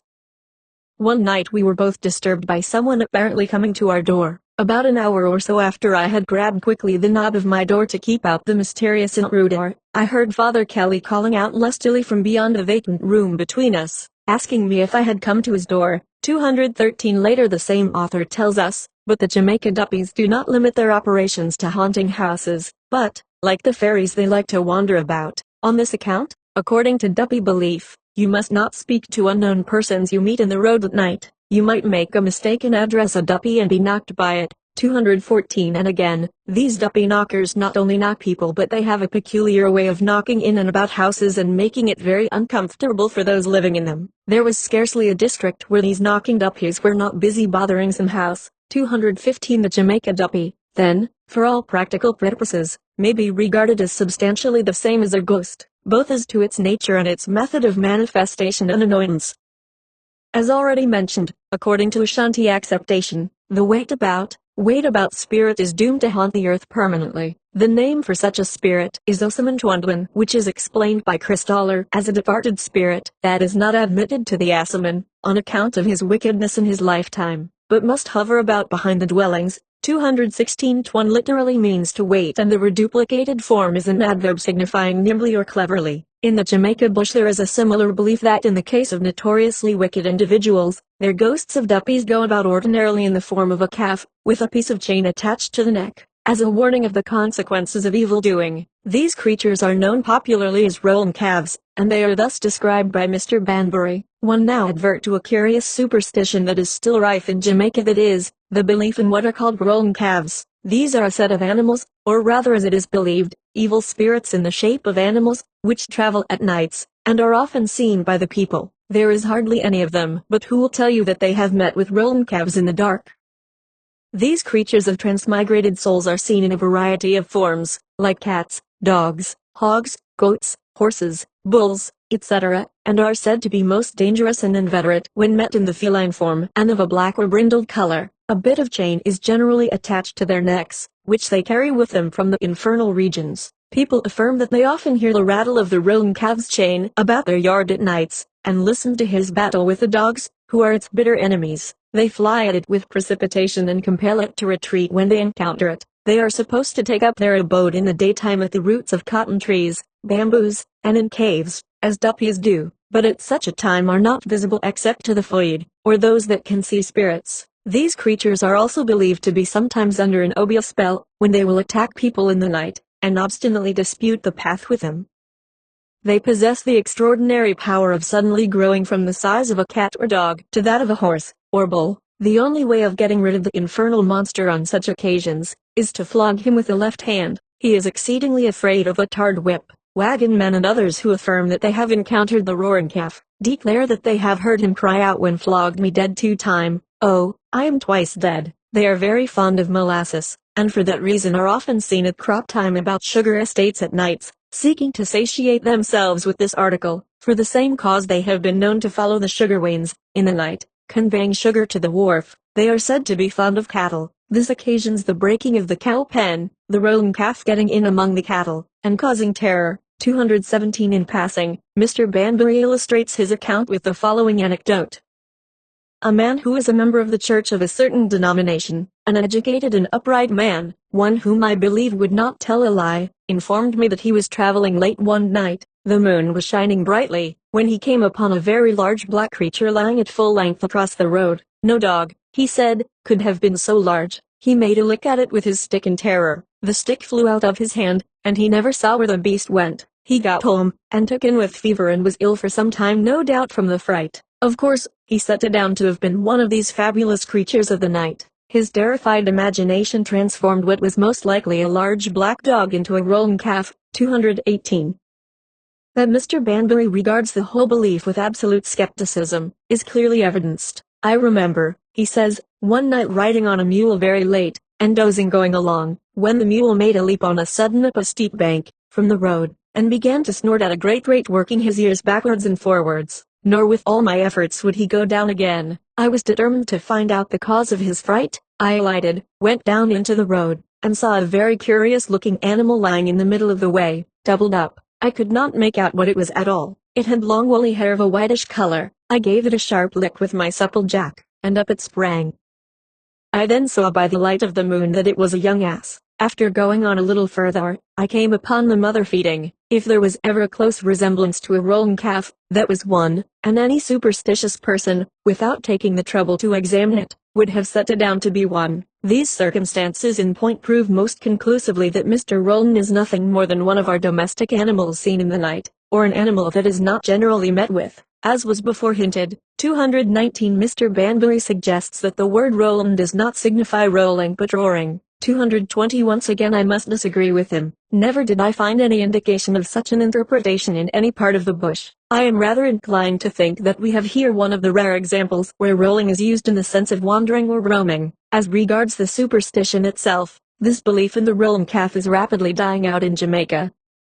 The bush still talks about it, but in an incredulous sort of a way, with an air of amused toleration. At least, that is the conclusion I drew from personal contacts in various parts of the island. Entirely distinct from the summon or duppy or ghost, is the Ashanti Sasa, which according to Captain Rattray is the invisible spiritual power of a person or an animal, which disturbs the mind of the living, or works a spell or mischief upon them, so that they suffer in various ways. Persons who are always taking life have to be particularly careful to guard against Sasa influence, and it is among them that its action is mainly seen, e.g., among executioners, hunters, butchers, and as a later development, among sawyers, Who cut down the great forest trees? The remorse that might drive the murderer in this country to confession or to suicide, the Ashanti would explain at once as the operation of the sasa of the murdered man upon his murderer. I have mentioned occasionally in the preceding pages of steps taken to avoid the vengeance of the sasa. The sasa is essentially the bad, revengeful, and hurtful element in a spirit. It is that part which at all costs must be laid or rendered innocuous. The funeral rites are really, I believe, the placating, appeasing, and the final speeding of the soul which may contain this very dangerous element in its composition. 221 This is substantially the shadow of Jamaica. However, as in the case of the duppy, we find a material element connected with the shadow in the general acceptation of the bush. Further, it should be noted in passing that at a Jamaica funeral, as will be seen later, at times the sasa or shadow is laid with as elaborate a ceremonial as happens among the Ashanti. In connection with what is known as the Oppo custom, an annual festival among the Ashanti, there is a lampooning liberty which is thus described to Captain Rattray by the old high priest of the god Teakisat Tekiman. You know that everyone has a sunsum, soul, that may get hurt or knocked about or become sick, and so make the body ill. Very often, although there may be other causes, e.g., witchcraft, ill health is caused by the evil and the hate that another has in his head against you. Again, you too may have hatred in your head against another, because of something that person has done to you, and that, too, causes your sensum to fret and become sick. Our forebears knew this to be the case, and so they ordained a time, once every year, when every man and woman, free man and slave, should have freedom to speak out just what was in their head, to tell their neighbors just what they thought of them and their actions, and not only their neighbors, but also the king or chief. When a man has spoken freely thus, he will feel his sensum cool and quieted, and the sensum of the other person against whom he has now freely spoken will be quieted also. The king of Ashanti may have killed your children, and you hate him. This had made him ill, and you ill, too. When you are allowed to say before his face what you think, you both benefit. That was why the king of Ashanti in ancient times, when he fell ill, would send for the queen of Nkaranza to insult him. Even though the time for the ceremony had not come round, it made him live longer and did him good. 222 I sometimes wonder if this ceremony may not have given rise to the practice still in vogue in Jamaica of throwing words at the moon. You may tell the moon the most insulting things about a party within his hearing without being liable for libel, as you would be if you addressed the same words to your victim or to another person. Thus you in turn may be called a thief or a liar fee true, every word reaching you and those who are standing about, and yet if you ask the vilifier what he is saying, the answer will be, not you, sir, him moon talk. It certainly cools the sensum of the speaker who goes away contented and satisfied, though it must be confessed it has a far different effect on the object of the remarks. I speak from experience. At all events, with the Ashanti it is believed that malignity towards another can physically affect the object of one's hatred, inducing sickness and even death. It is this spiritual power of the soul, or as Captain Rattray called it, the bad, revengeful and hurtful element in a spirit, that is known as the Ashanti Sasa or Jamaica shadow. This is its normal or natural function, independent of any supernatural cooperation. It is, however, believed that it is within the scope of Obia practice to dissociate from living man this Sasa or shadow, which accordingly must have some entity of its own independent of the sensum or soul. Furthermore, unless the victim of this Obia interference succeeds in regaining his lost shadow through the instrumentality of the mile man, he is doomed to waste away with fatal results. On the other hand, when a man comes to die in the ordinary course of events, his sasa or shadow tends to demand an independent existence of its own to the annoyance of those who remain in life, unless it is captured and properly laid at the funeral, as will be seen in the next chapter. Accordingly, Mr. Banbury tells us that depriving persons of their shadows is also called in Jamaica setting the deaths on them, and he explains, it is believed that after the shadow of anyone is taken, he is never healthy, and if it be not caught, he must pine away until he dies. The shadow when taken is carried and nailed to the cotton tree. 223 This of course, would be the work of an Obia man. It now becomes the task of the mile man to try and restore the shadow to the person from whom it had been taken. After the great nihilistic revival that followed on the emancipation of the slaves, the catching of shadows became almost as important as the digging up of Obia, on the part of the mile man who according to Mr. Banbury, declared that the world was to be at an end. Christ was coming, and God had sent them to pull all the Obias, and catch the shadows that were spellbound at the cotton trees. In preparation for that event they affected to be very strict in their conduct. They would neither drink nor smoke.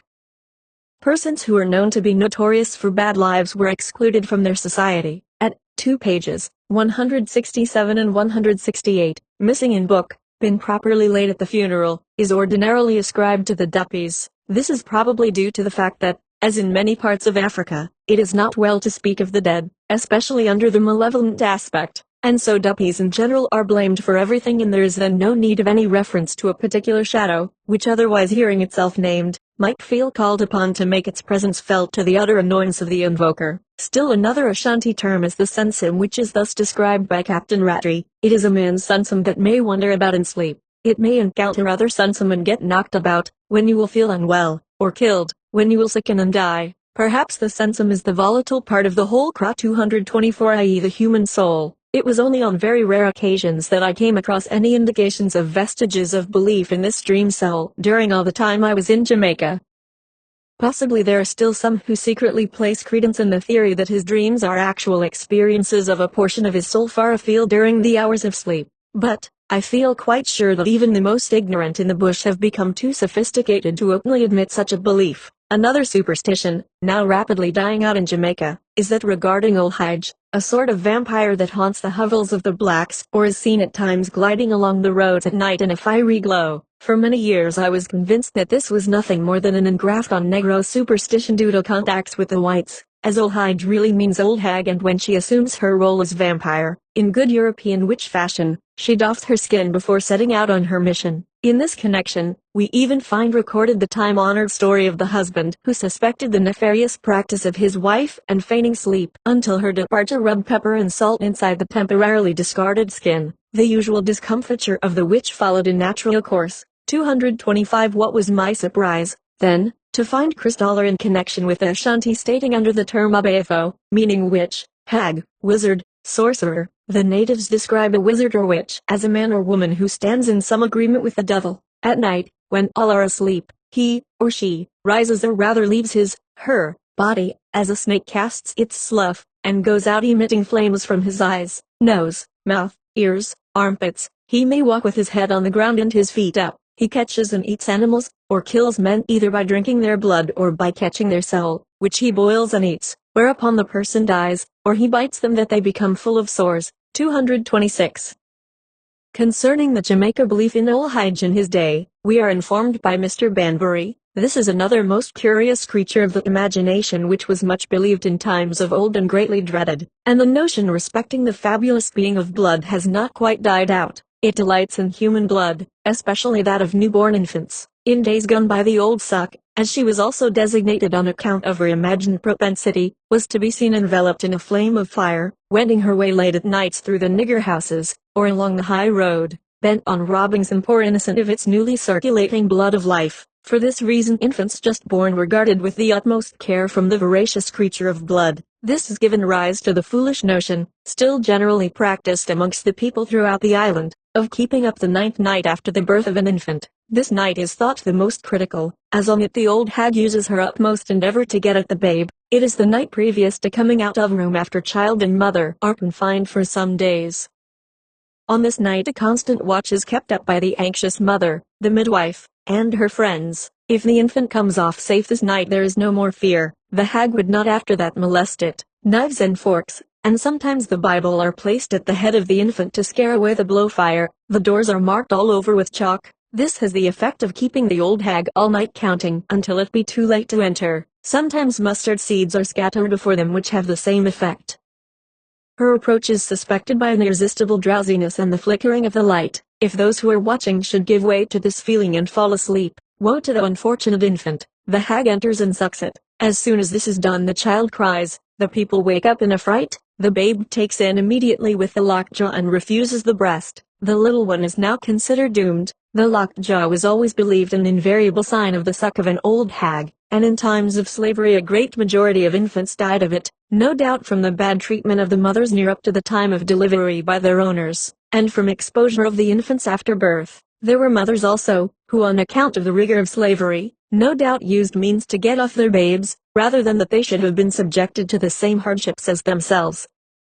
The strangest thing in connection with this superstition is, that it was believed to be the living that acted the part of the old hage. Women who were addicted to it had the power of divesting themselves of their skins, and with their raw bodies issued out at nights, in quest of blood. People have affirmed that they have seen the Ohige going along in the night as swift as lightning, with blazes of fire issuing out of her armpits. 227 Strictly speaking, therefore, Ohige should have been dealt with in the previous chapter on witchcraft, for she is a witch pure and simple, and so she would have been, were it not for the fact that the little residue of the superstition that still remains in the bush is, by common consent, usually associated with duppies in general. Probably for the same reason as in the case of shadows already referred to, that no one wants to attract Ohige's attention by naming her. Mr. Banbury further speaks of the Jamaica Rubba Muma or River Mother, which is known in Haiti as Mère de l'eau, and in Suriname as Water Mama. Thus he says, this superstition most likely took its rise from the story of the mermaid or water nymph of England. She is believed to inhabit every fountainhead of an inexhaustible and considerable stream of water in Jamaica. For this reason the sources of such streams were worshipped, and sacrifices offered to the Rubba Misses. It is a well-known fact that the slaves on waterworks used to persuade their overseers or masters to sacrifice an ox at the fountainhead of the water turning the mill in times of much drought, in order to propitiate the mistress of the river, that she may cause rain and give an adequate supply of water to turn the mill. It is said a bullock was yearly killed on some of the sugar estates at such places for this purpose. 228. One's first impulse would be to agree with Mr. Banbury and find here nothing more than a European nymph transplanted to a West Indian setting, but maturer consideration leads me to think that this is rather a residue of the old Ashanti myth about the divine origin of water. 229 as well as a reflection of what constitutes the very basis of Ashanti theological beliefs, as Captain Rattray calls it, namely, the accepted relation of every important body of water in Ashanti to the Supreme Being as a Son of God. 234, as we are told, waters in Ashanti, some in a greater, others in a lesser degree, are all looked upon as containing the power or spirit of the divine Creator, and thus as being a great life-giving force. As a woman gives birth to a child, so may water to a god, once said a priest to me. 231 Among Jamaica proverbs concerning duppies in general, the following may be mentioned in passing. In the Jamaica alphabet we have, D is for duppy, him ye shine like fire, which would rather seem to have reference to Ohige than to the ordinary run of duppies. Mend on dead, no call him duppy, showing that a duppy is an after-death manifestation.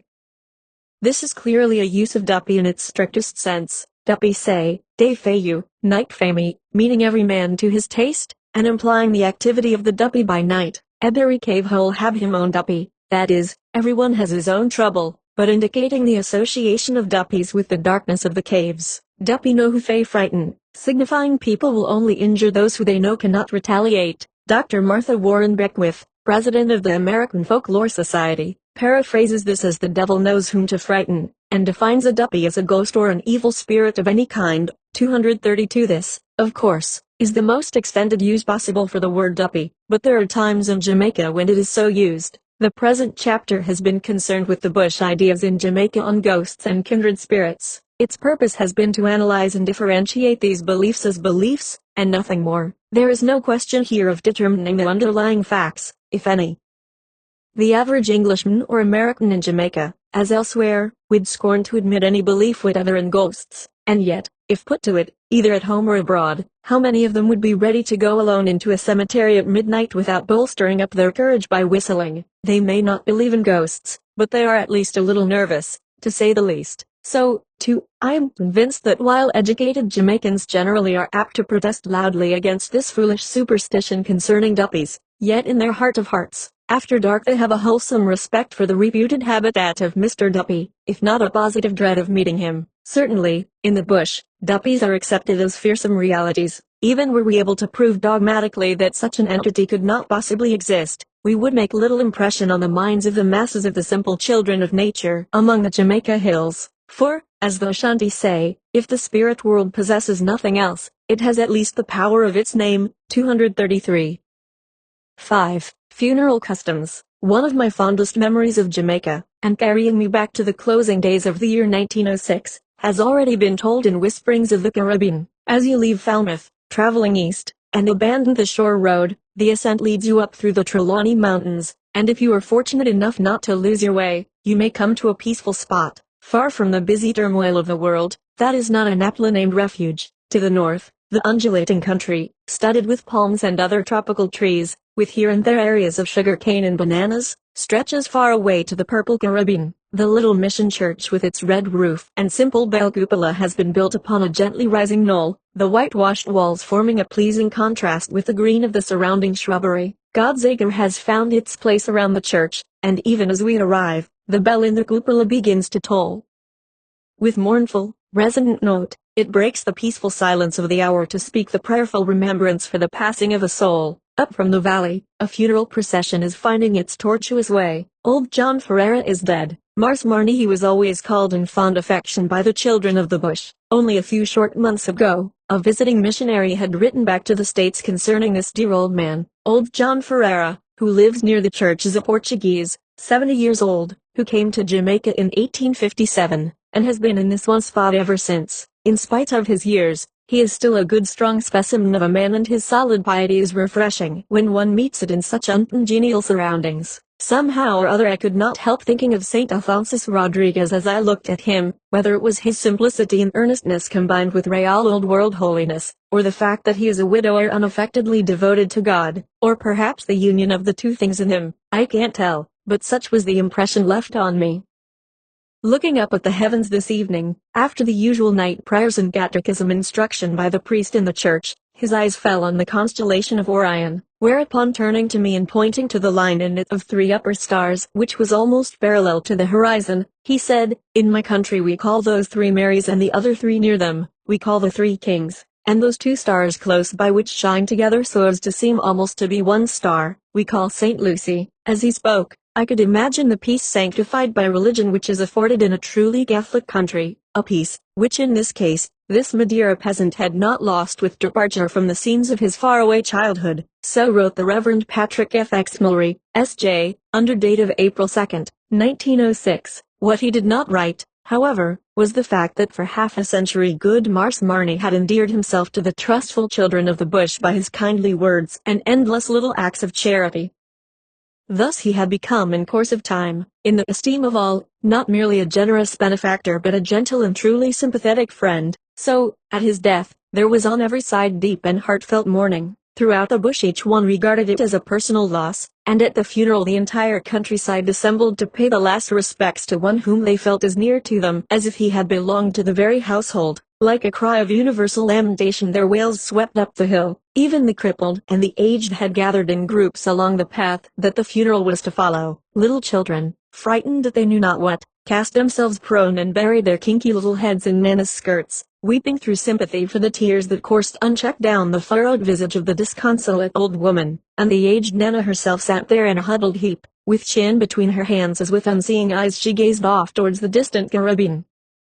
When the funeral cortege reached the foot of the hill, as if on a preconcerted signal, the groups of blacks spread out and formed 2 lines along the way. In every hand was held a tree branch from the nearby shrubbery, and as the body was carried by, in solemn unison the branches waved, while the touching anthem of that multitude, with many sobs and lamentations passed down the breeze. "Goodbye, Mars Marnie, goodbye Mars Marnie, goodbye, Mars Marnie." Then as the last rites were finished and the grave was filled, these children of the bush in mute affection placed the branches on the little mound and wandered disconsolate back through the fields to the sheltered nooks and hollows where in their humble homes for many a day they moaned the loss of their well-loved Mars Marnie. Many a funeral have I since attended in the bush, but never have I seen this ceremony repeated anywhere. It was a spontaneous outburst of love and gratitude on the part of the simple and devoted people, and it stirred me deeply as it brought home to me a fuller realization of the true spirit of the bush. There is the firm conviction that death is not the end of all things. Despite what the private life may be, whether members of a church or not,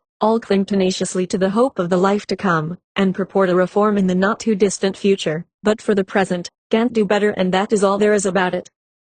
The carping visitor makes note of figures on one violation of the moral code, forgetting all the time that much of the seeming wrong in the Isle of Springs may be perhaps in the sight of God what theologians call material and not formal sin. Moreover, if one type of wrongdoing does stare you in the face, Jamaica is remarkably free from other and greater evils that are so rife today in the white man's country. Herbert G. DeLisser, who knows his Jamaica so well, with good reason asserts, "Tropical man is not all vile, he is like man in almost every part of the world, a composition of good and bad, angelic and bestial, false and true. He has his virtues as well as his shortcomings, and we must take him as we find him and not expect perfection. 234 The advent of the automobile has wrought great changes in Jamaica, bringing the metropolis closer to every section of the bush. New roads have opened up entire sections that were previously inaccessible to any except the sure of foot among men and beasts. As a consequence, old-time customs are rapidly dying out, and even funerals in the bush have lost within the last decade or two many practices that could be traced not merely to the days of slavery but back to their origins in distant Africa.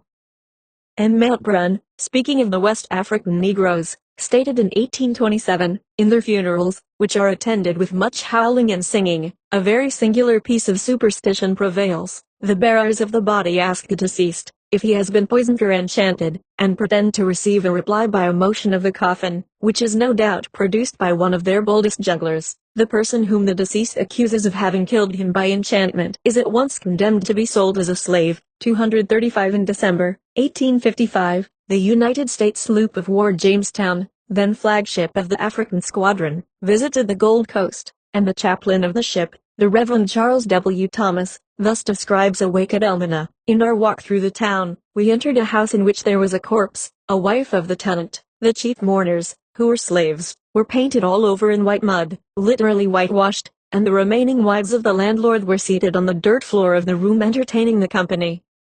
Near the deceased, and on the mat on which she lay, was a plate of boiled rice and fowl, and a bottle containing a little rum. These, they said, afforded her nourishment on her journey, and were very acceptable. Two old hags sat at the feet of the corpse, beating time on pieces of iron hoop, and to this music two women were dancing in a space near the bed. "Why," I asked through the interpreter, "do you dance and laugh on such an occasion?" They replied, "Because she has gone to a better place." I felt very much like acquiescing in the conclusion, for a worse place than Elmina I can hardly imagine. But how strongly, deeply fixed in human nature, thought I, is the conviction of another state of existence. There are but few tribes, if any, in Africa, and none out of it, more debased and ignorant than his people. Yet here, though vaguely, and without shadow of reason, is held and cherished one of the foundation truths of our religion. 236 Captain Rattray in his description of Ashanti funerals, goes into considerable detail. After the body has been washed, dressed and laid out, food is prepared for the journey upon which the deceased is supposed to have started. This food generally consists of a fowl, eggs and mashed plantains or yams and water, which are placed beside the body. 237 A wake is now kept up, night and day, until the body is buried. The whole time is spent in firing guns, drumming, dancing and singing. 238 Grief and sorrow are very real where the clan, blood, relations are concerned, for the tears demanded by social custom are nonetheless a token of genuine grief. For others, not clansmen and women, such occasions are perhaps not so tragic, and on this account these rites may seem to the uninstructed to be somewhat heartless shows, as mirth and jollity are not altogether absent. Captain Rattray observes in passing, the simple faith of the mourners that all that was said was heard by the dead was very touching. 239 I could not help noticing that the same was true at the funeral of Mars Marney in Jamaica. The offerings of food are arranged on low tables before the corpse, who is informed, as water is poured on the ground before it, "Here is water, wash your hands and eat." 240 The body is generally buried on the third day. In olden times the actual interment took place at night, but daytime burials are now not uncommon. 241 When the funeral is ready to start, a hole is knocked in the wall of the house, and the body is removed through this improvised doorway, which later is closed up, in order to cheat the ghost if it wished to return to the house. 242 As the body is about to be placed on the ground outside the house, the ceremony of the triple lowering and raising is performed in deference to Acacia, the earth goddess. 243 As was mentioned in our opening chapter, in connection with the Ashanti proverb, the corpse which is coming to knock against someone, cares nothing for cries of sorrow. Captain Rattray explains, the custom of carrying the corpse when the cause of death is supposed to be witchcraft is briefly as follows. An open stretcher is made of palm branches, and on this the corpse is laid, being surrounded by leaves. The stretcher is then placed on the heads of two men, who carry it out into the street. The whole people assemble. The chief, or headman of the village, advances cutlass in hand, and addresses the corpse saying, "If I were the one who killed you by magic, advance on me and knock me," and so on. Each in turn comes up till the guilty one's turn comes, when the corpse will urge the carriers forward to butt against him with the litter. A person so accused can appeal for a change of carriers. 244 In a later volume, Captain Rattray returns to the subject, and tells us, The custom of carrying the corpse is well known. It is even still sometimes put in practice. The rite consists in imploring the spirit of the dead man or woman to assist the living in pointing out the bafo, who, by his or her black magic, has compassed the death. This the dead person does by causing those who are carrying the body to push or knock against the guilty party. 245. Captain Rattray then gives in detail the court record of a case that was tried before him in his capacity of magistrate, and observes, the evidence which was given to the court on this occasion was remarkable. It seemed to point to the fact that the persons concerned, who appeared to have had every motive not to incriminate the accused, were not entirely free agents. In this modern example, typical of hundreds of such cases that once decimated whole villages, the tradition of centuries was so firmly instilled in the mind of the accused, that he seemed to have forgotten that he had only to appeal to the nearest European court to find redress. 246. Briefly, the case was this: a woman, when dying, had declared that her death was caused by someone at D. Her relatives accordingly decided to make the test of carrying the body despite the fact that such a process was forbidden by British colonial law. The body was tied in a cloth and 2 men carried it. Asked to show who killed her, the body forced the carriers to a certain house and knocked up against a man whom we may call A. In accordance with his right, A demanded a change in carriers and suggested his own 2 sons for the purpose. This was granted, but again the body came to his house and knocked him. That night he went to the bush and shot himself. We need not repeat the story as told by the 2 first carriers, who might easily have been guided by personal hostility towards A. But the evidence of his own sons is a different matter. The first son testified, I carried the corpse at the head, my brother carried the feet, we carried the body from a yard on our heads into the street. When we got outside, my father questioned the corpse. When my father spoke thus to the body, my whole body shook and I felt weak and as if a great weight was upon me. The body pulled me backwards and then suddenly pushed forward. My father tried a second and a third time. Asked by the court, did you want to make the corpse rush at your father? He replied, he is my father and I could not want to do that. I knew I was going to knock my father, but I could not help myself. My whole body became weak. 247. Captain Rattray adds, the evidence of the second son who had carried at the feet, and had been taken out of court whilst the previous witness was giving his evidence, was somewhat similar to the above. He also said, I did try to stand firm on one place but could not help going forward. I knew if the body knocked my father, he would be killed. I could not prevent it. I tried to, but could not. 248. We may now return to the general description of the Ashanti funeral as described by Captain Rattray. Before the grave is dug, a libation is poured on the spot with the words, Goddess of Earth, receive this wine and drink, your grandchild so-and-so has died, we beg of you that we may here dig a hole. 249. All the food that had been exposed in front of the body is collected, and taken with the body to the burying ground. 250. Wine is poured on the grave, with the words, so-and-so, here is wine from your family, do not cause any of us who have carried you to fare ill. I'll drink some of the wine. They then return home. When they arrive at the village, one of the clansmen brings water and all wash, not only their hands and feet, but the hose or other tools used at the graveside. Dancing, drinking, and singing continue until sheer exhaustion sends everyone home. 251. On the 6th day the ghost departs for the land of spirits. 252. On the 8th day there is further dancing, etc., as the funeral accounts are gone into and a final settlement is made. Other celebrations take place on the 15th, 40th, 80th days as well as on the anniversary. 253. If one is astonished at all this dancing and drinking at a funeral, we must keep in mind that Captain Rattray calls our attention to the fact, dancing in Africa invariably has a religious significance. It forms an indispensable accompaniment of all funeral rites. 254. We are further informed by J.B. Dankwa in connection with Akan funerals, nobody sings for a half hour without drink. Both at home and at the burial grove drink is being blindly served. 255. Now let us see how much of the funeral ceremonial was continued by the descendants of the Ashanti in Jamaica during the days of slavery. One of the earliest accounts that has come down to us is that of Charles Leslie, which was published in 1740.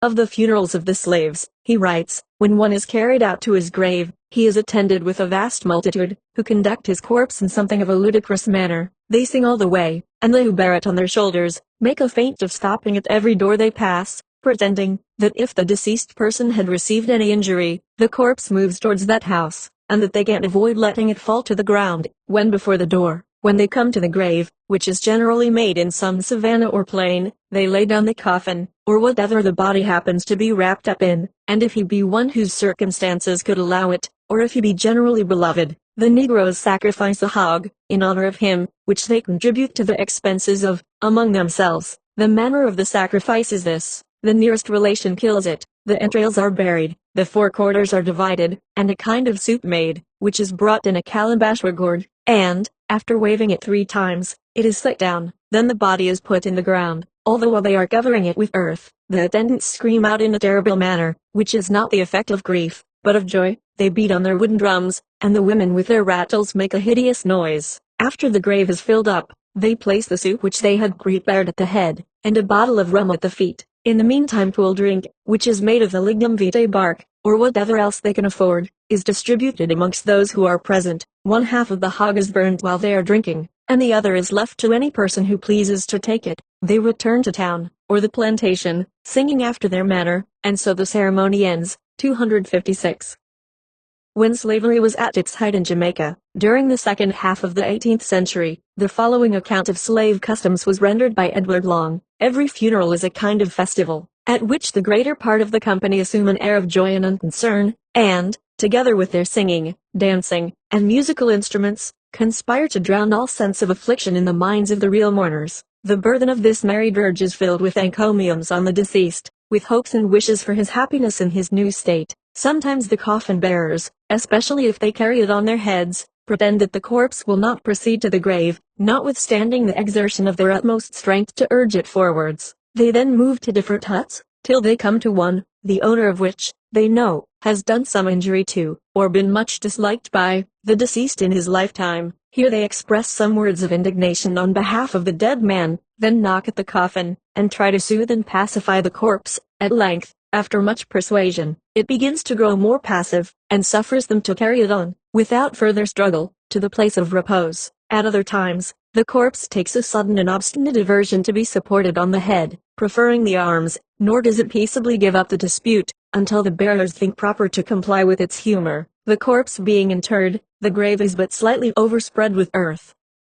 Some scratch up the loose mold, with their backs turned to the grave, and cast it behind them between their legs, after the manner of cats which have just exonerated. This, they say, is done, to prevent a deceased person from following them home. When the deceased is a married woman, the husband lets his beard remain unshaved, and appears rather negligent in his attire, for the space of a month, at the expiration of which, a fowl is dressed at his house, with some messes of good broth, and he proceeds, accompanied by his friends, to the grave. Then begins a song, purporting that the deceased is now in the enjoyment of complete felicity, and that they are assembled to rejoice at her state of bliss, and perform the last offices of duty and friendship. They then lay a considerable heap of earth over the grave, which is called covering it, and the meeting concludes with eating their collation, drinking, dancing, and vociferation. After this ceremony is over, the widow, or widower, is at liberty to take another spouse immediately, and the term of mourning is at an end. 257. The Reverend William James Gardner, in describing the manners and customs prevalent in Jamaica prior to the anti-slave struggle which began in 1782, has this to say on our subject: the funeral ceremonies bear some resemblance to Irish wakes.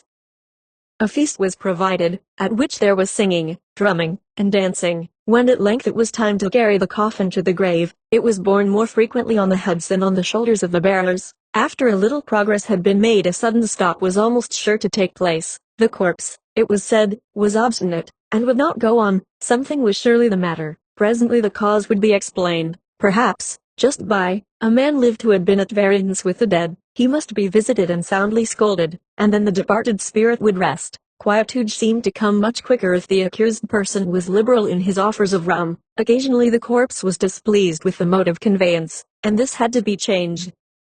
When at length the grave was reached and the coffin was lowered, cooked food, in which no salt had been put, was placed upon it, and in covering up the grave the attendants often turned their backs to it and threw the earth in from between their legs. This was an infallible way of preventing the spirit of the departed from returning with them to their homes. Sometimes the spirit was caught with many ceremonies in a box provided for that purpose, and then the box was carefully buried. The surviving widow of the departed was expected to go more careless in dress than usual for some few weeks, but when tired of the single state she cooked a fowl, and carried it, with the broth, to the grave. accompanied by friends who either sympathized with her or perhaps merely wished to spend a pleasant evening. A song was sung expressive of confidence in the happiness of the departed. Fresh earth was piled upon the grave, some of the viands were cast upon it, and the rest eaten. More singing, and also dancing followed, and the party, returning home, left the bereaved one to select another companion. No propitiatory offerings could, however, keep the departed from occasionally breaking bounds. Hence every Negro trembled at the mention of duppies. These are the ghosts of northern climes. Even now, among the ignorant, when a corpse is prepared for the grave, dressed, as is not unusual, in a full suit of clothes, the pockets are often cut away, lest the duppy should fill them with stones and annoy the living on his return. For 9 days the room in which death took place was undisturbed, and a light left burning at night, nor were little conveniences to which the departed was accustomed, as water to bathe the feet, etc., omitted. Food was often prepared, and if a bold-hearted but hungry member of the household consumed it in secret, the appetite of the duppy became the occasion of remark. 258 later, when he comes to consider the manners and customs of the period immediately preceding the emancipation of the slaves, at the beginning of the 19th century, Mr. Gardner states regarding the funerals of the slaves, some changes had taken place in the mode of conducting them as compared with those related in a former chapter on manners and customs. When a person of any kind of importance died, preparations were made for a wake. If the family were not able to bear the expense, plates enveloped in black crape were sent round from house to house, and the gifts of those kindly disposed collected. It was thought something extremely mean not to contribute for such a purpose. All who chose to come to the wake were freely welcomed. It was a grand time for gossip, feasting, and too often drunkenness. Similar customs to those described under the former period prevailed. The ceremony of catching the shadow of the dead person was usually gone through with many strange antics, and when this wonderful feat was declared to have been accomplished, the shadow was put into a small coffin and carefully buried. After this there was no fear of the duppy, or ghost, giving any trouble. Still the dead man could not, as a rule, go quietly to his last resting place, unless all outstanding matters were adjusted.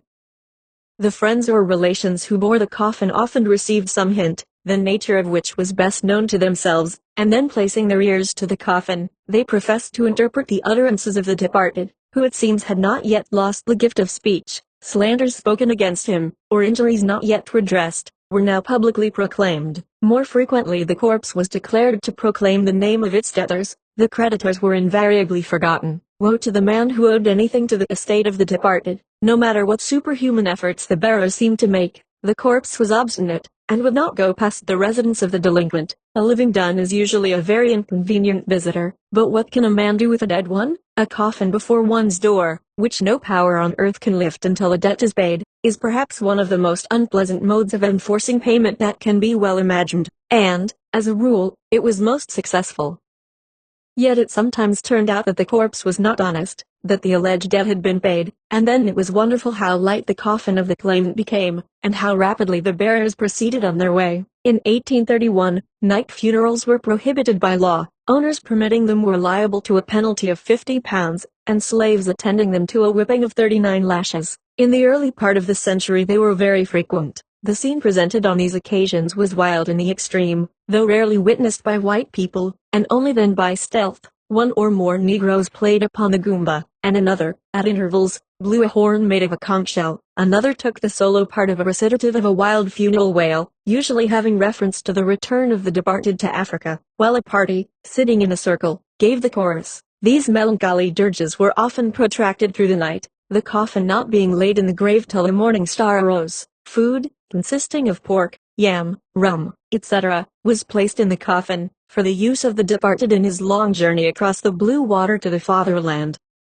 In later years it became common to use more expedition at the grave, and when the funeral was over, and a few dirges sung, to return to the house and spend the night in feasting, often accompanied with dancing. 259 However absurd many of these practices appear to us today, it must be kept in mind that they were all part of a complicated system of religious beliefs and that there was never any question of witchcraft in the whole process. According to the animistic view of the Ashanti, in all animal and vegetable life there was a spiritual element that might conserve man's spirit after death just as the material part had been assimilated in the ordinary process of digestion during life. By an extension of this idea, it was thought that the departed spirit of man could draw sustenance from the food at the grave. As no substantial change, it was believed, had been effected in the process of cooking, until the interference of the white man put a stop to it. The funeral rites of the Ashanti kings had been elaborate in the extreme. 260. What has been commonly regarded as a bloodlust with its seemingly indiscriminate slaughter of victims, was in reality a natural consequence of the accepted doctrine concerning the hereafter. It was incumbent on those left on earth to see that the king entered the spirit world with a retinue befitting his high position. Such killings thus became a last pious homage and service to the dead.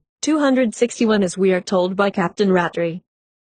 In this way, some of the late king's wives were strangled so that they might attend their husband on the journey upon which he had set out. 262 with a like intent, animals were sacrificed at funerals so that their spirits might accompany the departed. 263 according to Ashanti belief even trees and plants in general have their own particular souls which survive after death. 264 and it is the spiritual element which sustains the soul of man on its way to the land of ghosts. Mr. Gardner then was in error when he facetiously stated, food was often prepared, and if a bold-hearted but hungry member of the household consumed it in secret, the appetite of the duppy became the occasion of remark. In the first place, no living mortal could have been driven by the acutest hunger to appropriate to himself any portion of such food. He would have been haunted by the shadow of the deceased to his dying day. Secondly, any diminution of the material bulk of the food would have immediately aroused suspicion, as it was only the supposed spiritual element in the food that was available for the spiritual element in man which had departed this life, and the material element of the body was no longer able to assimilate the material element in the food. They were both dead, and subject alike to decay as their souls had left them. 265 during the century that has elapsed since the abolition of slavery, it is surprising how many of the old funeral customs have come down to us, at least in a modified form. The outbreak of nihilistic emotionalism which followed close on emancipation, generally yielded to an urgent desire on the part of the former slaves to identify themselves with some church or other, and they hastened to join one or other of the established congregations. But if this were denied to them by reason of their mode of life, at least they followed or cast in their lot with one of the newly improvised native groups where ethical standards might not be so exacting. But then, there were many who were still attracted to the old nihilistic influences that were rapidly developing into modern revivalism. Even today, one easily distinguishes from all other religious groups in Jamaica these high-strung, emotional fanatics who are recognized by the peculiar tempo of their songs no less than by the grotesque hip movement that characterizes their sliding gait, as clothed in white and in single file. They parade the streets before they have aroused their spirits to the proper pitch of excitement in preparation for the service which is to follow. In the bush, of course, all this preliminary excitation is unnecessary. There they simply live the life of their nihilistic tendencies. As you meet them on the road you are apt to question their sanity, and if you watch them while they work, there is a peculiar exhilaration that shows itself in the glint of the eye and the nervous tension of their utterances. For such as these, it is an easy transition to the spiritual excesses of their formal assemblies, and it is in this nihilistic exuberance of spirit that has come in direct descent from the proponents of old Ashanti belief and practice, that, naturally enough, the funeral customs of bygone days have been more or less preserved down to the present in Jamaica. Out from these revivalistic centers in turn has spread a recrudescence of ancient funeral customs that has never failed to find adopters among the superstitious in the bush as a consequence of the persistent belief in duppies and shadows. Churches have done their utmost to stamp out what to them must needs appear as survivals of paganism. Church members openly condemn the practice in others, although I fear some of them may secretly participate in the laying of a shadow. But among the great mass of those who professedly follow church but don't join yet, there is not the slightest qualm of conscience about taking part in any modern wake in the Jamaica bush no matter what superstitious practices may be introduced. Professor Martha Warren Beckwith of Vassar College recently made a critical study of the present conditions in Jamaica. As a result of 4 visits to the island between 1919 and 1924, she has come to some very definite conclusions.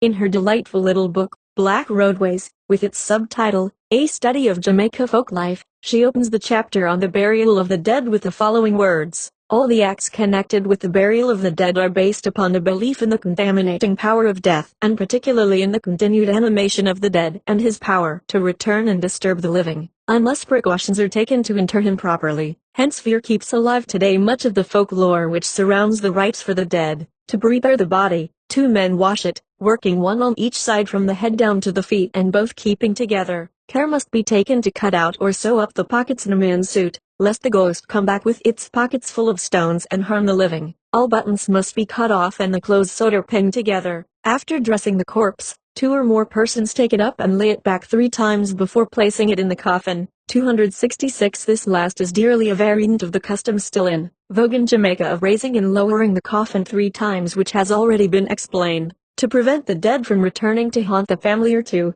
harm some member of it, no member of the family must neglect to bid the dead farewell, and friends flock to the house to perform the same office. 267. But tears must not fall upon the body or the ghost will return to the mourner. 268.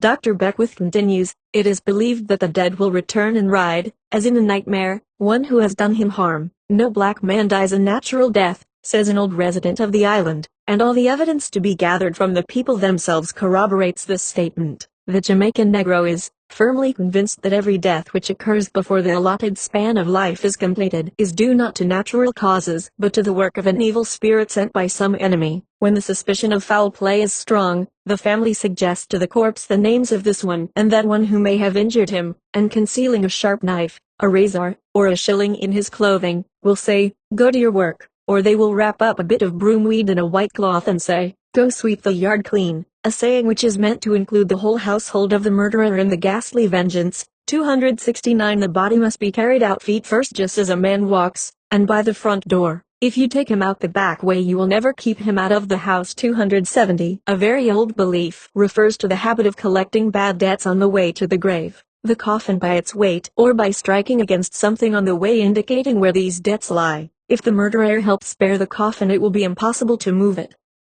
The same thing happens if the bearers attempt to take it for burial to a place where it does not wish to be laid. Wilfred knew of a case in which a Manchester man did not want to be buried at his own place but at his sister's, and it took some hours to reach the grave. 271. When a dead man's ghost has come back to ride the living and it is desirable to plant him so that he cannot again return, certain expedients are used to keep the ghost down, the most common of which is to plant pigeon peas on the grave, for as the roots grow downward this will prevent the ghost from taking the opposite direction. At the west end of the island they boil the peas because, as the peas cannot shoot out of the ground, so the ghost must remain in the ground, the peas keep him down. In Manderville it is the cut I-bean that is used to plant down the ghost. Other precautions are taken at the house to guard against the return of the spirit to his old home. As soon as the body is taken out of the house, the room must be thoroughly swept, an observance called sweeping out the dead. The water in which the body was bathed, which has been placed under the bed while the body was in the room, must be carried and emptied with all refuse into the grave.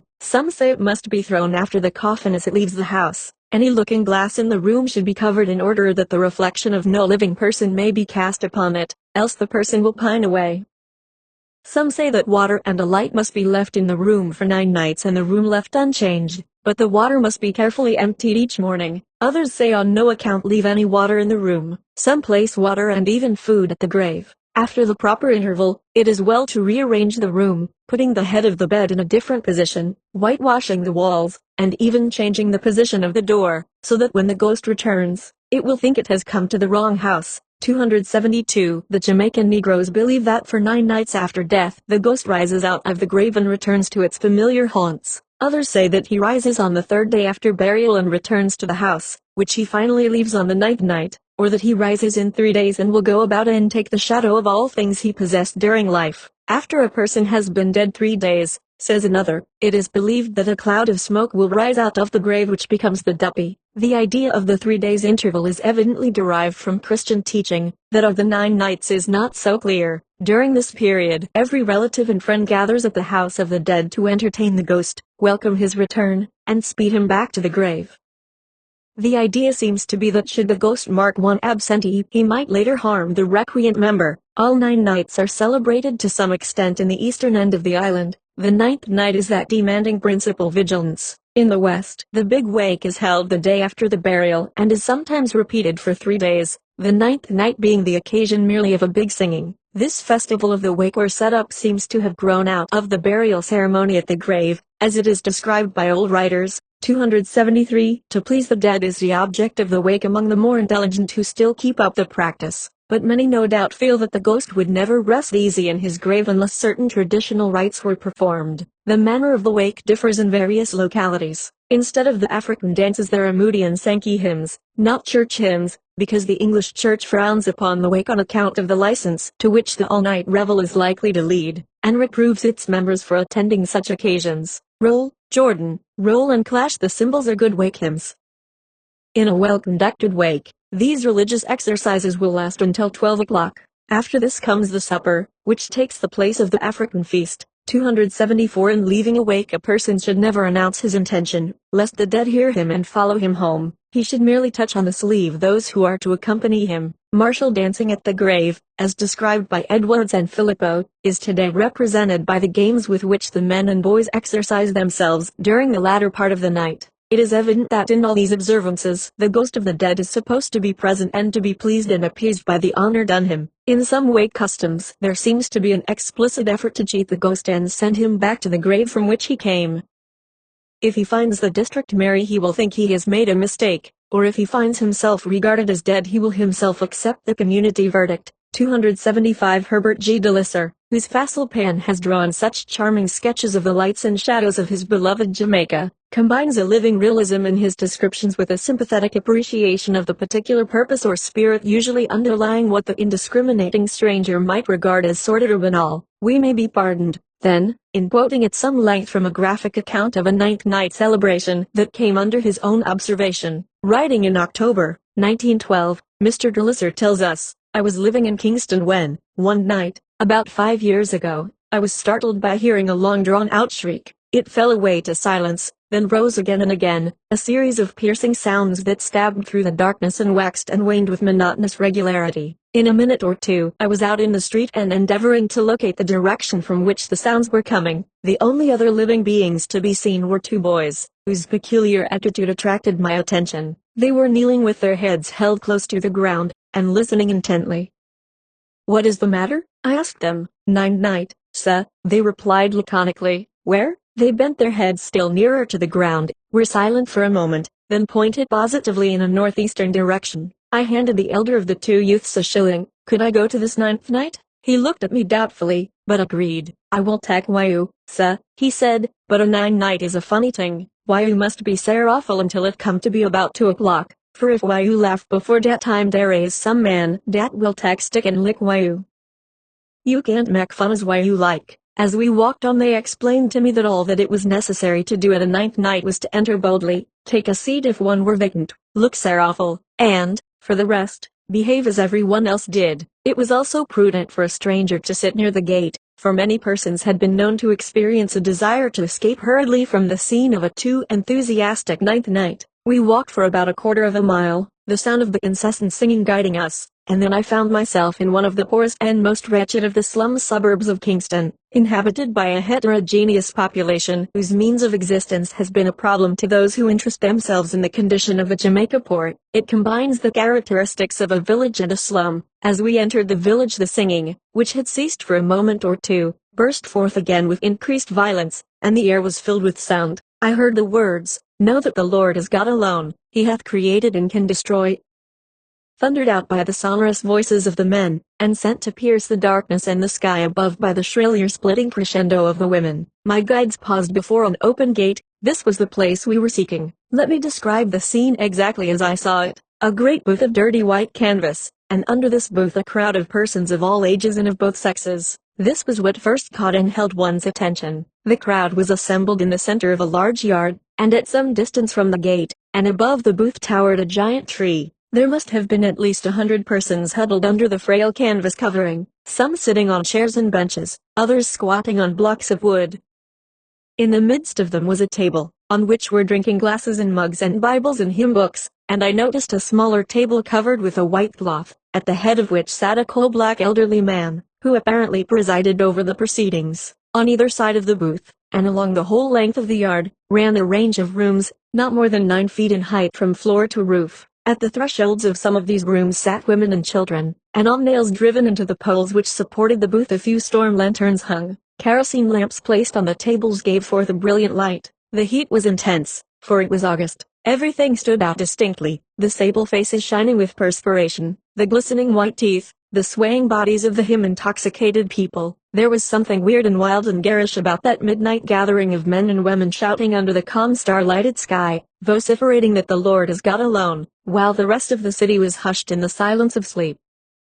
I entered the place with some hesitation, and as I did so all eyes were turned upon me, though the singing did not cease. One man rose and courteously offered me a chair a little apart from the singers. Some of the younger women stared and giggled. A few withered dames glared at me suspiciously. Remembering my young guide had said that the religious men present would probably resent anything on my part which smacked of levity or contempt, I looked at the old women with so serious a countenance that they probably decided that I appreciated the importance of the function. While the singing continued, I had time to glance curiously round. One of the little rooms which I faced stood with its door and windows wide open, and from where I sat I could easily see into it. A large iron bed, covered with a clean white spread, was conspicuous. The rest of the furniture consisted of two small tables. Evidently the chairs belonging to the room were being utilized in the yard. The room I observed, and it looked as though it had been garnished for some particular purpose.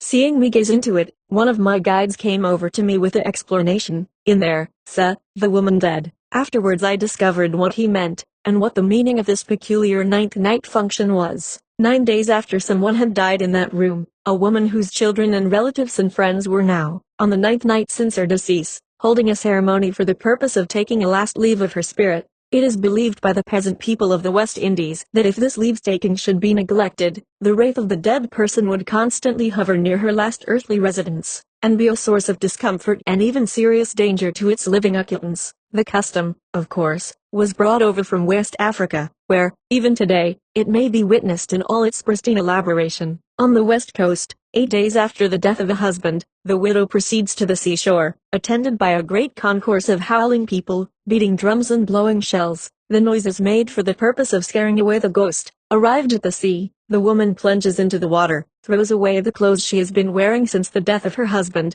puts on a new garment, and returns home. During the interval food and drink have been placed in the butt for the use of the dead one, and be is spoken of just as if he were alive.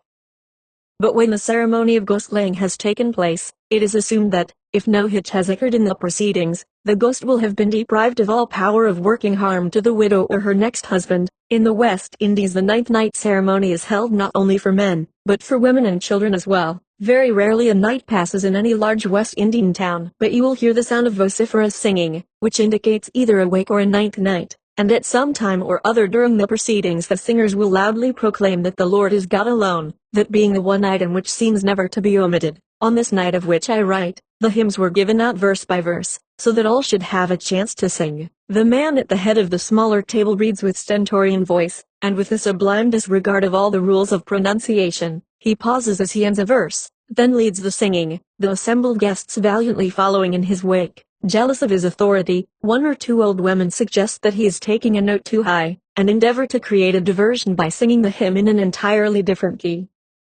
But jealousy does not prevail over vested authority, consequently the hymn, in spite of occasional cacophony, goes on to the last word. Another hymn followed, and another. Then the leader suggested that perhaps one of Day's sisters would like to offer a word of prayer. There was nothing that the sisters would have liked better. Prayer came naturally and fluently from their lips. They embraced the whole world in their supplications, and so vehemently protested their belief that what they asked for would be granted, that they led at least one of their listeners to suspect that they had serious misgivings on that score. The singing and praying had been going on from about 10 o'clock, and now it was nearly 1. I began to hear murmurs. I detected a note of discontent. One man, in a loud whisper, expressed the opinion that though spiritual food was admirable in its way, something more material was required if one was competently to go through with the business of the night.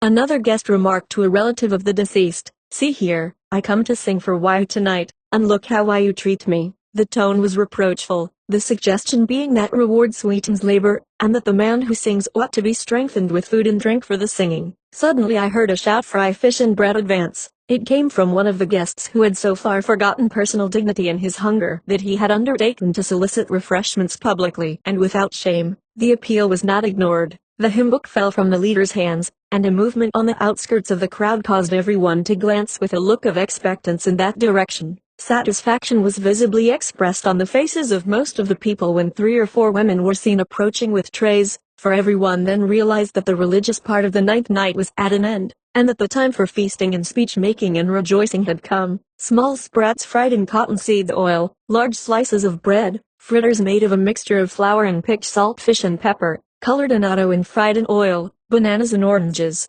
cups of coffee sweetened with coconut milk, were handed round. Then there was rum for the men, and a little ginger wine for the older women, some of whom murmured gently that St. Paul had strongly advised the taking of a little wine for the stomach's sake, and in the midst of a buzz of conversation the feasting began. After going into detail regarding this more jovial part of the function, Mr. Glisser concludes, tales are told, games played, wrestling matches between adventurous youths and ardent damsels take place. The ninth night becomes a picnic under the morning stars. More refreshments are handed round. The laughter is now as loud as the singing was before. Clearly the period of mourning is over, and then the skies begin to lighten and the shrill crowing of 1,000 cocks is heard. The air becomes fresh, and the stars grow pale. And soon it is goodbye, and yet again goodbye. All the mourners are going home. Most of them will have to be at their work an hour or two hence. As they depart, I notice that the dead woman's sister goes into the clean unoccupied room, and, taking up a covered jar, pours the water it contains into the yard. Well, she remarks, we done with Cecilia now, and those who hear her heartily agree. Thus goodbye is said to Cecilia also, and the hope is that she will never return to earth to frighten her friends and relatives. And why should Cecilia return, since her life, at best, must have been a hard one? 276. When the World War broke out in 1914, I had charge of the missions at the western end of Jamaica with headquarters at Montego Bay. The bugler in the Salvation Army Corps there was a young English lad of sterling, upright character, who had won the respect and friendship of all.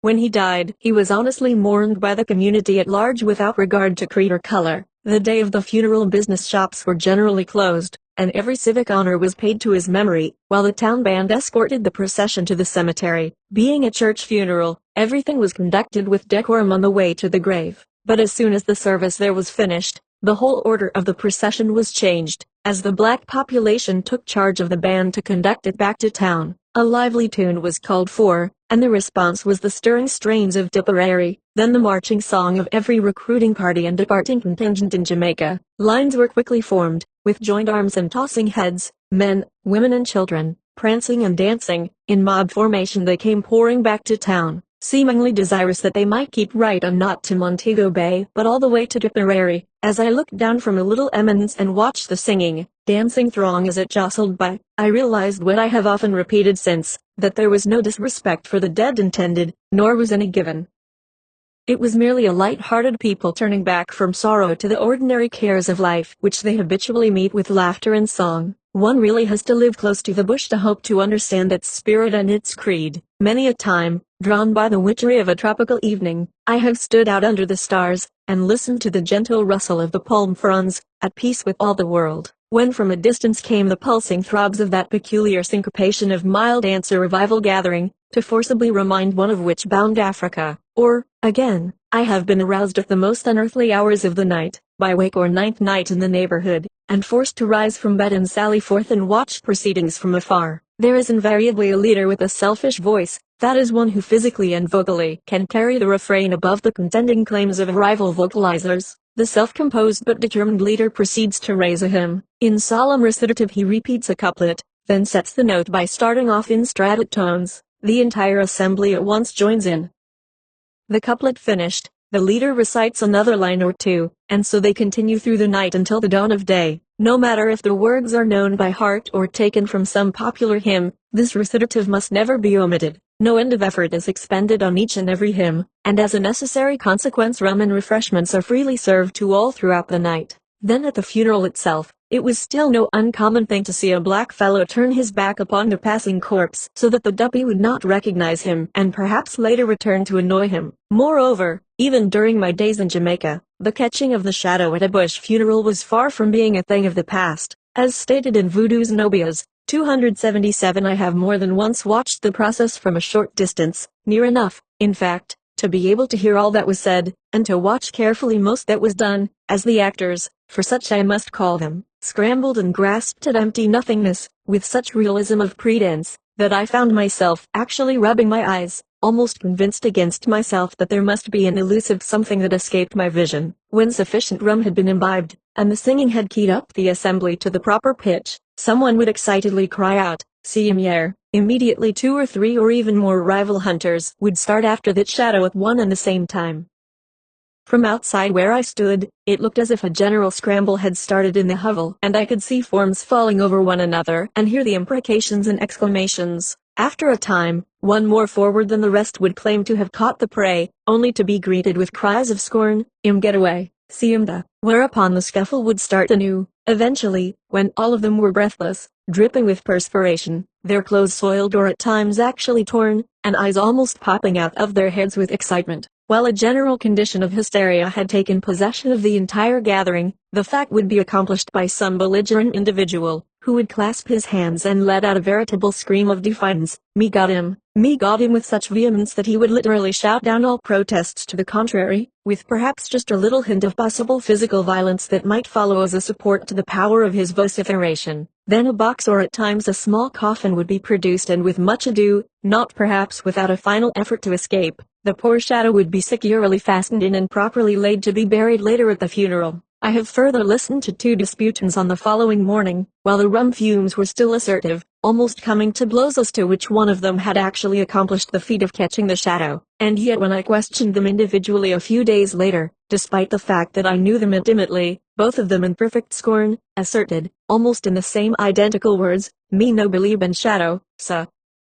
Im all nonsense, sir." I could never quite make up my mind whether it was all a self-conscious display of dramatic power, or merely a passing delusion in consequence of the generous potions of rum that had been imbibed. In either case, the entire séance was based on a generally accepted superstition, and the participants were utterly reticent about the whole matter when dealing with the white man who questioned them about their having taken part in it. Some years ago I wrote the following paragraph: "The present-day bush funeral is often characterized by many of the old-time superstitions and practices. The Jamaican peasant is a born actor, and the earnestness with which the shadow is duly chased and finally caught makes the onlooker fancy that his dusky friend is really seeing things, and surely what he eventually grasps in his hand must be more than an airy nothing. On the way to the grave, too, the wrestling with the coffin, to drag it past some hovel or other, frequently passes beyond description. The carriers, dripping with perspiration from the effort they are apparently making, struggle heroically to urge the burden forward.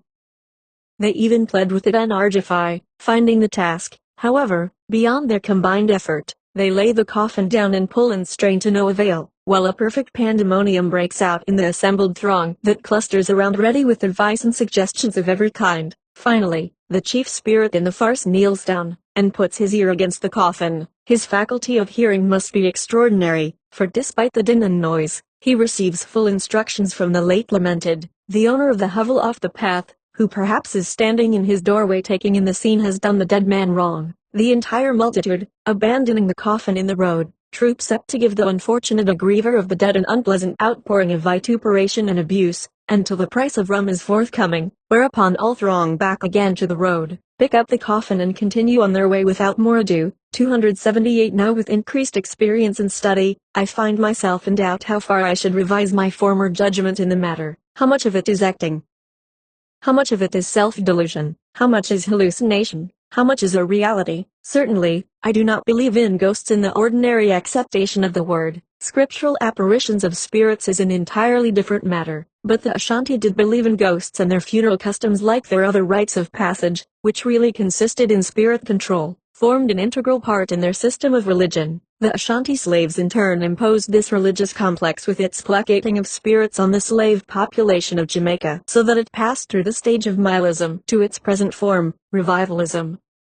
Moreover, the revivalist today, as his prototype in Ashanti of old, in all these funeral customs as well as in his other emotional outbreaks, regards what he is doing as distinctively a religious ceremony. It is the only form of religion to which he wholeheartedly subscribes. He does believe in a supreme being, but his principal concern is with the subordinate entities, call them what we will, which play such a major part in his daily life, just as they have done in the case of the Ashanti from time immemorial. Consequently, in principle, revivalism differs little from the ancient Ashanti paganism and is necessarily antagonistic to every form of Christianity. Furthermore, while duppies and shadows are to the revivalist mere natural phenomena of the human soul, their presumed control by the obia, man brings them from the natural to the supernatural order, where through their association with Obia they become tools of witchcraft, and accordingly their manipulation must be included as part of the Obia man's trade under the aegis of the devil. Would it be surprising, then, if on rare occasions, His Satanic Majesty made some external manifestation of the influence that he is exercising on the spiritual life of his devotees?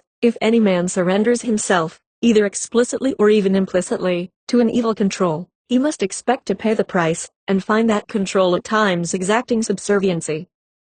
Thus, in the material order, for example, the victim of drink who had allowed the habit to gradually assert the mastery over him, may lose in time all self-restraint and reach the stage where physically he can no longer resist, until he actually becomes the slave of drink. So, in the spiritual order, may not an unfortunate so surrender himself to the service of the devil, that he becomes docile to every urgent suggestion of the evil one? Absolutely, he has the power to resist, but he does not choose to exercise his prerogative. I do not say that all the uncanny knockings of the coffin or the reported annoyances of Duppy and Shadow are the work of the devil. Far from it. I still contend that they are in great part delusions or human manipulations, but I cannot help feeling that at least on rare occasions there is something more than human ingenuity back of individual cases. Possibly even then the devil may not physically direct the seance, but what is to prevent his spiritual control over these minions, who have gradually yielded to him the mastery over their actions?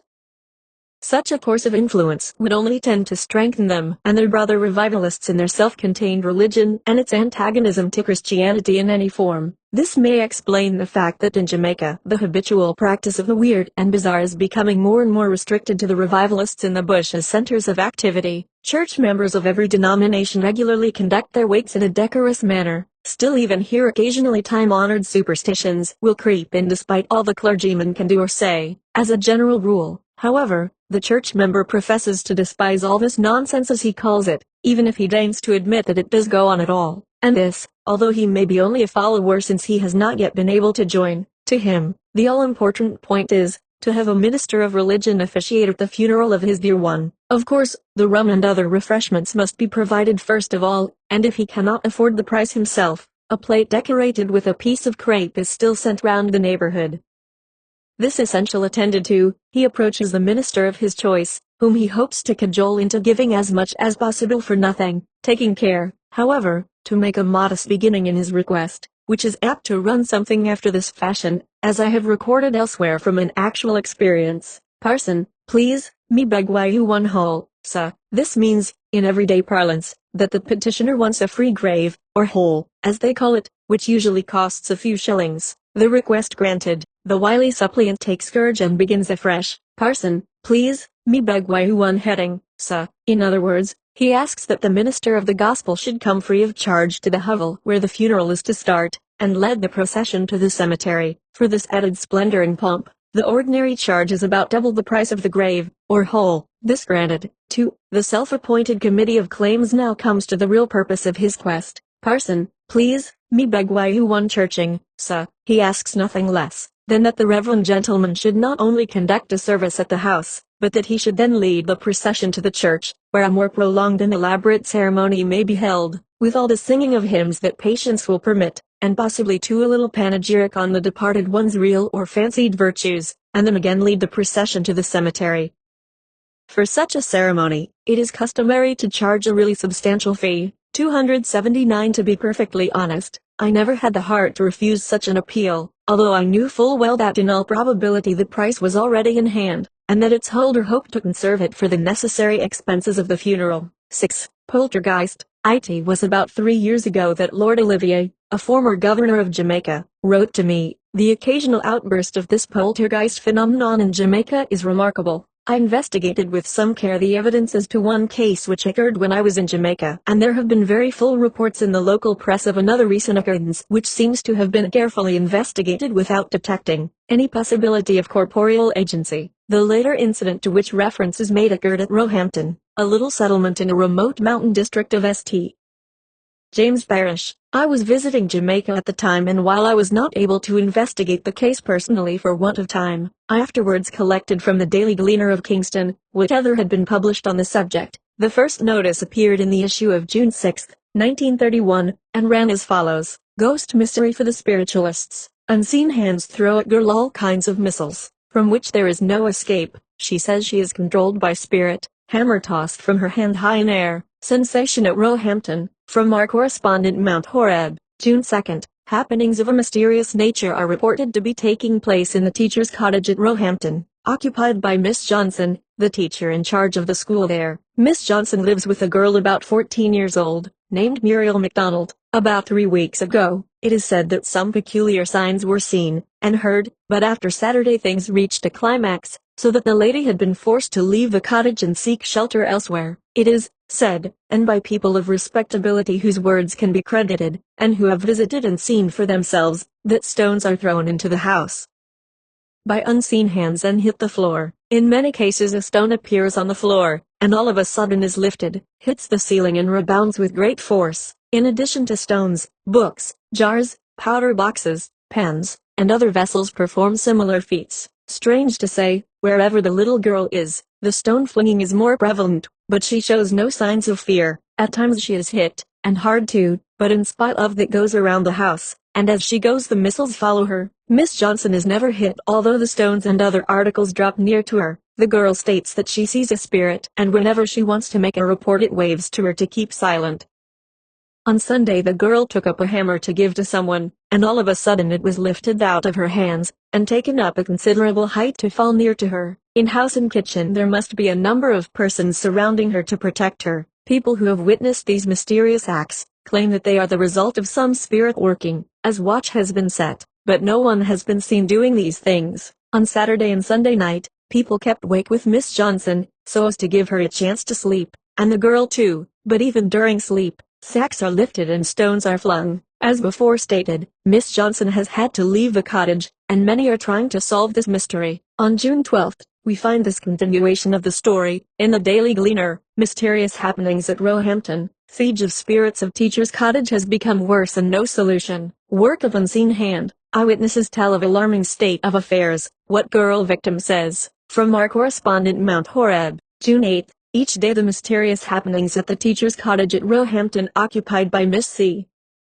E. Johnson, the head mistress of the school there, become more puzzling and serious. There has been no cessation of what was already reported in Saturday's issue of the Gleaner, and up to this there seems no other solution of the mystery than that the spirit is responsible for all that is happening. Day by day scores of people flock to this haunted house, and each one who visits becomes an eyewitness of the events, and the experts no longer doubting the authenticity of the rumors but puzzled by this question: what is responsible for all this? 3 worst days. Saturday, Sunday and Monday were the worst days of a bad lot. People congregated in the house on Sunday in exceedingly large numbers, and as many knelt on their knees to pray. Stones, bottles, bricks and gravel were hurled at them, so that in this case prayer did not frighten the unwelcome visitors. Eyewitnesses state that they have seen lamps lifted off tables and fall to the ground. On the first occasion they are uninjured, but if taken up by someone and replaced, they soon fall with a greater force and shatter in 100 pieces. One part of the house, made of Spanish wall, is now broken down by the spirit, and the stones and marl are used to throw on the occupants of the house, whether they be Miss Johnson, Muriel MacDonald or any visitor.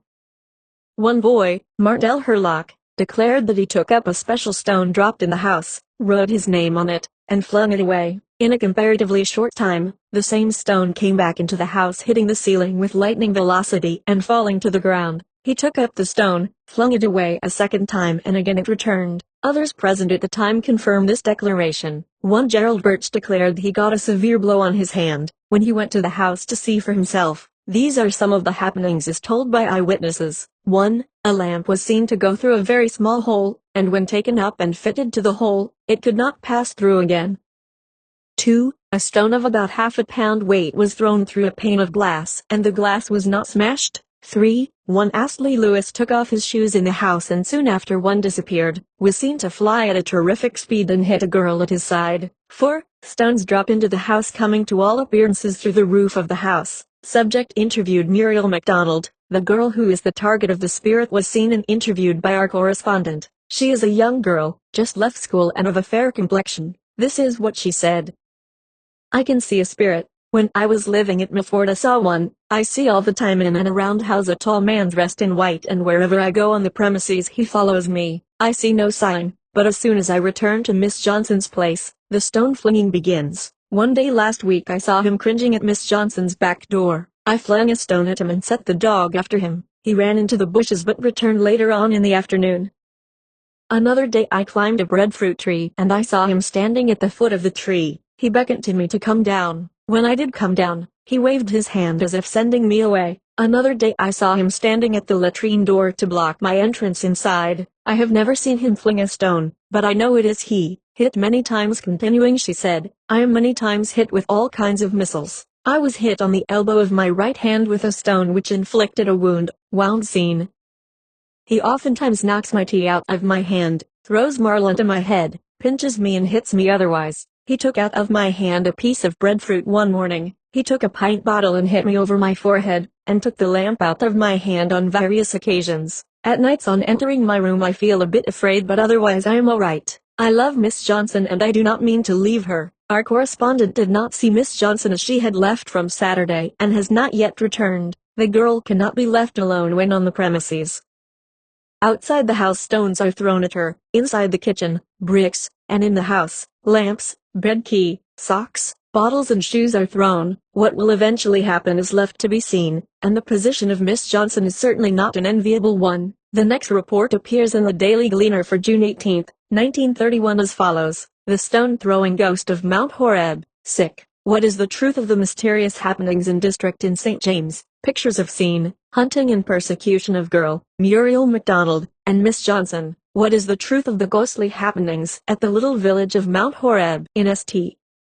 James? Is the girl, Muriel MacDonald, the subject of some cunning and malicious human persecution? Or are the thrown stones, the moving objects which follow her wherever she goes, propelled by some agency beyond our ken, beyond the borderland of this world? Such questions must inevitably arise in the mind on reading the accounts we have published of the recent ghostly happenings at the house of Miss Johnson, where Muriel MacDonald lives, at Mount Horeb. Today we publish photographs, specially taken for this paper, of the haunted house, and the two girls, Miss Johnson and Muriel MacDonald, the subjects of the ghostly persecution. Main happenings. Briefly, the main happenings consist in the hurling of stones on the house by unseen agency, stones and objects such as lamps, books, etc., in the house rising of their own accord and hitting the ceilings and floors of rooms, and also hitting persons in the house. The happenings center around Muriel MacDonald, a 14-year-old girl, sturdy, unimaginative, and of good and gentle disposition, who lives in the house with Miss Johnson, teacher in charge of the school in the district.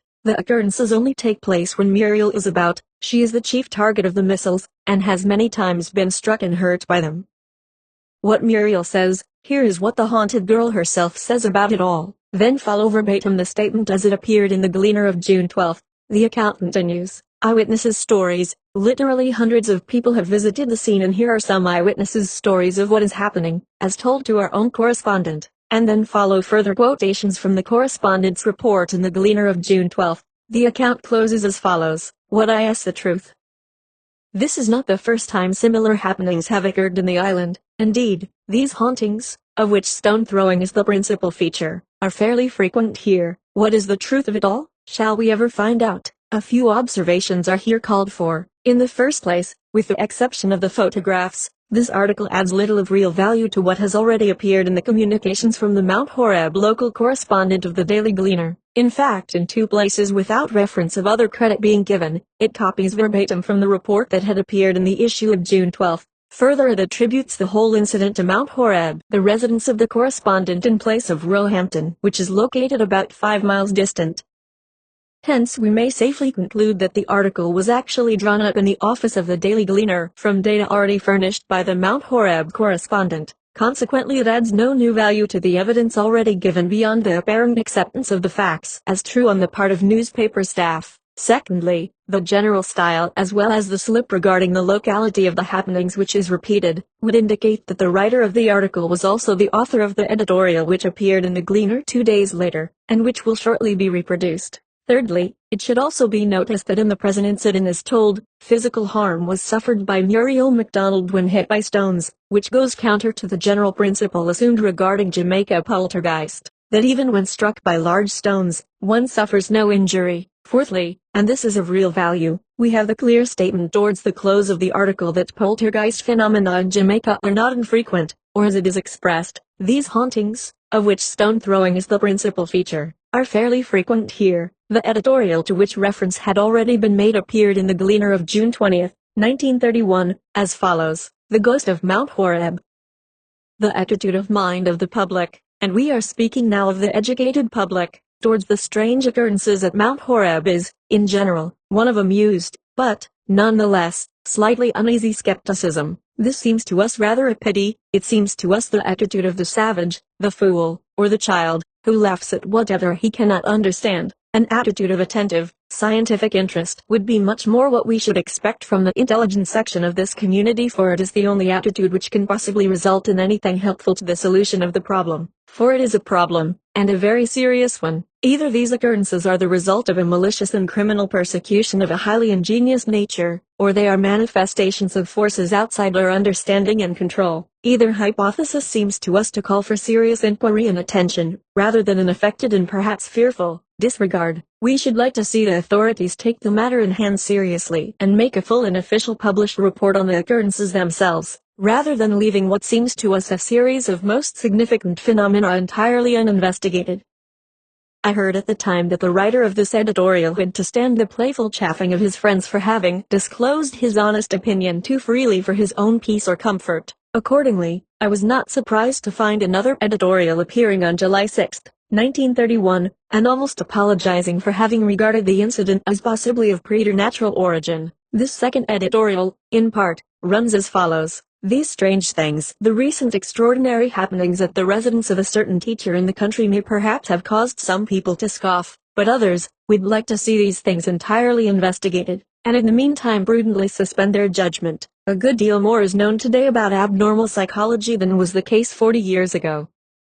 Perhaps the outstanding achievement has been to demonstrate the fact that it is unwarrantable to jump to a supernatural or miraculous interpretation of something that we fail here and now to understand. Weights are lifted by unseen hands, objects rise to the ceiling, apparently of their own accord, stones mysteriously are thrown. Such things, it is alleged, have happened in Jamaica during the past few weeks, and there are other well-attested cases of occult phenomena. A Catholic priest, who died during the influenza epidemic of 1918, once told us that on a certain occasion a woman was, in his presence, apparently thrown on the ground and soundly belabored. She bore on her body marks of the beating she had received from some agency which, though invisible, seemed well able to exercise a good deal of physical violence. This incident happened in one of the country parishes. Similar things have taken place in Haiti and in other countries. In fact, according to those who claim to have witnessed them, they are taking place all the time. What is the explanation? Ghosts? Duppies? Devils?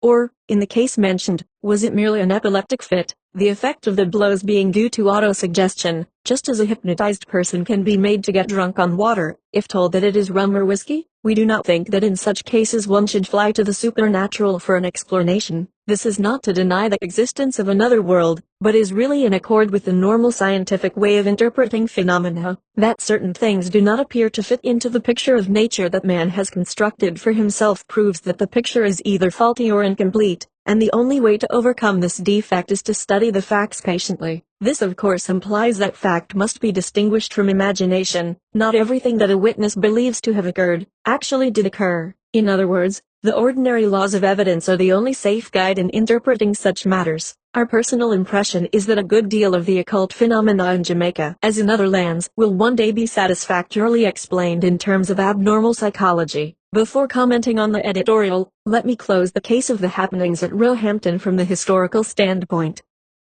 I recently wrote to the editor of the Daily Gleaner, asking him to let me know if any official investigation was ever held, and what was the upshot of the whole incident. In the absence of the editor, his assistant kindly answered, with regard to the Muriel MacDonald incident, I am informed that the girl was persuaded to leave her residence, and on her leaving the stone throwing ceased. No official investigation was held. It seemed to have been one of the usual cases of playing on the superstitious fears of the occupants of a dwelling. In the investigation of phenomena of any kind, the editorial writer in the Gleaner is correct in assuming that ordinarily supernatural agencies are not to be ascribed as long as there is any possibility of a natural explanation. Not merely the exigencies of science but common sense itself demands such a mode of procedure. On the other hand, it is equally unscientific, as it is directly opposed to sound common sense, to start out with the supposition that the supernatural is absolutely impossible, and that therefore there must be a natural explanation for every phenomenon.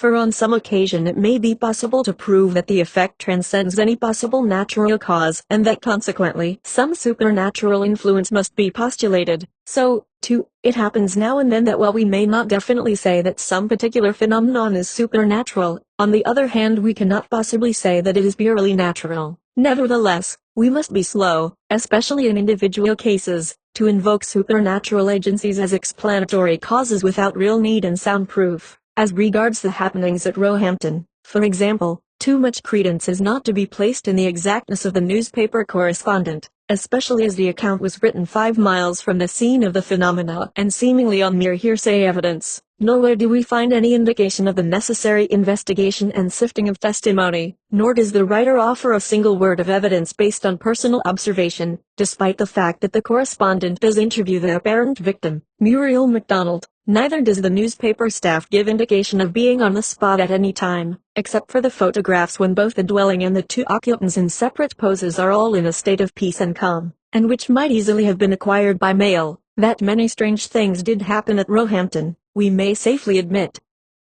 But we are left absolutely in the dark as regards the part trickery or imagination might have played in the reports which did not suffer in the telling as they traveled the 5 miles from Roehampton to Mount Horeb. To say nothing of the possible finishing flourishes that might earn a few extra halfpennies for the correspondent who knew it would please the reading public. So, too, with the many other examples of poltergeist which are fairly frequent in Jamaica, as the Gleaner remarked, with the exception of the case officially investigated by Lord Olivier while he was governor in Jamaica, I know of no instance that was authoritatively examined, nor have I at hand the particulars of the single verified incident. Usually one must rely for information on the more or less incoherent testimony of a wrought-up, hysterical group of witnesses who even in their normal state are inclined to see the supernatural in every event that varies ever so little from the customary norm of experience. I do not on that account ascribe all examples of poltergeist in Jamaica to hallucination or hysteria. Far from it. On more than one occasion I have had the suspicion if not the conviction, that some unnatural force was asserting itself, although I would be reluctant in any individual case to say definitely that we were dealing directly with the supernatural.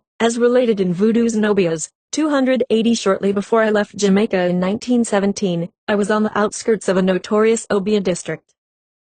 It was up in the mountains that are located in the corner of St. Mary's Parish near where it joins St. Catherine's. A non-Catholic came to me and asked me to go with him and bless his house, for, he said, his children were starving, as they could not eat. According to his story, someone had put obi on them and when they tried to eat, the food would fly up and hit them in the face, and they could not get it into their mouths. Naturally I gave little credence to the story, but I mounted my horse and followed the poor fellow, who was certainly deeply distressed. On reaching his house I found the entire village in a state of panicky hysteria.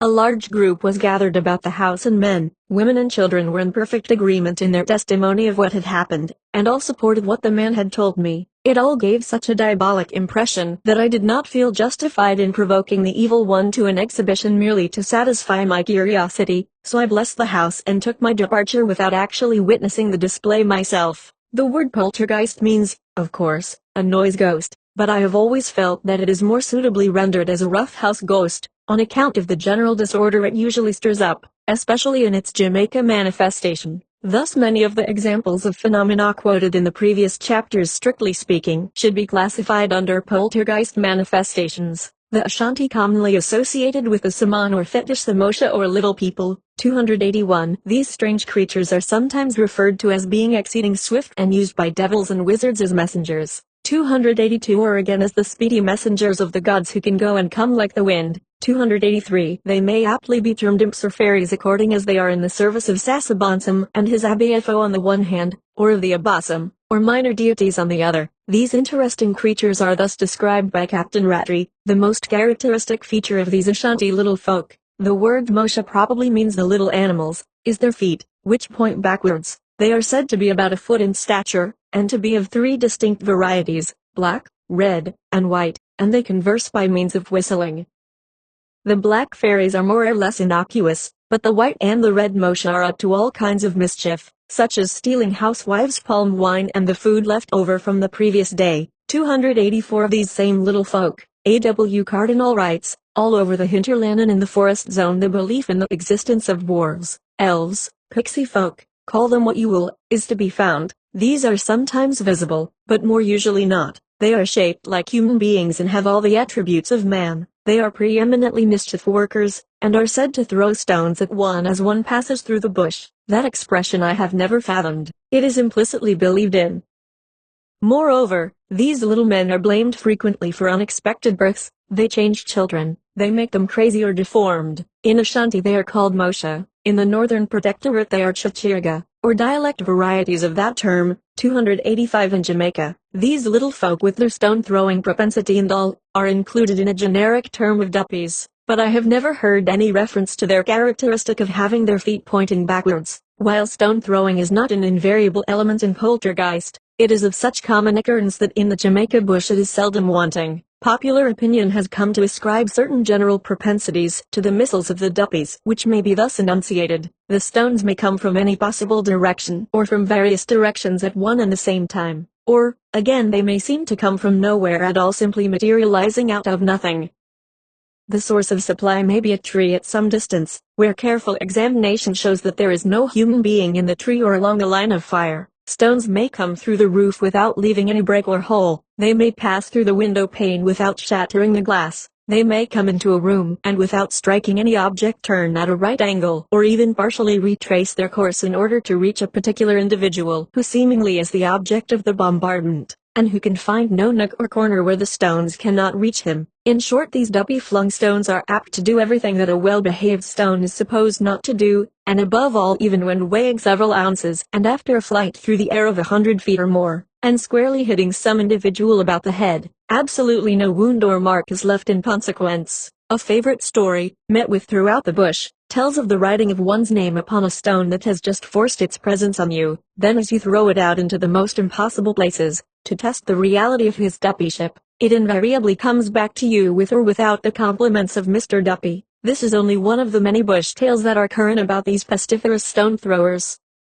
Needless to say, there are many cases reported that are clearly the effect of a nervous imagination. The first rainy season that I was in the bush, I was living in a substantial house with a stone foundation. Land crabs that had been flooded out of their burrows became a perfect pest. Some took refuge in the underpinning of the house and scrambled along the timbers with their heavy shells knocking in such a way that they produced as perfect an imitation of duppy rappings on the floor as any high-strung nervous system could desire or rather dread. Then some venturesome fellow would find his way up on the roof of corrugated zinc, with subsequent scratching of slipping claws and continuous knocking of the awkward body, so that, even when you knew the cause, there could be no rest until you dislodged the crab and brought him back to earth. To the uninitiated, such sounds as these might easily give rise to gruesome stories of duppy-haunted houses. Naturally, too, there are cases of out-and-out imposition due to malicious mischief when human hands have cast stones upon the roof or into houses.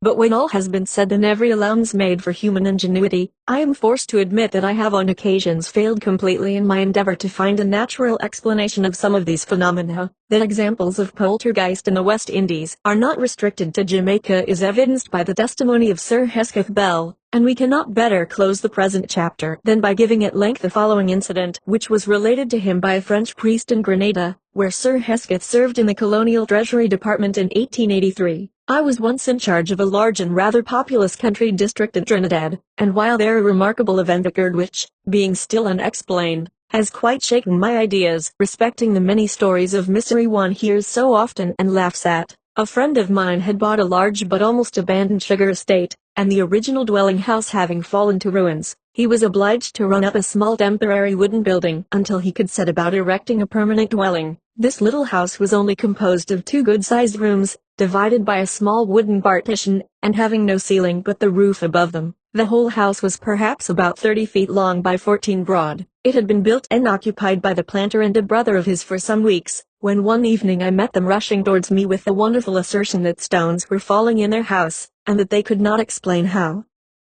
They were in a state of great agitation, and by degrees I extracted from them that they had been sitting in the veranda while the sun was setting, and had remained there until it had become quite dark. One of them was just about to go inside to light a lamp, when the noise of something heavy falling on the floor of the inner room startled him. A moment after came another crash. Hastily lighting the lamp, he opened the door and advanced into the room. On the floor he perceived a couple of good-sized stones lying near him. Thinking himself the victim of some trick, he looked towards the window, which, however, was firmly secured. At that instant he heard another crash in the room he had just left. Hastily returning to it, he found on the floor another stone. Bang!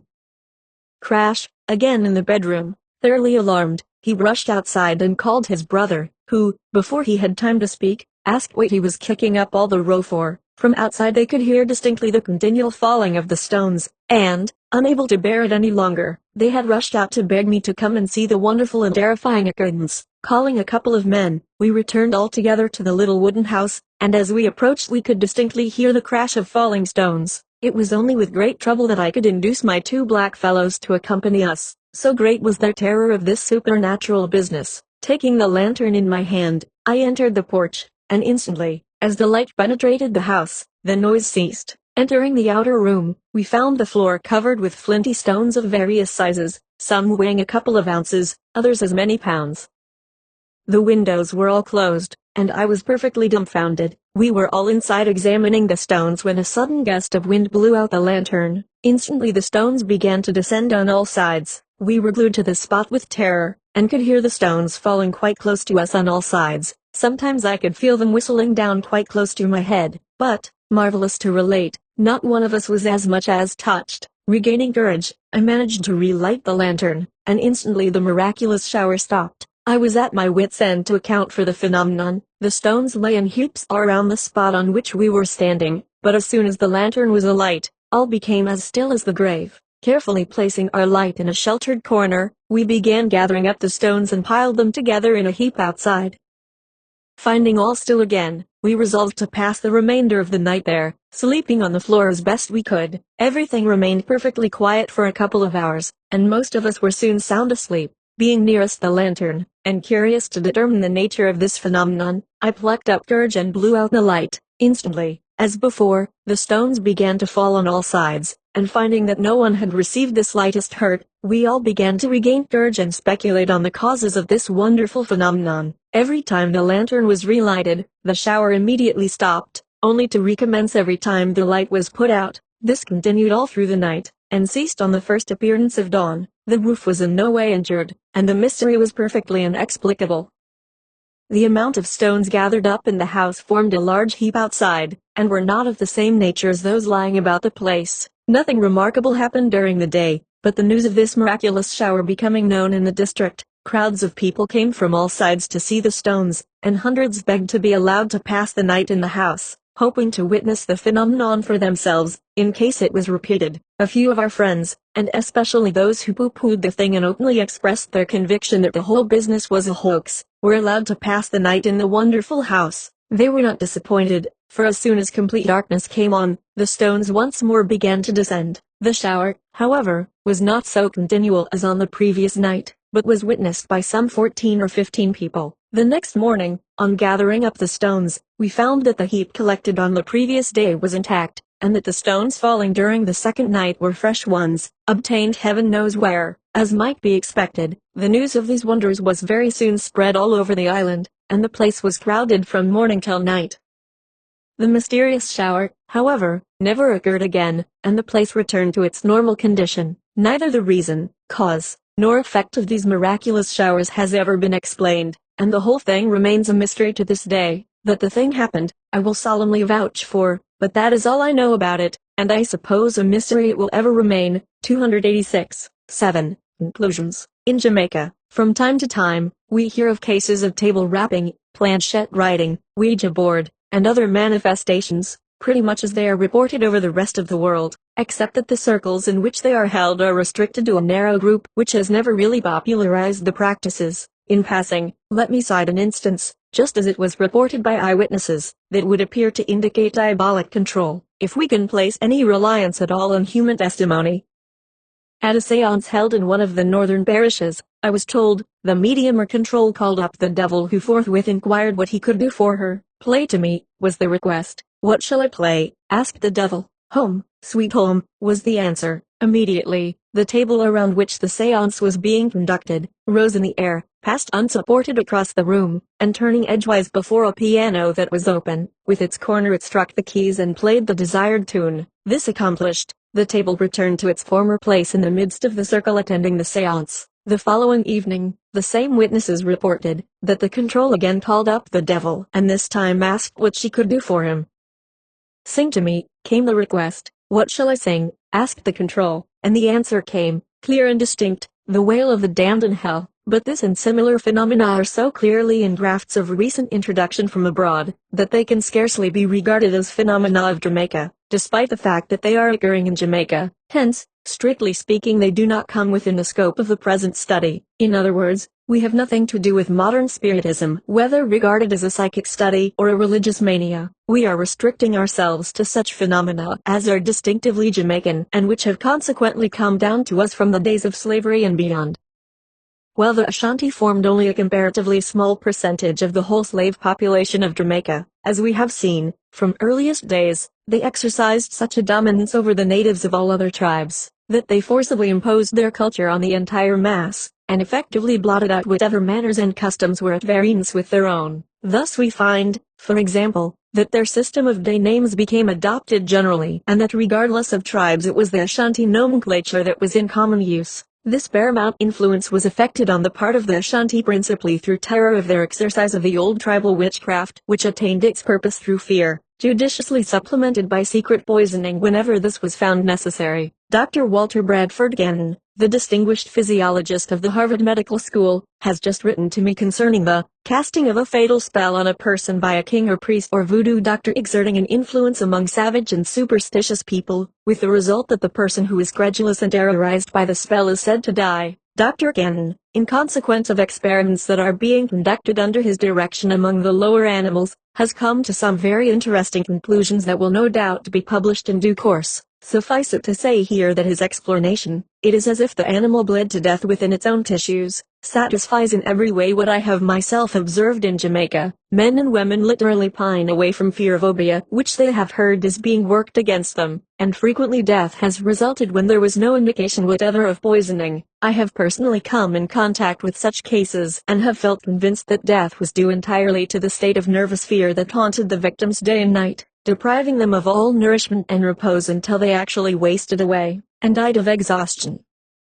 The Ashanti believed in a supreme being, but their external religious rites were chiefly concerned with spirit control. They greatly feared an evil spirit, Sasabonsum, who had much in common with the devil of Christianity, and they suppressed in every way possible the servants of Sasabonsum, the Abiefo or witches. However, these flourished in secret in the Ashanti homeland and became perhaps the greatest single influence in the lives of the Ashanti descendants among the Jamaican slaves. For, substantially unchanged in form or practice, the old Ashanti witchcraft continued on to the end of slavery in the island, under the term obeah, and completely deleted all other systems of the black art that had been familiar to the slaves from other tribes back in Africa. The Ashanti did not fare so well in the preservation of their tribal religious practices. As public functions were forbidden them, they were forced to adapt themselves to circumstances, and the secretiveness of the Abiefo had to be employed by the priest of religion, the Akamfo, since the Ashanti religious rites had the common good in view, even as the aim of witchcraft tended primarily to the harm of the individual. The age-old antagonism of Akamfo and Abiefo was for a time set aside, and an unholy alliance was formed between the two against the common oppressor of both the white man.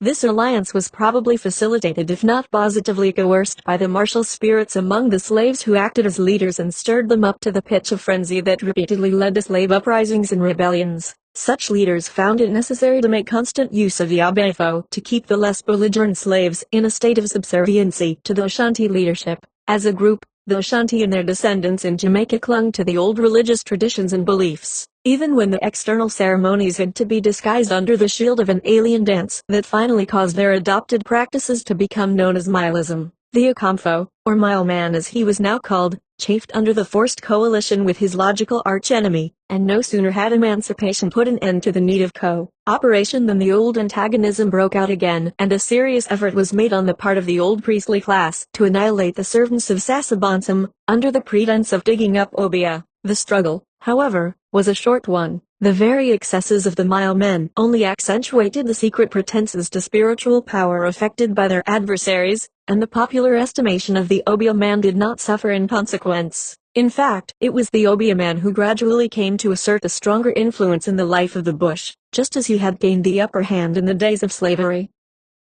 he better satisfied the selfish aims of the individual, particularly in matters of revenge, and necessarily the Mile Man as such was gradually eliminated, as Milism itself gave way to revivalism. With the waning influence of the Mile Man, as time went on, the Obeah man naturally assumed to himself the role of his old adversary, in great part as a cloak to his own machinations, until Milism itself became regarded as a mere offshoot or modification of Obeah. There was no longer any question of public good. The individual alone was to be considered, whether for weal or woe. But through it all, the Obeah man never wavered in his devotion to his Sasabonsum or devil, and the forces for evil had definitely shaken off the old religious restraint of the Ashanti. So it is at the present time in Jamaica. We usually find the same individual exercising the functions of Mile Man and Obeah man alike, digging up today the Obeah that he himself set last night, or curing in turn the very victim of his wiles. Moreover, having absorbed the office of Mile Man, what is more natural than that our up-to-date Obeah man should seek to master the more modern forms of pretended magic that are being widely advertised by fakers in the press abroad. Thus he now acquires whatever books he can on the subject and endeavors to test the formulae in practice, until many of his ilk differ but little from the charlatans throughout the world who seek an easy living by their wits at the expense of the superstitious or illiterate. But there is in reality one great difference in the practice as it goes on in Jamaica from what is customary abroad. The Jamaica Obeah man still believes that, even in the use of these newfangled methods, it is the influence of his Sasabonsum or devil that produces the effect. Ordinarily abroad, the magician is simply a clever impostor who is fully conscious of the fact himself. Obeah, as practiced in Jamaica today, especially in the metropolis and the larger towns, might well be regarded for the most part as obtaining money under false pretenses, as has been advocated, but in the bush there are still many of the craft who ply their trade along the time-honored lines. If a few shillings or a pound or two is in the making, they will stoop to the sharp practices that are becoming so popular with their brethren of the city, but as a rule they take themselves seriously and weave their spells and utter their invocations to Massa Devil without disguise, placing their unbounded confidence in him as their chief reliance, and continuing on this phase of demonolatry that has come down in direct descent from their forebears, the servants of Sasabonsum back in Ashantiland. This does not mean that the Obeah man actually has an evil spirit at his beck and call. But whatever his power or lack of power may be, he believes that he has such a cooperating spirit, and it is his intention to attain his end through a diabolic influence. If any constituent part of an act is evil, the act itself is morally wrong, and what might have been indifferent or even good in itself can become vitiated by the evil intention of the one who performs it. Thus, if he thinks that he is doing evil, and deliberately goes ahead, even if the act in itself might have been good or indifferent, he is actually committing the evil of his intent. The Ashanti regards his nkabir or good luck charm as the temporary receptacle of some spiritual influence, just as he looks on the shrines of his abasam or minor deities as the scat for the time being of these spiritual entities, without for a moment wavering in his monotheistic belief in the Supreme Being. But did he, as so many early travelers erroneously declared, intend to give to these so-called fetishes divine adoration when he sacrificed his fowl to them, then would he indeed have been guilty of the idolatry attributed to him, and that too without the slightest material change either in the object or the manner of the cult. When, on the other hand, the Ashanti Obeah operates precisely as the servant of his Sasabonsum devil, just as his successor the Obeah man of Jamaica places his reliance in Satan, whom he personally invokes to attain his end, we have nothing more nor less than a form of demonolatry in the one as in the other, even granting, if you wish, that both are victims of hallucination, providing only that they have sufficient use of reason to appreciate what they are doing. The culpability is there, because their intention is precisely to place themselves in communication with the devil, and through his influence they hope to effect their purposes.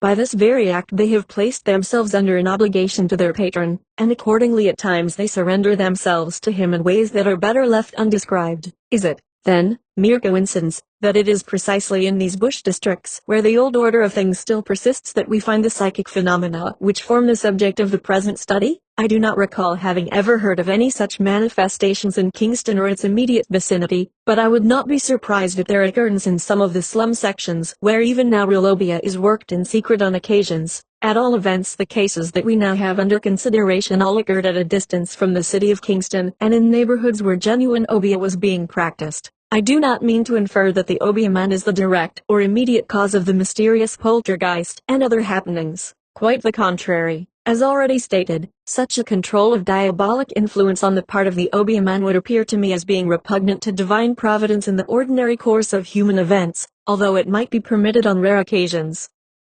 For his own good purposes, God may permit at times some friend of Satan to exercise preternatural power, as in the case of the witch of Endor, but this is not the ordinary course of events. Certainly in all the phenomena in Jamaica that I have been able to study, not in a single instance have I found the slightest indication that the happenings were invoked by any human being. If the directing force was really diabolic, then his satanic majesty was seemingly conducting operations in person and not at the behest of any of his servants among the Obeah men. Of that I am convinced. The book of Job in the Old Testament recounts the severe afflictions that a holy man undergoes at the hands of Satan. God permits it all precisely to extol his virtue through the heroic patience that he manifests.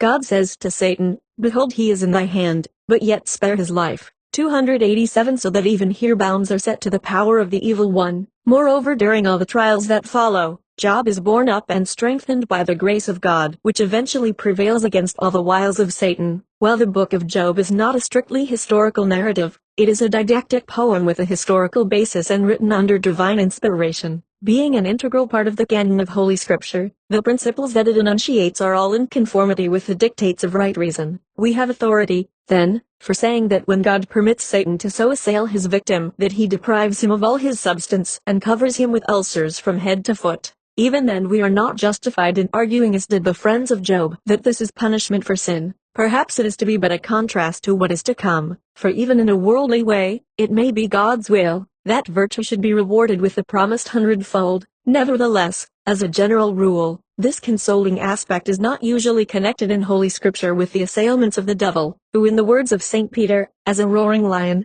goeth about seeking whom he may devour. 288.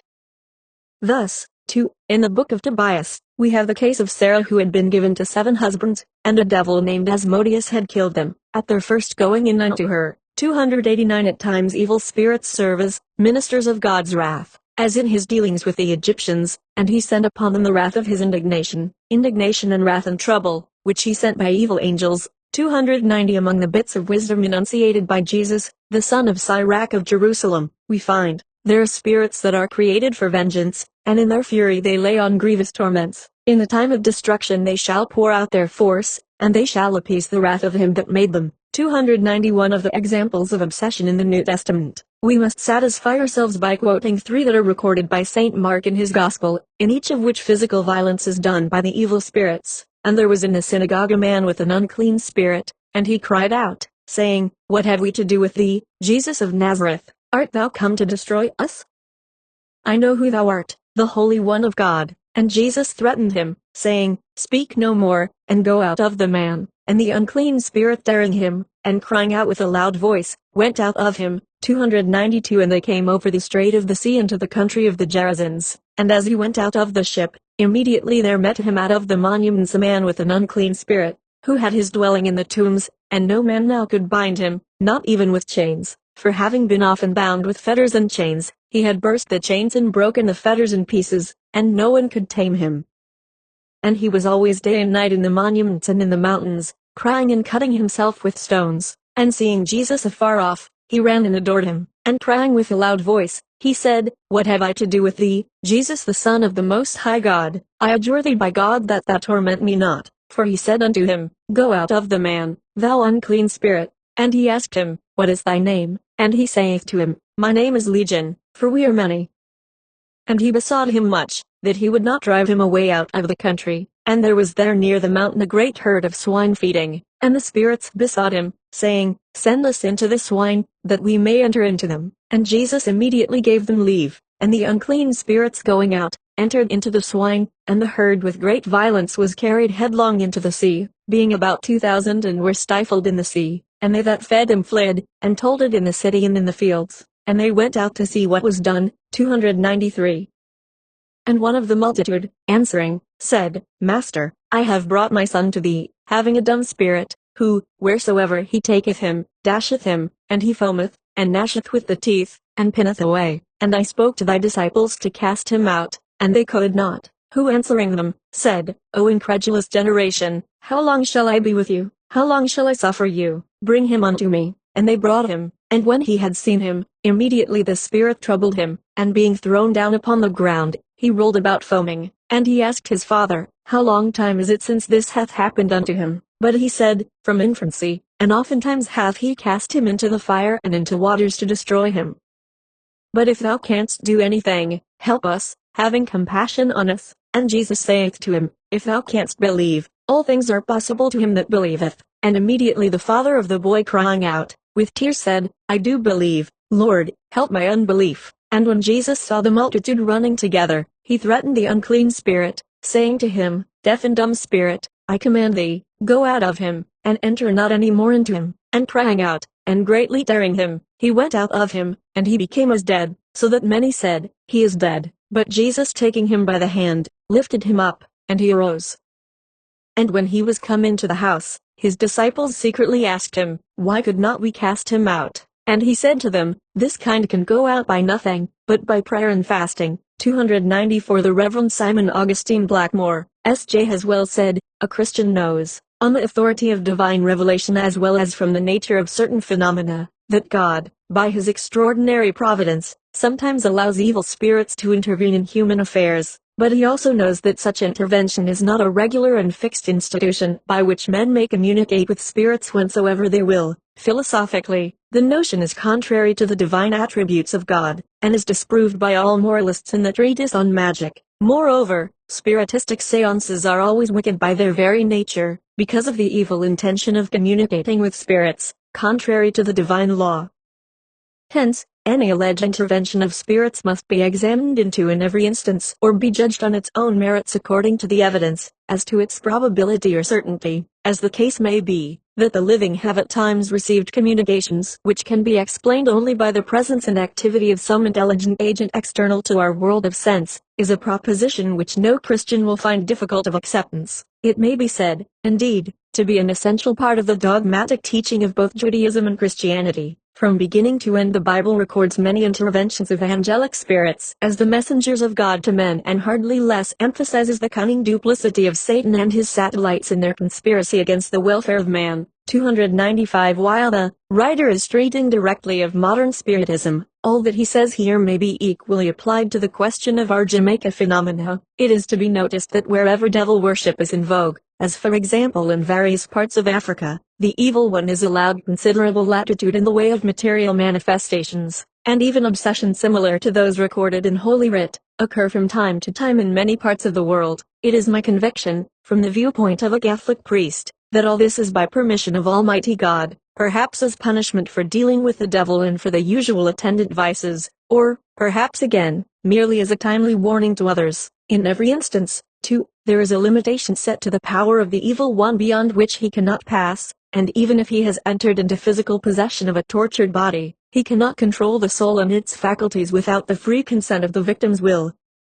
The supposititious requirements for a practitioner of witchcraft calls for a voluntary personal surrender to the devil and an acquiescence in his will, being endowed with the power of divination, fortune-telling, horoscoping, the casting of spells, and other mysterious achievements. 296 This assumes a certain contract with the devil whereby the witch acquires a directive force over powerful spiritual agencies, having at beck and call one or more evil spirits with which to cast spells on persons and places. In other words, if such a state of affairs were possible, we would have an efficient medium or control, directing the external manifestations of diabolic power. Certainly as far as Jamaica is concerned, I have never seen the slightest indication of any such mediumship or control. Obeah men may claim to have disturbed the peace of a community or of an individual by means of duppies, but, as I have already stated and now repeat by way of emphasis, every single case that I have examined of phenomena that appeared in any way preternatural was completely dissociated from any kind of mediumship or control.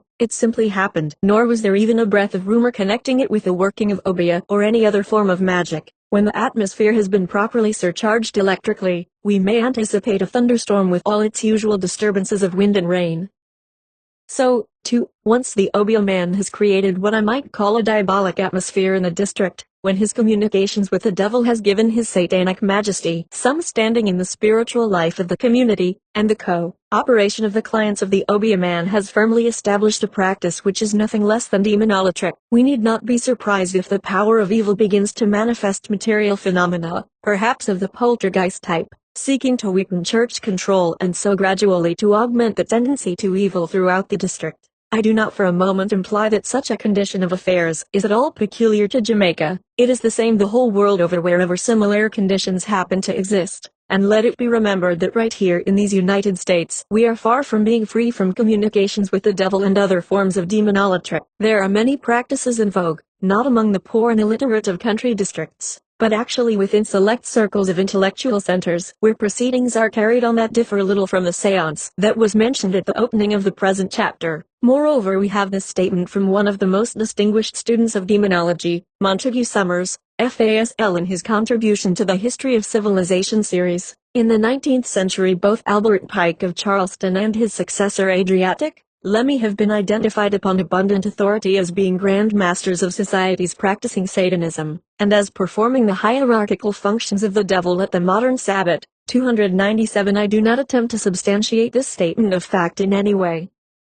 I merely quote it on the authority of a distinguished scholar whose writings on witchcraft have gained for him an international reputation. My sole purpose is to show that we of the outside world cannot reproach Jamaica if among the ignorant in the heart of the bush Obeah takes the form of demonolatry. Furthermore, it ill becomes us to be hypercritical concerning superstitious beliefs of the Jamaica bush. Recently glancing through a local paper, the Boston Post of October 20th, 1934, I noticed more than 2 full columns devoted to advertisements connected with meetings of a psychic nature. Actually, there were 26 separate attractions competing for public support. A professed non-spiritualist was to lecture on Do the Dead Appear, and a number of spirit photographs were to be shown upon a screen during the lecture, presumably in support of the affirmative side of the question. A trance lecturer and message bearer was to be supplemented during the week by other artists, and the Saturday evening reception was to be featured by good mediums and refreshments. Another advertisement offered as an attraction for Friday extra mediums and coffee and cake, while a rival attraction advertised a message seance which was naively enhanced by an oyster supper. Still another advertisement was satisfied with the general statement refreshments served, and all this in the vicinity of cultured Boston.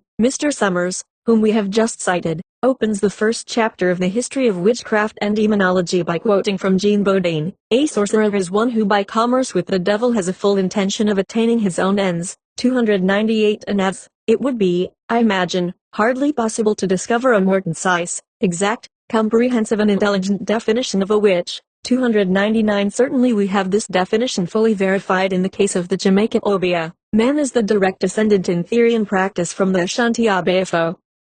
Although I am reluctant to pass definite judgment on each phenomenon taken separately, since the possibility of error or delusion in a single happening is admittedly great, still one particular instance of those already quoted may be chosen for special attention. Let us take the one that was given in the introduction as case 2, and which happened at All Saints Mission. In addition to the written document of Father Emmerich and my own personal experiences there related, I have at different times received verbally confirmatory evidence from Fathers Duarte, Prendergast and McGrath, besides oral statements from Father Emmerich, each dealing with what came under his own observation. Except in details, these relations varied little from the written account of Father Emmerich, having for the most part to do with the unceremonious disappearance of a gentleman and lady who had called at the mission house late at night. I am quite certain that there was no collusion among them in their testimony. Others have also told me their stories about the same happenings, but either their evidence was only hearsay and accordingly discounted, or else the person knew of the reputation of the house before anything had happened to him there, and in consequence I have disbarred their statements from consideration as being possibly the result of overexcited imaginations. Here then I have the evidence of 4 fully qualified and independent witnesses substantially agreeing in all essentials, supplemented by my own experiences which, if entirely divergent in character, supported in principle the main point at issue,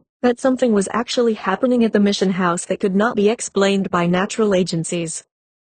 And I cannot help being forced to the conclusion that we were not all the victims of delusions, especially as I have heard of no disturbances on the premises since the reconstruction of the old mission house was undertaken some time ago. In connection with modern spiritism, Father Blackmore writes, Who these invisible agents are that masquerade as the souls of the dead is clear to every Christian who knows from sacred scripture that the fallen angels, the outcasts of heaven, are always eager, for their own pernicious purpose, to intermeddle in the affairs of human life. By their fruits you shall know them. 300. So, too, in such spirit manifestations as we have been discussing, the presumption is that the spiritual influence back of them must be ascribed not to the angels but to the demons. For where the effect is evil, we must look for an evil cause. Truly by their fruits you shall know them. In conclusion, it must not be thought that these phenomena are of common occurrence in Jamaica. Needless to say, I have diligently sought out every case that was supported by first-hand information. One would never finish were he to listen to all the hearsay accounts repeated on the best of authority, and the results of more than a quarter of a century of labor and investigation have brought to light only the instances that have been here cited, and they were actually spread out over 40 years or more in the happening.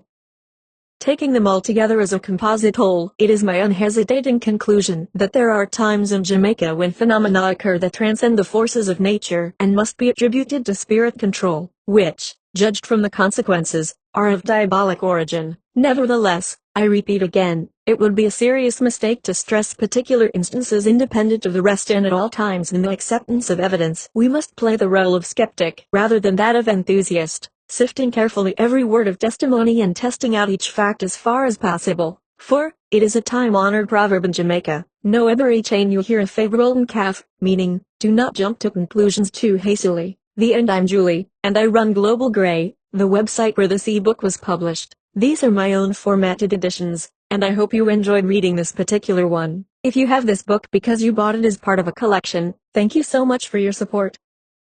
If you downloaded it for free, please consider, if you haven't already, making a small donation to help keep the site running. If you bought this from Amazon or anywhere else, you have been ripped off by someone taking free ebooks from my site and selling them. You should definitely get a refund.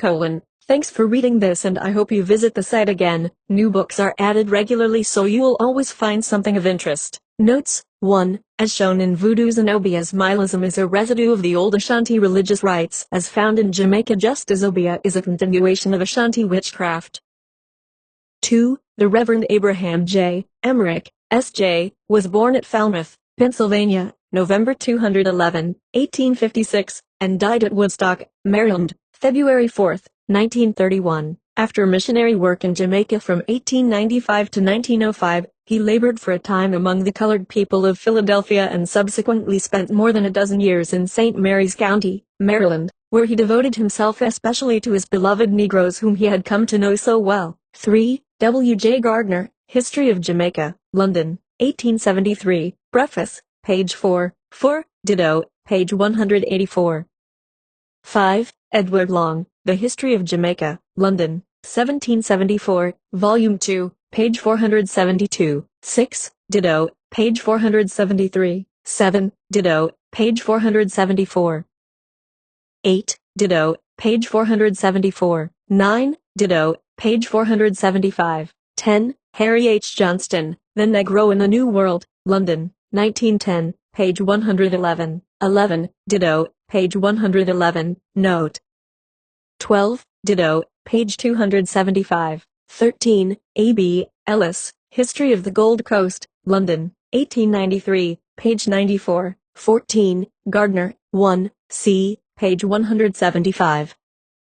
15. Long, 1, c, volume 2, page 427. 16. R. Sutherland Rattray, Ashanti Proverbs, Oxford, 1916, proverb number 523. 17. J. B. Dunkwa, Akon Law and Customs, London, 1928, page 241. 18. J. G. Christaller, Dictionary of the Asante and Fontaine language called Chui Basel, 1933, p.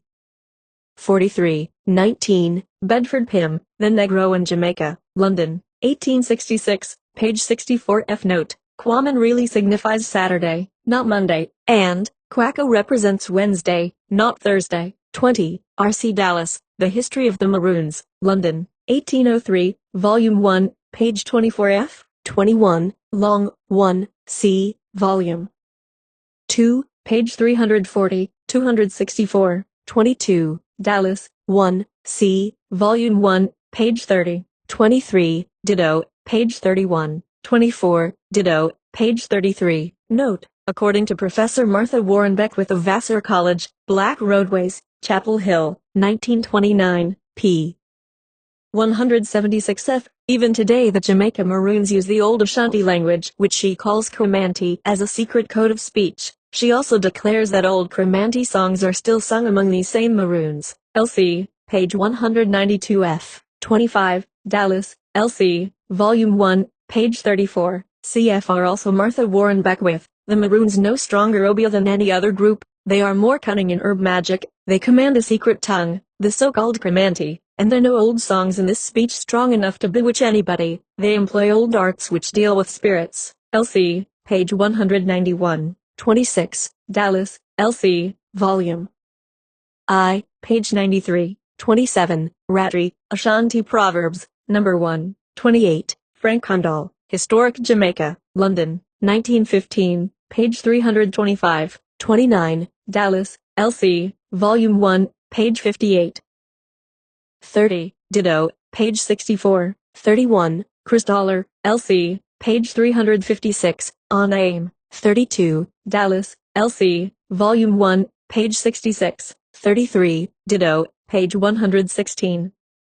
34, Ditto, page 129. 35, Ditto, Volume 2, page 348f. 36, Ditto, Volume 1, page 176.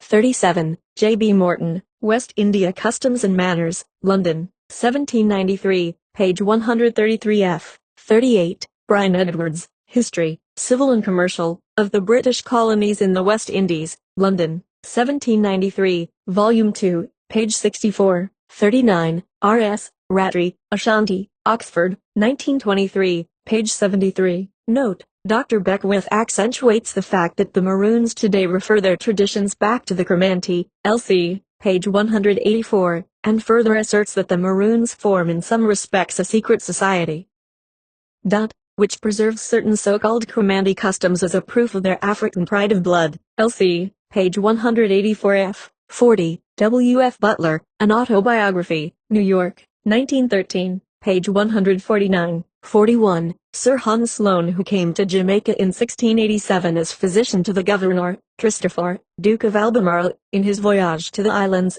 London, 1707, Volume 1, Introduction, page 52, gives Pequanus Little Tots, as the origin of Pickaninnies. This in turn has been transformed into Pickaninnies, or as we have it in the bush, Pickneys. The word, however, is not of Jamaica origin. Ligon shows that it was in common use in Barbados before the seizure of Jamaica by the English. It was probably brought to the island by the Barbadians, who accompanied the army of invasion in 1655. 42, Chambers' Journal, London, Volume 5, number 215, page 82. 43, Ditto, page 83. 44, Folklore, A Quarterly of Myth, Tradition, Institution and Custom, London, Volume 4, page 211. Note: Dr. Beckwith quotes the Jamaica proverb, "If you promise sense a fowl anything, him we look for it," and explains it as a saying which warns one to keep one's promises in an obia transaction. LC, page 1200. 45, Ratri, Ashanti Proverbs, number 697. 46, Ditto, number 175. 47, Isabel Cranstown McLean, Children of Jamaica, Edinburgh, 1910, page 31. 48, Ratri, Ashanti Proverbs, number 14. 49, Edwards, L.C., Volume 2, page 70. 50, Ratri, Ashanti, page 215. 51, Ratri, Ashanti Proverbs, number 56. 52, Herbert G. DeLisser, 20th Century Jamaica, Kingston, 1913, page 110. 53, Edwards, L.C., Volume 2, page 71. Note: Professor Beckwith adopts this view of Brian Edwards, saying, "Obia is, I take it, a bony," and adds, "There is a tendency among the skeptical today to admit the powers of the Obia man, but to ascribe them to the devil." So, exchanging pagan for Christian folklore. L.C., page 105. 54, A.W. Cardinal, In Ashanti and Beyond, Philadelphia, 1927, p. 48. 55, T. Edward Bowditch, Mission from Cape Coast Castle to Ashanti, London, 1819, page 318, 56, CFR, Hebrewisms of West Africa, page 21F, 57, R. Sutherland Rattray, Religion and Art in Ashanti Oxford, 1927, page 160. 58, ditto, page 161, 59, Rattray, Ashanti, page 82, 60, Barker and Sinclair, West African Folk Tales, London, 1917, page 24, 61, Rattray, Ashanti Proverbs, number 175. 62, CFR, Voodoos and Obias, page 215 F. Note, had he been really making obi, he would have been surer of his privacy and would have squatted on the ground surrounded by his paraphernalia, and this would have been the scene with little variation. Most of the ingredients to be used are concealed in a bag from which he draws them as he needs them. The special offering of his patron, which must include a white fowl, 2 bottles of rum and a silver offering, are on the ground beside him. Before him is the inevitable empty bottle to receive the ingredients. The incantation opens with a prolonged mumbling which is supposed to be an unknown tongue. This is accompanied by a swaying of the body. Gradually ingredients are placed in the bottle, and a little rum is poured over them. The throat of the fowl is deftly slit, and drops of blood are allowed to fall first on the silver offering, and then on the contents of the bottle, to which is finally added a few feathers plucked from various parts of the fowl, with a last libation of rum. During all this process the obeah has been drawing inspiration from frequent draughts of rum, reserving a substantial portion to be consumed later when he makes a meal off the flesh of the fowl. 63, Rattray, Ashanti, page 311 F. 64, ditto, page 311. 65, note, the name Jamaica is generally derived from the old Indian name which signifies a land of springs or streams. 66, Rattray, Ashanti Proverbs, number 14. 67, ditto, number 85.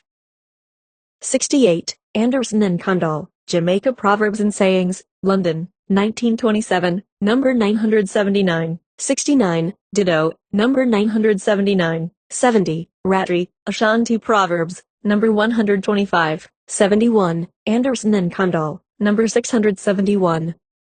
72, Rattray, Ashanti Proverbs, number 137. 73, Anderson and Condall, number 3. 74, Rattray, Ashanti Proverbs, number 200. 75, Anderson and Condall, number 587. 76, ditto, number 591. 77, Rattray, Ashanti Proverbs, number 204. 78, Anderson and Condall, number 562. 79, ditto, number 563. 80, Rattray, Ashanti Proverbs, number 224. 81, ditto, number 263. 82, ditto, number 269. 83, Anderson and Condall, number 1173. 84, Rattray, Ashanti Proverbs, number 270. 85, ditto, number 288. 86, Anderson and Condall, number 626. 87, Rattray, Ashanti Proverbs, number 292. 88, Anderson and Condall, number 1134. 89, Rattray, Ashanti Proverbs, number 298. 90, ditto, number 305. 91, Anderson and Condall, number 397. 92, Rattray, Ashanti Proverbs, number 407.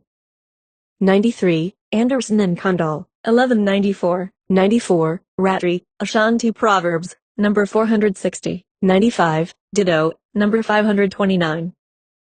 96, Anderson and Condall, number 1246. 97, Rattray, Ashanti Proverbs, number 590. 98, Anderson and Condall, number 538. 99, Rattray, Ashanti Proverbs, number 630. 100, Gardner, L.C., page 393. 101, Rattray, Ashanti Proverbs, number 669. 102, Anderson and Condall, number 511. 103, Rattray, Ashanti Proverbs, number 677. 104, Anderson and Condall, number 1147. 105, Rattray, Ashanti Proverbs, 753. 106, Anderson and Condall, number 1168. 107, Rattray, Ashanti Proverbs, 793. 108, Anderson and Condall, number 160. 109, Ratri, Ashanti Proverbs, 807. 110, Anderson and Kundal, number 282a, 111, ditto, number 888. 112, R. Sutherland Ratri, Akon Ashanti Folk Tales, Oxford, 1930, page 149. 113, Anderson and Kundal, number 1224. 114, note, in an appendix to his reports of the Jamaica Assembly on the subject of the slave trade, London, 1789, Stephen Fuller gave a summary of the Negroes from Africa who were sold in Jamaica between 1764 and 1788. During this period some 50,000 slaves were imported by the 5 principal agents, and of these nearly 15% came from the Gold Coast. 115, Notes and Queries, Volume 3, page 59f. 116, ditto, Volume 3, page 149f. 117, ditto, Volume 3, page 150. 118, ditto, Volume 3, page 309f. 119, ditto, Volume 3, page 376. 120, The Medical Times, September 20th, 1851, page 306. 121, Notes and Queries, July 15th, 1899, page 47. Note, this letter of James Platt drew forth the following reply from James Hooper of Harwich in Notes and Queries for July 29, 1899. If the Reverend H. Goldie's etymology is quoted by Mr. Platt, is correct, Dr. Brewer's account of abysm, as he spells the word, is all wrong. Abysm, serpent worship, from the Egyptian Ub, the sacred serpent. The African sorceress is still called Obi. The Greek office is of the same family. Moses forbade the Israelites to inquire of Ob, which we translate wizard. Now this looks very interesting, and carries us far, but is there an Egyptian word Ob signifying the sacred serpent? And is the Hebrew word Ob identical with the Egyptian Ob, and are both susceptible of the same interpretation? Is an African witch called Obi? Jacob Bryant, 1715 to 1804, of whom his biographer wrote, in point of classical erudition he was perhaps without an equal in the world, published in 1774 to 1776, a new system or an analysis of ancient mythology, wherein an attempt is made to divest tradition of fable, and to reduce truth to its original purity. An entire chapter is devoted to Ob, Pitho, Sive Deophilatria, CFR, 3rd edition, London, 1807, Volume 2, page 197 ff. According to Bryant, a serpent in the Egyptian language was called Ob or Ob. Obion is still the Egyptian name of a serpent. Moses, in the name of God, forbids the Israelites even to inquire of the demon, Ob, which is translated charmer or wizard, divinator or sortilegus, etc.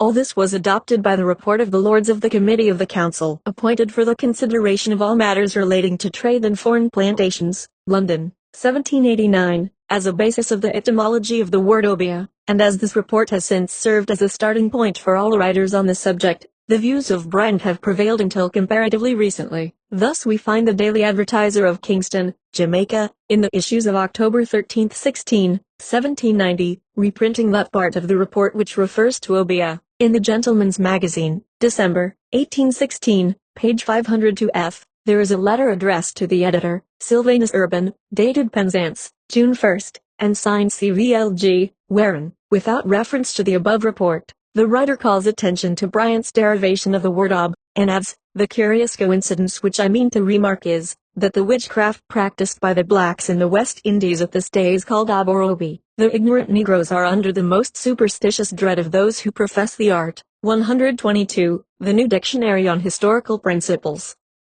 Edited by Sir James A. H. Murray, Oxford, 1909, Volume 7, 123, Harry H. Johnston, L.C., page 253, Note 1, 124, Hugh Goldie, Dictionary of the Efik Language, Glasgow, 1874, page 300. 125, Ditto, page 118, 126, Ratri, Ashanti, page 104, 127, Ratri, Religion and Art in Ashanti, page 45, 128, R. Sutherland Ratri, Ashanti Law and Constitution, Oxford, 1929, p. 313, 129, Christaller, L.C., P.A., 130, Ditto, page 429, 131, Ratri, Ashanti Proverbs, number 56.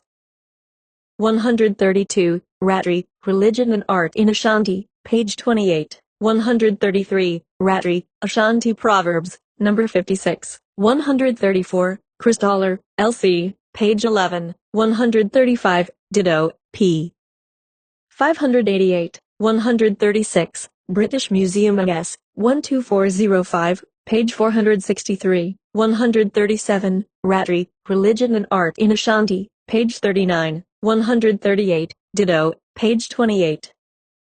139, J. Leighton Wilson, Western Africa, Its History, Condition and Prospects, London, 1856, page 211. 140, H. G. DeLisser, 20th Century Jamaica, Kingston, 1913, page 108 ff. 141, Acts of Assembly, passed in the island of Jamaica, from 1681 to 1737, inclusive, London, 1743, page 55. 142, Ratri, Ashanti, pp. 242-286. 143, Ditto, page 266. 144, Ditto, page 265. 145, Acts of Assembly, L.C., page 108. 146, Acts of Assembly, passed in the island of Jamaica, from 1770 to 1783, inclusive, Kingston, 1786, page 256 ff. 147, John Lunan, Abstracts of the Laws of Jamaica relating to slaves, St. Jago de la Vega, 1819, page 118. 148, Crystaller, L.C., page 301.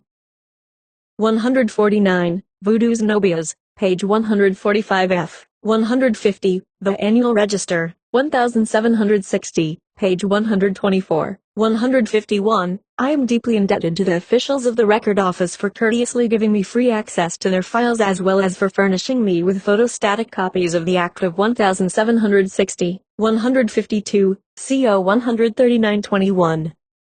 Note, conditions in Jamaica at the time may be judged from contemporaneous publications in England, thus in the London Chronicle, Volume 8, 1760, number 569, a letter dated Kingston, Jamaica, June 14, 1760, mentions, on Thursday afternoon 2 Negroes, named Quacko and Anthony, concerned in the late insurrection in St. Mary's, were executed at Spring Path, according to sentence. The former was burned at a stake, and the latter hanged, his head cut off, and fixed on a pole on the Greenwich Road, etc. The Annual Register, under date of August 1, 1760, gives, page 124 f, extracts of a letter from Jamaica dated May 8, 1760. They cut off the overseer's head, put his blood in a calabash, mixed gunpowder with it, and eat their plantains dipped in it, as they did by every white man they killed. I was last Saturday at Spanish Town, before which time one, who had not been in the rebellion, actually was burnt alive, for having sworn to cut his master and mistress's heads off, and to make punch bowls of them. A second letter, dated May 21, 1760, states, L.C., p. 124, the sentence against the rebel Negroes was put into execution. One of them lived 9 days, wanting 6 hours, without a drop of water, hanging in an excessive hot place, though they complained of the cold in the night. 153, Long, L.C., Volume 2, page 416. 154, Charles Leslie, A New History of Jamaica, London, 1740, page 308. 155, Robert Rennie, An History of Jamaica, London, 1807, 169 f. Note, Professor Beckwith remarks, it is true that as the Negroes become better educated and more intelligent, the spiritist beliefs, upon which obeah practices depend, lose their hold upon the mind, hence a larger and larger number of obeah practitioners become such for mercenary reasons or for the opportunity the trade gives them to satisfy sensual desires. But the fact that the trade remains lucrative proves the persistence of the belief, and there is no reason to suppose that the practitioner is in every case more intelligent than the great mass of the people who employ his skill. 1. C. Page 107 f. 156, J. Stewart, An Account of Jamaica and Its Inhabitants, London, 1808, page 256 ff. 157, J. Stewart, A View of the Past and Present State of the Island of Jamaica, Edinburgh, 1823, p. 276 f. 158. John Williamson, Medical and Miscellaneous Observations Relative to the West India Islands, Edinburgh, 1817. 159. Ditto, Volume 1, page 361. 160. Ditto, Volume 1, page 359 f. 161. Ditto, Volume 1, page 114 ff. 162. Voodoo's Nobias, page 191 f. 163. R. Madden, a 12-month residence in the West Indies, during the transition from slavery to apprenticeship, London, 1835, Volume 1, page 93. 164. Benjamin Luckick, Jamaica, Enslaved and Free, New York, 1846, p. 126. 165. Charles Rampany, Letters from Jamaica, Edinburgh, 1873, page 132. 166. T. Banbury, Jamaica Superstitions, or the Obeah Book, Kingston, 1894, page 5. 167. Ditto, page 6. 168. Ditto, page 7 f. 169. Ditto, page 18. 170. W. P. Livingston, Black Jamaica, London, 1899, page 19 ff. 171. Abraham J. Emmerich, Obeah and Uppeism, in Jamaica, Woodstock, 1915, page 191 ff. 172. Ditto, page 81. 173. Voodoo's Nobias, page 214 f. 174. Chambers's Journal, Volume V, number 215, page 81. 175. Ditto, page 81. 176. Ditto, page 82. 177. Ditto, p. 84. 178. Claude McKay, Banana Bottom, New York, 1933, page 132. 179. Ditto, page 134. 180. Folklore, A Quarterly Review of Myth, Tradition, Institution and Custom, London, Volume IV, page 207 ff. 181. Ditto, page 210. 182. Rules and Regulations for the Jamaica Constabulary Force, Spanish Town, 1867, page 26. 183. Harry McRae, The Sub-Officer's Guide, Kingston, 1908, page 83.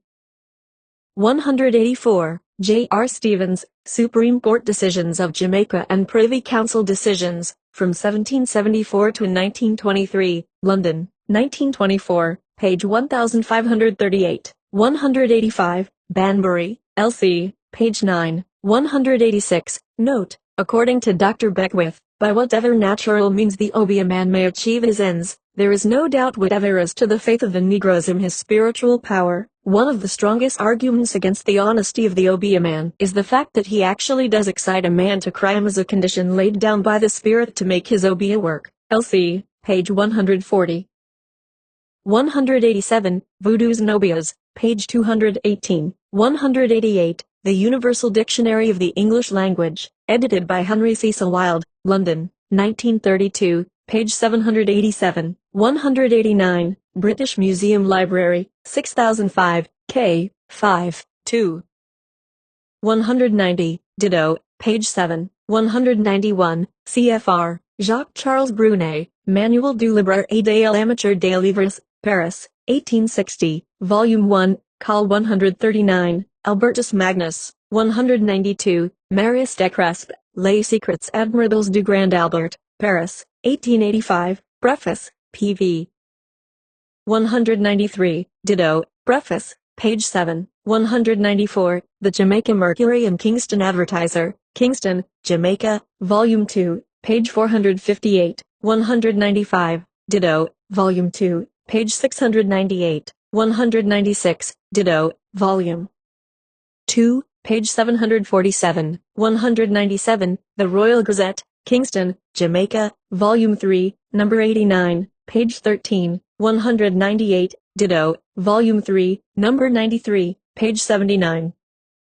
199, Benjamin Moseley, A Treatise on Sugar, London, 1-800, page 197 ff. 200, William Burdett, Life and Exploits of Mansong, Somers Town, 1800, page 17. 201, Hesketh J. Bell, Obia, Witchcraft in the West Indies, London 1889, page 122 ff. 202, Ratri, Religion and Art in Ashanti, page 152. 203, Ditto, page 152. 204, Ratri, Ashanti Proverbs, number 34, page 36. 205, Ditto, p. 37. 206, Ditto, page 38. 207, Banbury, L.C., page 27. 208, Christaller, L.C., page 100. 209, Banbury, L.C., page 27. Note, writing of the period prior to the Great Earthquake of 1692, Gardner says of the slaves, great lamentation was made over the graves of the departed, and the spirit, or duppy, was supposed to hover for some days about the spot before it took its final departure for Africa. Food and rum was placed upon the grave, and the supply renewed from day to day. Gardner, L.C., page 99. 210, Banbury, L.C., page 31. 211, Ditto, page 31. 212, Abraham J. Emmerich, Jamaica Duppies, Woodstock, 1916, page 339. 213, Ditto, page 340. 214, Ditto, page 341. 215, Ditto, page 345. 216, Christaller, L.C., page 424. 217, Banbury, L.C., page 23f. Note, Charles Rampini in his Letters from Jamaica, Edinburgh, 1873, page 83, states, a very mischievous ghost is that known by the name of Rolling Calf, a spirit who haunts the city by night with a flaming eye, trailing a long chain behind him. To speak to, or to touch the chain of a rolling calf will cause him to turn and rend you. The only way to escape is to stick an open penknife in the ground and run without looking behind you. 218, Banbury, L.C., page 25. Note, according to Professor Beckwith, L.C., page 100f, whatever the origin of the rolling calf, it is looked upon today as the animal form assumed by especially dangerous duppies. Obeah men often become tolling calves and they set rolling calves upon people. Murderers and butchers and I know not how many other reprobates become rolling calves when they die, and go to live not only at the roots of cottonwood trees and in clumps of bamboos, but also in caves and deserted houses, whence they emerge at night to follow sugar wains because of their fondness for molasses, or to break into cattle pens. 219, Banbury, L.C., page 26. Note, a writer in Chambers' Journal, January 11, 1902, asserts, the rolling calf. This is a quadruped with blazing eyes and having a clanking chain round its neck. Like the loup-garou, it prowls at night, and the man whom it touches dies. The only way to escape, so the Negroes say, is to stick a penknife in the ground and turn your back on the monster. Like Mephistopheles held back by the sign of the cross, it cannot then advance, however malevolent it may be. 220, Banbury, L.C., page 23. 221, Ratri, Religion and Art in Ashanti, page 153. 222, Ratri, Ashanti, p. 152. 223, Banbury, L.C., page 19. Note, Isabel Cranstown McLean, L.C., page 30 tells us, sometimes a man gets the Obeah man to bottle his enemy's shadow for him. So long as it is tightly corked, he has power over that poor enemy and can make him do anything he likes. 224, Ratri, Religion and Art in Ashanti, p. 154. Note, the Daily Gleaner of Kingston, of March 17, 1934, contained an article entitled With West Indian Duppies, by L.C. Quinlan, wherein it is asserted, that every man is accompanied by two duppies, a good and a bad one, is a general belief. When a man sleeps, the good duppy remains on watch beside him, while the other goes walking, nor can the sleeper wake until the evil spirit has returned. When you go on a journey, be sure the bad duppy precedes you, as if it doesn't it is likely to harm you. Just how you can insist on the bad duppy keeping ahead of you, I am at a loss to say. While the writer implies that there is a general belief in this dream soul or bad duppy, as he calls it, from my own experience, as related in the text, I could find only vestiges of the belief. 225, Banbury, L.C., p. 33. 226, Christaller, L.C., page 11. 227, Banbury, L.C., page 32 f. Note, It is Dr. Beckwith's opinion that old Hige is still a menace to infants in Jamaica, and it is from fear of her visit that they are guarded by a blue cross on the 9th night after birth, and that a cross is put on the door of dwellings, or grain is strewn before the door. But I do not think her name carries otherwise much fear with it. She is the skin-changing witch of European folk tale, and the story is commonly told of the child who watches the witch slip out of her skin and, while she is away, burns or peppers it so that she cannot resume it again at her return. The lively recital of the hag's consternation, her cry of "Kin, you know me," never fails to win a roar of merriment from the delighted audience. Equally uproarious mirth accompanies the recital of her way of counting when grain or rice is scattered at the door or an X marked on the sill. 1, 2, T-re, and divda she reiterates, because, since she can never count beyond the number 3 and has then to go back and repeat the reckoning, the tale is never told. Why the poor old thing has to count at all is part of the mystery. 228, Banbury, L.C., page 35. 229, Ratri, Ashanti. Page 54. 230, ditto, page 145 F. 231, ditto, page 146. 232, Martha Warren Beckwith, Jamaica Folklore, New York, 1928, Jamaica Proverbs, number 257.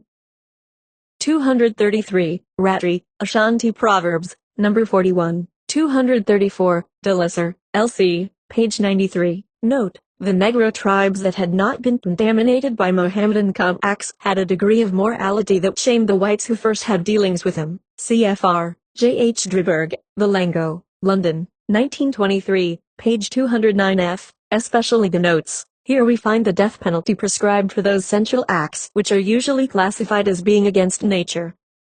235, M. Mountbrun, Universal Geography, Philadelphia, 1827, Volume 3, page 23. 236, Charles W. Thomas, Adventures and Observations on the West Coast of Africa and its Islands, New York, 1860, page 129. 237, Ratri, Religion and Art in Ashanti, p. 151. 238, ditto, page 151. Note: T. Edward Bowditch, L.C., page 364, relates in connection with the Ashanti funeral customs. The singing is almost all recitative, and this is the only part of the music in which the women partake. They join in the choruses, and at the funeral of a female sing the dirge itself, but the frenzy of the moment renders it such a mixture of yells and screeches, that it bids defiance to all notation. 239, Ratri, Religion and Art in Ashanti, page 158. 240, ditto, page 159. 241, ditto, page 159. 242, ditto, page 190. 243, ditto, p.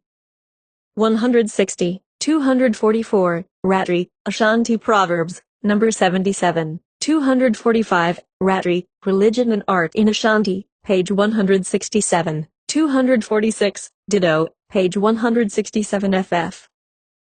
247, ditto, page 170. 248, ditto, page 170. 249, ditto, page 161 f. Note: as will be shown later on, this Ashanti use of the word hole as meaning a grave perseveres in Jamaica, where every clergyman soon becomes familiar with the request, "Me beg you one hole, sir."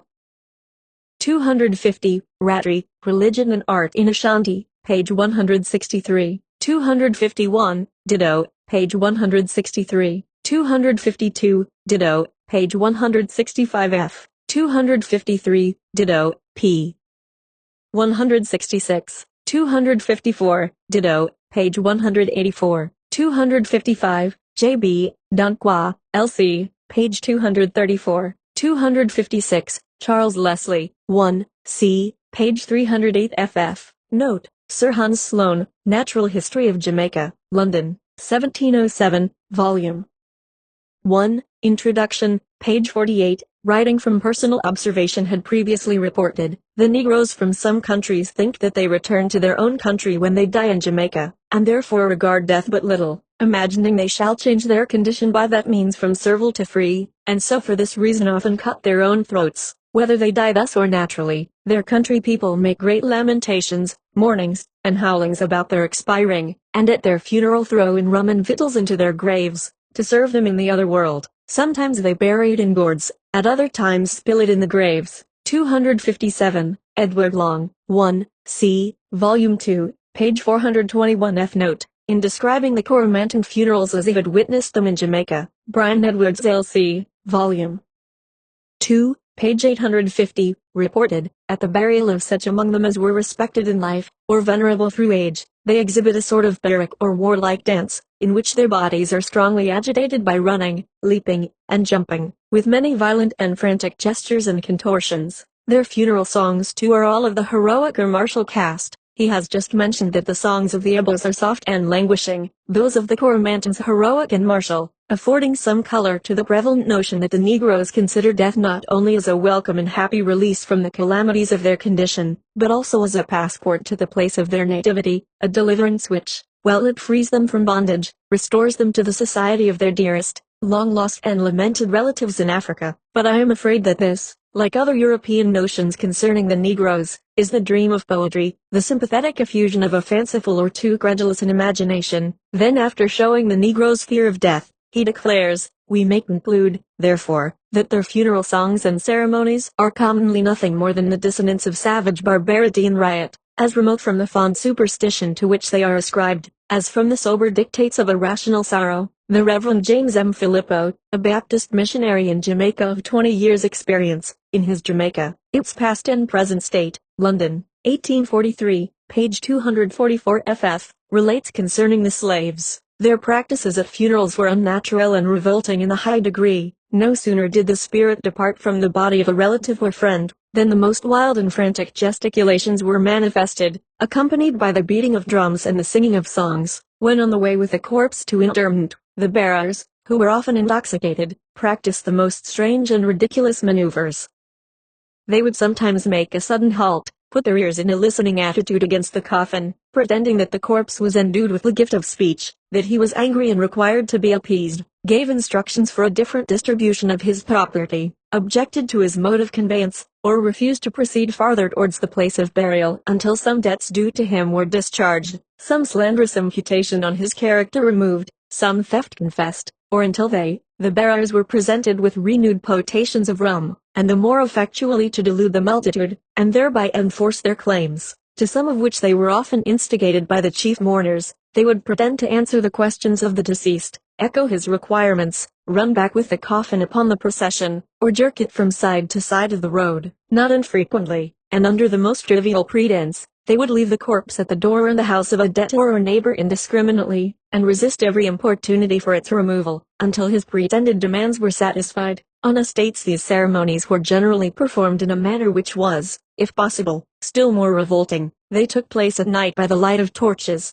amidst drumming, dancing, singing, drunkenness, and debauchery. The coffin was usually supported on the heads of two bearers, preceded by a man carrying a white flag, and followed by the intoxicated multitude. They went to each house of the Negro village ostensibly to take leave, but really for exaction and fraud. The corpse being deposited in the grave and partially covered with earth, the attendants completed the burial, for a time, by casting the earth behind them, to prevent the deceased from following them home. The last sad offices were usually closed by sacrifices of fowls and other domestic animals, which were torn to pieces and scattered over the grave, together with copious libations of blood and other ingredients, accompanied at the same time with the most violent and extravagant external signs of sorrow. They stamped their feet, tore their hair, beat their breasts, vociferated, and manifested the most wild and frantic gestures.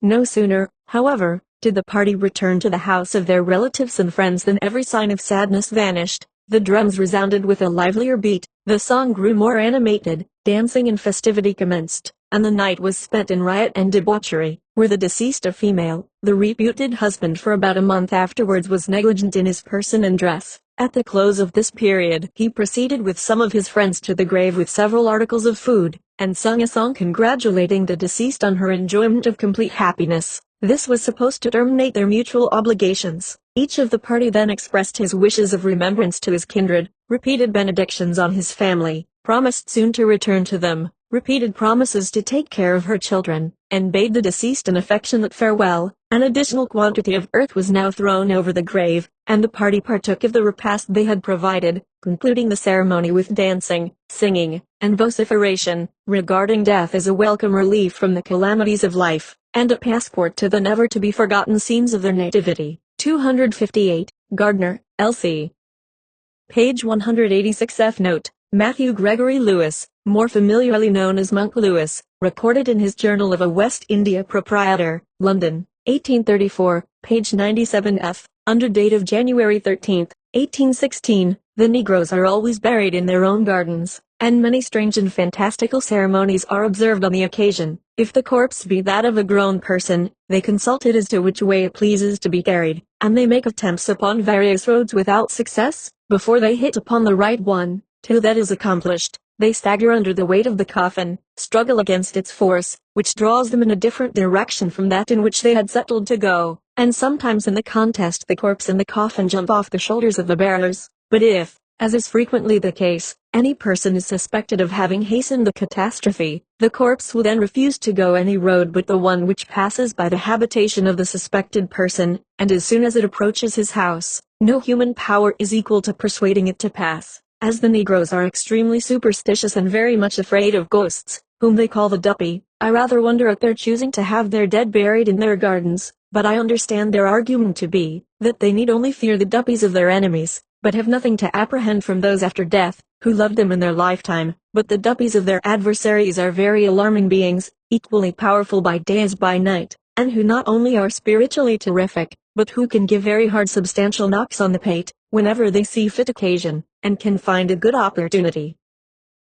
259, Gardner, L.C., page 386 ff. Note: J. Stewart, who reported conditions as he found them in Jamaica in 1823, mentions a rather amusing incident, a view of the past and present state of the island of Jamaica, page 276. A Negro who was to be interred in one of the towns, had, it was pretended by some of his friends, a claim on another Negro for a sum of money. The latter denied any such claim, and accordingly, at the funeral of the deceased, the accustomed ceremonies took place opposite to the door of his supposed debtor, and this mummery was continued for hours, till the magistrates thought proper to interfere, and compelled the defunct to forego his claim, and proceed quietly on to his place of rest. Cynric R. Williams, who visited Jamaica in the same year, 1823, in his tour through the island of Jamaica, London, 1826, page 104 ff, relates: I did not attend the funeral of the Negro above mentioned, as I thought my presence might be unwelcome, but my two lacqueys were of the party, and Ebenezer, as I suspected, did not lose so excellent an opportunity of endeavoring to edify his brethren, and displaying his progress in religious knowledge.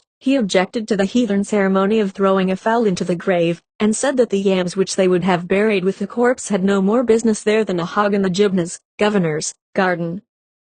The son-in-law of the deceased described the scene to me, or rather the speech made by Ebenezer, on the occasion, which I shall endeavor to relate in his own words. The corpse was buried by moonlight with the help of torches, and after the Negro fashion, but Ebenezer, seeing that the business was to end there, had called out to know if they would not read over him, and if they were not going to sabe a soul. The Negroes, very accommodating, told him he might read if he would, on which he took a book from his pocket, and held it the wrong way upward, which did not much signify, as he does not know his letters, and began as follows: Dear beloved, we gather together this face congregation, because it horrible among all men not to take delight in hand for wantonness, lust, and appetite, like brute mule, that have no understanding. When they man cut down like guinea grass, he worship no more anybody, but give all him world's good today devil, and Garamity tell him soul must come up into heaven, where nothing but glorio. What the use of fighting with beast that feast us? Rise up all and eat and drink,